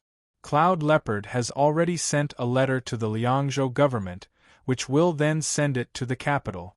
The imperial court is certain to reward you." Lu Shirta suddenly changed the topic. "Cloud Leopard said that you are so similar to the Turkic commander, Ashina Musi, that you can pass off the fake as the real one. You want to use the conflict between the Ashina and Ashina tribes to incite them to kill each other?" Yang Fan bowed. "Yes, this lowly officer has discussed this matter with General Yi Zhonglong, but there are too many loopholes in this plan, and it won't be easy to carry it out. In the last few days, General Yi Zhonglong has been racking his brains, and this lowly officer has also been thinking of a solution. Just now, while watching the battle from the walls, this lowly officer suddenly thought of a plan that seemed feasible. Lu Shirda was rather interested. Oh? This old man called you over to discuss this matter, and see if we could brainstorm a solution. I didn't think that you'd already come up with one. Quickly tell me so that this old man can hear it. Yang Fan told Lu Shirda about the plan he had come up with on the walls. Lu Shirda slightly closed his eyes and quietly thought for a long time before slowly saying, This plan truly is more feasible than the one you came up with. Yi Yunbao said, Chief Steward, that Missa Nu's words are a problem. What if Musi can already speak? What if the person who hears Yang Fan's words has heard Musi's voice before? Lu Shirda nodded, and then he shook his head. There's no need to worry about this. When this old man was a soldier in the army, I once saw a brother who had his throat injured. Even if his throat is much better now, it's impossible for his voice to completely recover in such a short period of time. Moreover, Musi's voice doesn't belong to his tribe, so there won't be many people who have heard his voice before. Even if they occasionally hear a few words, it won't be easy for them to distinguish whether it's him or not. Coupled with the resemblance, it's enough to pass off as the real one, so this plan is feasible. This old man thinks that there are two things that we should be worried about. First, after pretending to be Musi, who should we spread this fake news to? This news must be spread to the Ashid tribe, so it must be found out by the Ashid tribe or a vassal tribe of the Ashid tribe to be effective. If we spread this news in Musi's own camp, he will notice something unusual before it reaches the ears of the Ashid tribe. Second, if we let the Ashid tribe know, then who should we let know? Musi is the commander-in-chief of the army, and he has just fought with the Ashid tribe. What kind of reason does he have to get close to the Ashid tribe? With his identity, it's impossible for him to get close to a small soldier, and it's even more impossible for him to leak such important news as the Khan's death to a small soldier. It can only be a general of the Ashid tribe. This is another problem. Lu Shirda was indeed good-tempered. He sat there calmly, counting his fingers as he slowly explained. Finally, he chuckled. So, the main problem is, why would Musi secretly get close to the Ashid tribe? Why would he reveal such an important secret to the Ashid tribe? As for the sound, that's a small matter. With Yang Fan's ability to adapt to the situation in Xianchuo, he should be able to deal with it with ease. Lu Shirda's words instantly enlightened Yang Fan and Yi Yunbao. The three discussed for a long time, but they still could not find a flawless and convincing plan. Lu Shirda smiled. All right, this is a good plan, but since we haven't thought it through, we should first use our fists to fiercely beat down the Turks. It's not like we can only rely on schemes to deal with invading enemies without courage. We can slowly think of a plan. Now that we've thought of a way to use this handsome face, how can we not think of a way to carry out this plan? Yang Fan, go back to the inn and rest. Think about the 2 points I just mentioned. If we work together, we'll definitely be able to come up with a flawless plan. Yang Fan hurriedly stood up and said, Yes. Since this is the case, this lowly officer will take his leave. Lu Shirda said, That's right, your brothers in the cavalry are all very concerned about you. They heard that when you came back, you would definitely pass through this place. They came with this old man this time, and are waiting for you at the inn. Quickly go back and see them. Don't let them wait too long. Yang Fan was elated and hurriedly said, Yes, this lowly officer will take his leave. After Yang Fan left, Yi Yunbao said to Lu Shirda, Great Director seems to be placing a great deal of importance on this plan? Lu Shirda stood up and slowly walked to the wall. In front of the commander's hall was a painting of a tiger descending a mountain, and on the 2 white walls were maps of mountains and rivers. These were maps that the Longyu army had drawn based on the intelligence gathered by their scouts over the years. They were purely for military use, and as they were constantly improved, they were even more detailed than the official map. Yi Yunbao saw Lu Shirda stand up and hurriedly walked over to the map. Lu Shurta stared at the map for a long time, then said to Yi Yunbao, I truly haven't thought of a plan yet, but do you know why this old man isn't in a hurry? Yi Yunbao respectfully said, Great Director, please enlighten me. Lu Shurta said, Since we have such a good plan, will it be enough to make the Turks retreat without a fight? Yi Yunbao was surprised. Great Director is saying, but we only have 5,000 men here, including the cavalry that Great Director brought. Against 100,000 cavalry, it seems.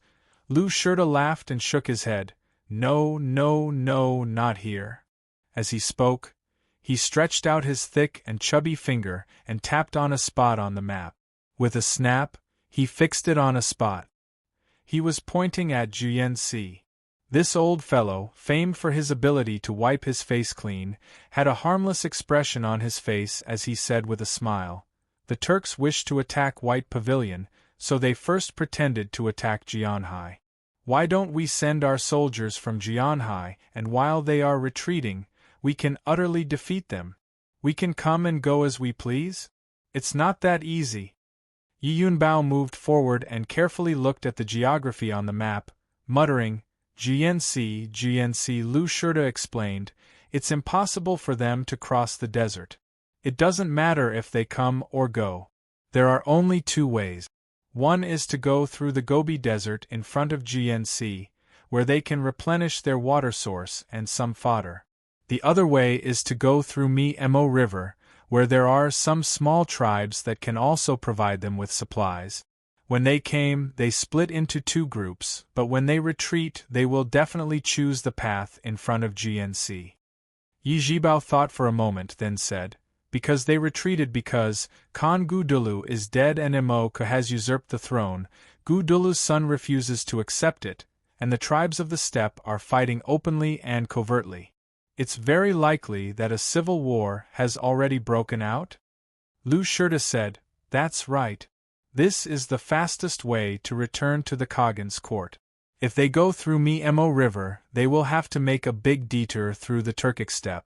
Thus, not only will they choose this path, they will also abandon all their excess cattle and sheep, only bringing with them 10 to 20 days' worth of rations, and return as quickly as possible to determine what has happened. Lu Shurta put his hands behind his back and smiled like a heavenly official was giving him a blessing. Jianxi has rivers and lakes with abundant water sources and lush pasture. It is an extremely important breeding ground for the imperial court, so not only are there many soldiers stationed there are also many horses. After the Turks feigned an attack on Jianxi, the reinforcements sent to Jianxi have not yet returned and are still stationed there. The two armies of the Turks are on guard against each other. They can't eat or sleep well, and they are exhausted from rushing back. When they reach Jianxi, if countless cavalry suddenly swarm out from the gorge. Yi Yunbao's blood boiled as he heard this. He punched the map and laughed. Damn it, I'm not the defending general of Jianxi. Such a great contribution is truly enviable. Chapter 275. When Yang Fan walked out of the palace commander's residence, he saw a carriage quietly parked at the entrance of the yamen. Yang Fan paid it no mind and was just about to walk in the direction of the inn when a person suddenly appeared beside the carriage and called out, Erlang! Yang Fan turned his head and couldn't help but call out in pleasant surprise, Brother Yen, it's you! Why are you here? Weren't you sent to Liang? Before he could finish the word Zhou, Yen Jiha had already rushed over and tightly embraced him, laughing heartily. Erlang is indeed fine. The heavens help the worthy. A friendship that had gone through life and death together was often born from experiences of life and death. The fact that Yang Fan had returned to save people outside Xianchuo City and covered their retreat alone had made this simple-minded man regard Yang Fan as his brother. I'm also very happy that Erlang is fine. A gentle and refined voice came from the side. Yang Fan turned his head and saw Shun Mu standing to the side, dressed in a plain blue cotton robe and wearing a gratified and happy smile. Brother Shun! Yang Fan happily called out. Yen Jiha heavily patted his back twice and released him. Yang Fan turned to Shen Mu and then to Yanjiha, asking, "Why have you come?" Yanjiha replied, "We went through untold hardships to reach Flying Fox's mouth. Unfortunately, no matter how hard we tried, that muddle-headed garrison general wasn't willing to believe our news. He even suspected that we were Turkic spies and wanted to take us to Liang province to verify our identities. When we arrived at Liang province, the chief steward of the Huyuan army, Lu Shurda, also arrived. He even brought with him people from his army who recognized Gaoshi Chicken and Big Bear. Only then were we freed. After I escaped, I immediately went to the Huang River to see young master. Young master heard that your whereabouts were unknown and insisted on coming here to wait for an answer." Listening to this, Yang Fan's heart was moved. He was a person who attached great importance to kinship and friendship. He was alone in the Central Plains, yet he was able to regard Ma Qiao and Mian Pian as his own brothers and sisters, not without this reason. Now that Shen Mu, as the hidden sect matriarch of a prestigious aristocratic family, had personally come to such a dangerous place, it was enough to prove his affection for her. After Shen Mu and Yang Fan parted ways at the oasis, he returned to Huang Shui and coaxed Miss Chi-Chi back to Chang'an. Shen Mu himself did not leave. The situation in the western region was unpredictable. His foundation was here, so how could he leave? He had to stay here to guard against any mishaps. If the western regions were occupied by the Tuju, he wouldn't lose his position as the hidden sect patriarch, but he would lose the ability to fight against the Xian clan and would once again become a hired thug under young Master Jiang. He had poured too much blood, sweat, and tears into the western regions. How could he not attach importance to it? Little Flying Arrow, Zhang Yi, had returned to the Hushi region along his original route. That route was rather far from the Huang Shui, so Shen Mu still did not know of his news. However, Yanjiha had returned with Gaoshi Chicken and Big Bear. After they were sent to Liangzhou, Lu Shurda also happened to arrive.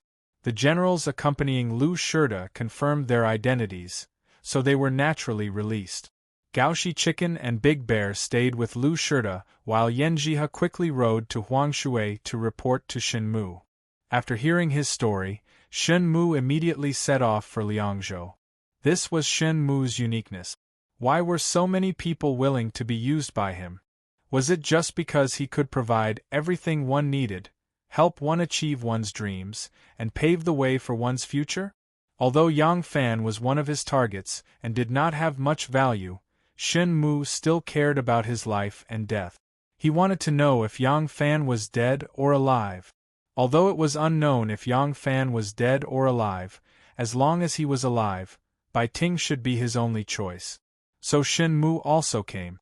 Huang Shui and Shanzhou were not far apart. When Shen Mu arrived in Liangzhou, Lu Shurda had already decided to personally attack Bai Ting. Shen Mu simply went to see Lu Shurda. Shen Mu knew Lu Shurda. How could he not be acquainted with the feudal officials of the western regions when he managed the western regions? He was the one who told Lu Shurda about the idea of running inns like the Shanzhou Courier House and the Huangshui Courier House, so that the two sides could earn quite a bit of money for the garrison. The two sides had long been friends. Lu Shurda did not know Shen Mu's exact identity, but he knew that Shen Mu had many businesses in the northwest and had close relationships with many of the wealthy merchants there.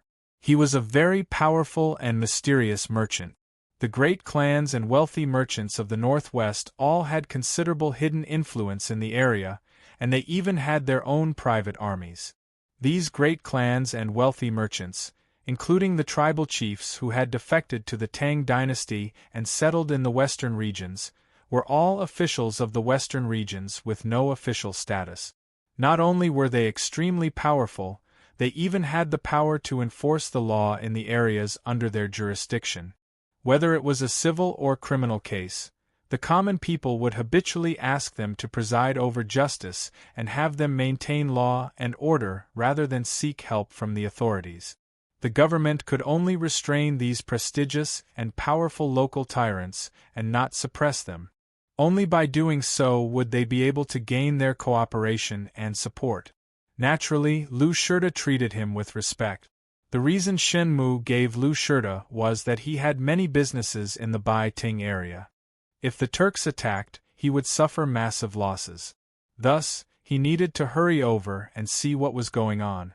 If necessary, he might even provide some assistance to the soldiers. Lu Shirta naturally agreed and treated him with great courtesy. Walking to Yang Fan's side, Shen Mu grasped his hand and shook it vigorously, lamenting. Erlang's journey to the Turkic Khaganate has been fraught with danger, and it has been tough on you. I truly believed that you were doomed. I didn't think that Erlang would be able to pass through the desert and return safely.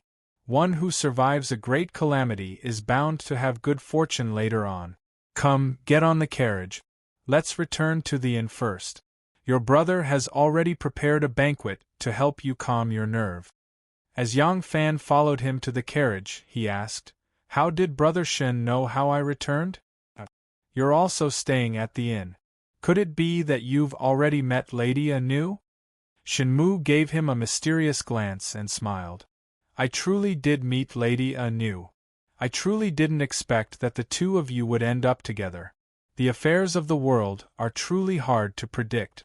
However, the news of you crossing the desert to White Pavilion, impersonating someone else, and commanding the Flying Fox Pass army to return safely did not come from Lady Anu's mouth.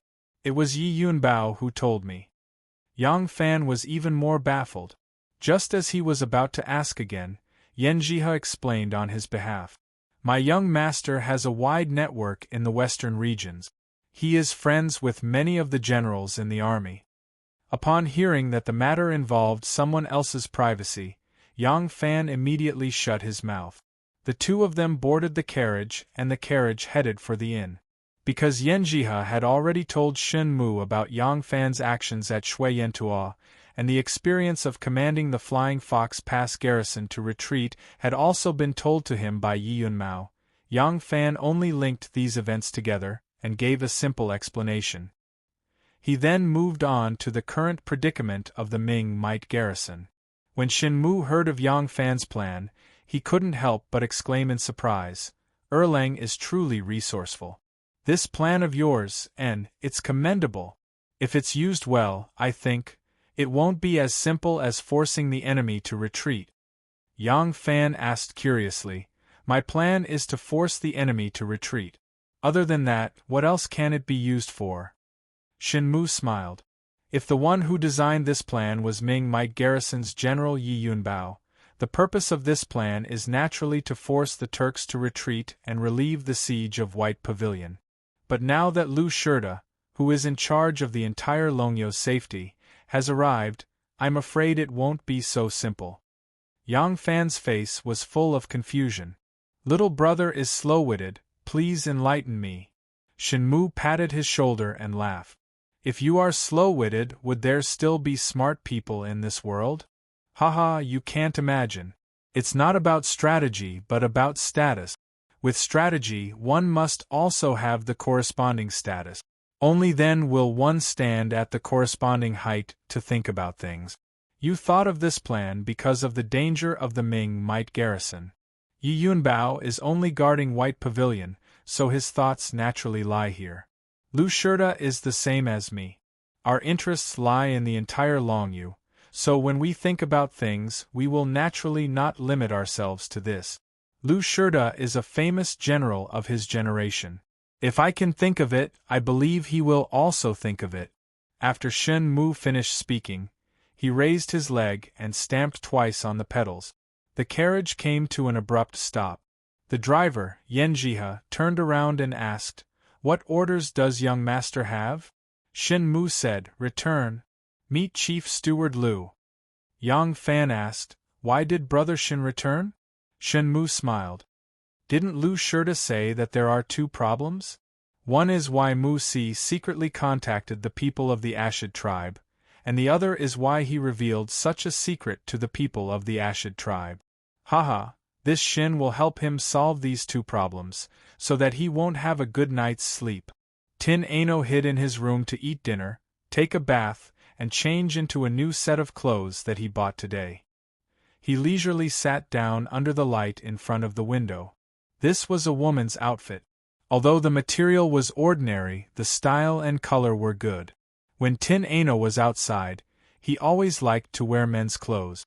Now, for some reason, he liked to wear women's clothes, so he bought it.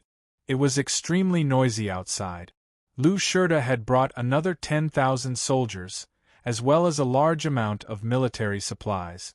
They had to enter the warehouse to collect, and they had to leave the warehouse to pay. The warehouse next door was filled with loud noises. In the front hall, Huang Xuchang, Zhang Shidong, Zhang Qi, Tianyan, Wei Tongchuan, and a few others had drunk a little too much. They were laughing loudly and arguing endlessly. Tin Ano had long gone into hiding. Ever since Shen Mu found out that she was here, Huang Xuchang and the others knew that she was the woman who crossed the desert with Yang Fan. They all asked her questions one after another, so she found an excuse to hide. Huang Xuchang and the others were simply a bunch of ruffians. What kind of things were they asking? How was she supposed to answer those questions? Was she supposed to tell them that it was very, very cold in the desert, that when she went to relieve herself, her buttocks were almost frozen into 2 pieces? Was she supposed to tell them that in order to keep out the cold, she hugged Yang Fan to sleep for the entire night? If these people were loathsome, then Shen Mu was terrifying. This guy who always had a cheeky smile on his face had a very powerful pair of eyes. He had only exchanged a few words with her, and there was a look of understanding in his eyes. Tin Ano was very afraid of that kind of gaze. That kind of gaze seemed to see through her, into her heart, and discover all of her secrets. Yang Fan was still the best. It was enough for a man to be as smart as Erlang. A crafty man like Shen Mu always gave people a feeling that he was unreliable. Tin Ano held her chin and thought sweetly. She thought about the past, the present, and the future. Gradually, she was immersed in her own thoughts and did not notice that the sky was gradually getting dark. The lights in the corridor were already lit, and among the laughter in the front hall, Yang Fan's voice could be heard.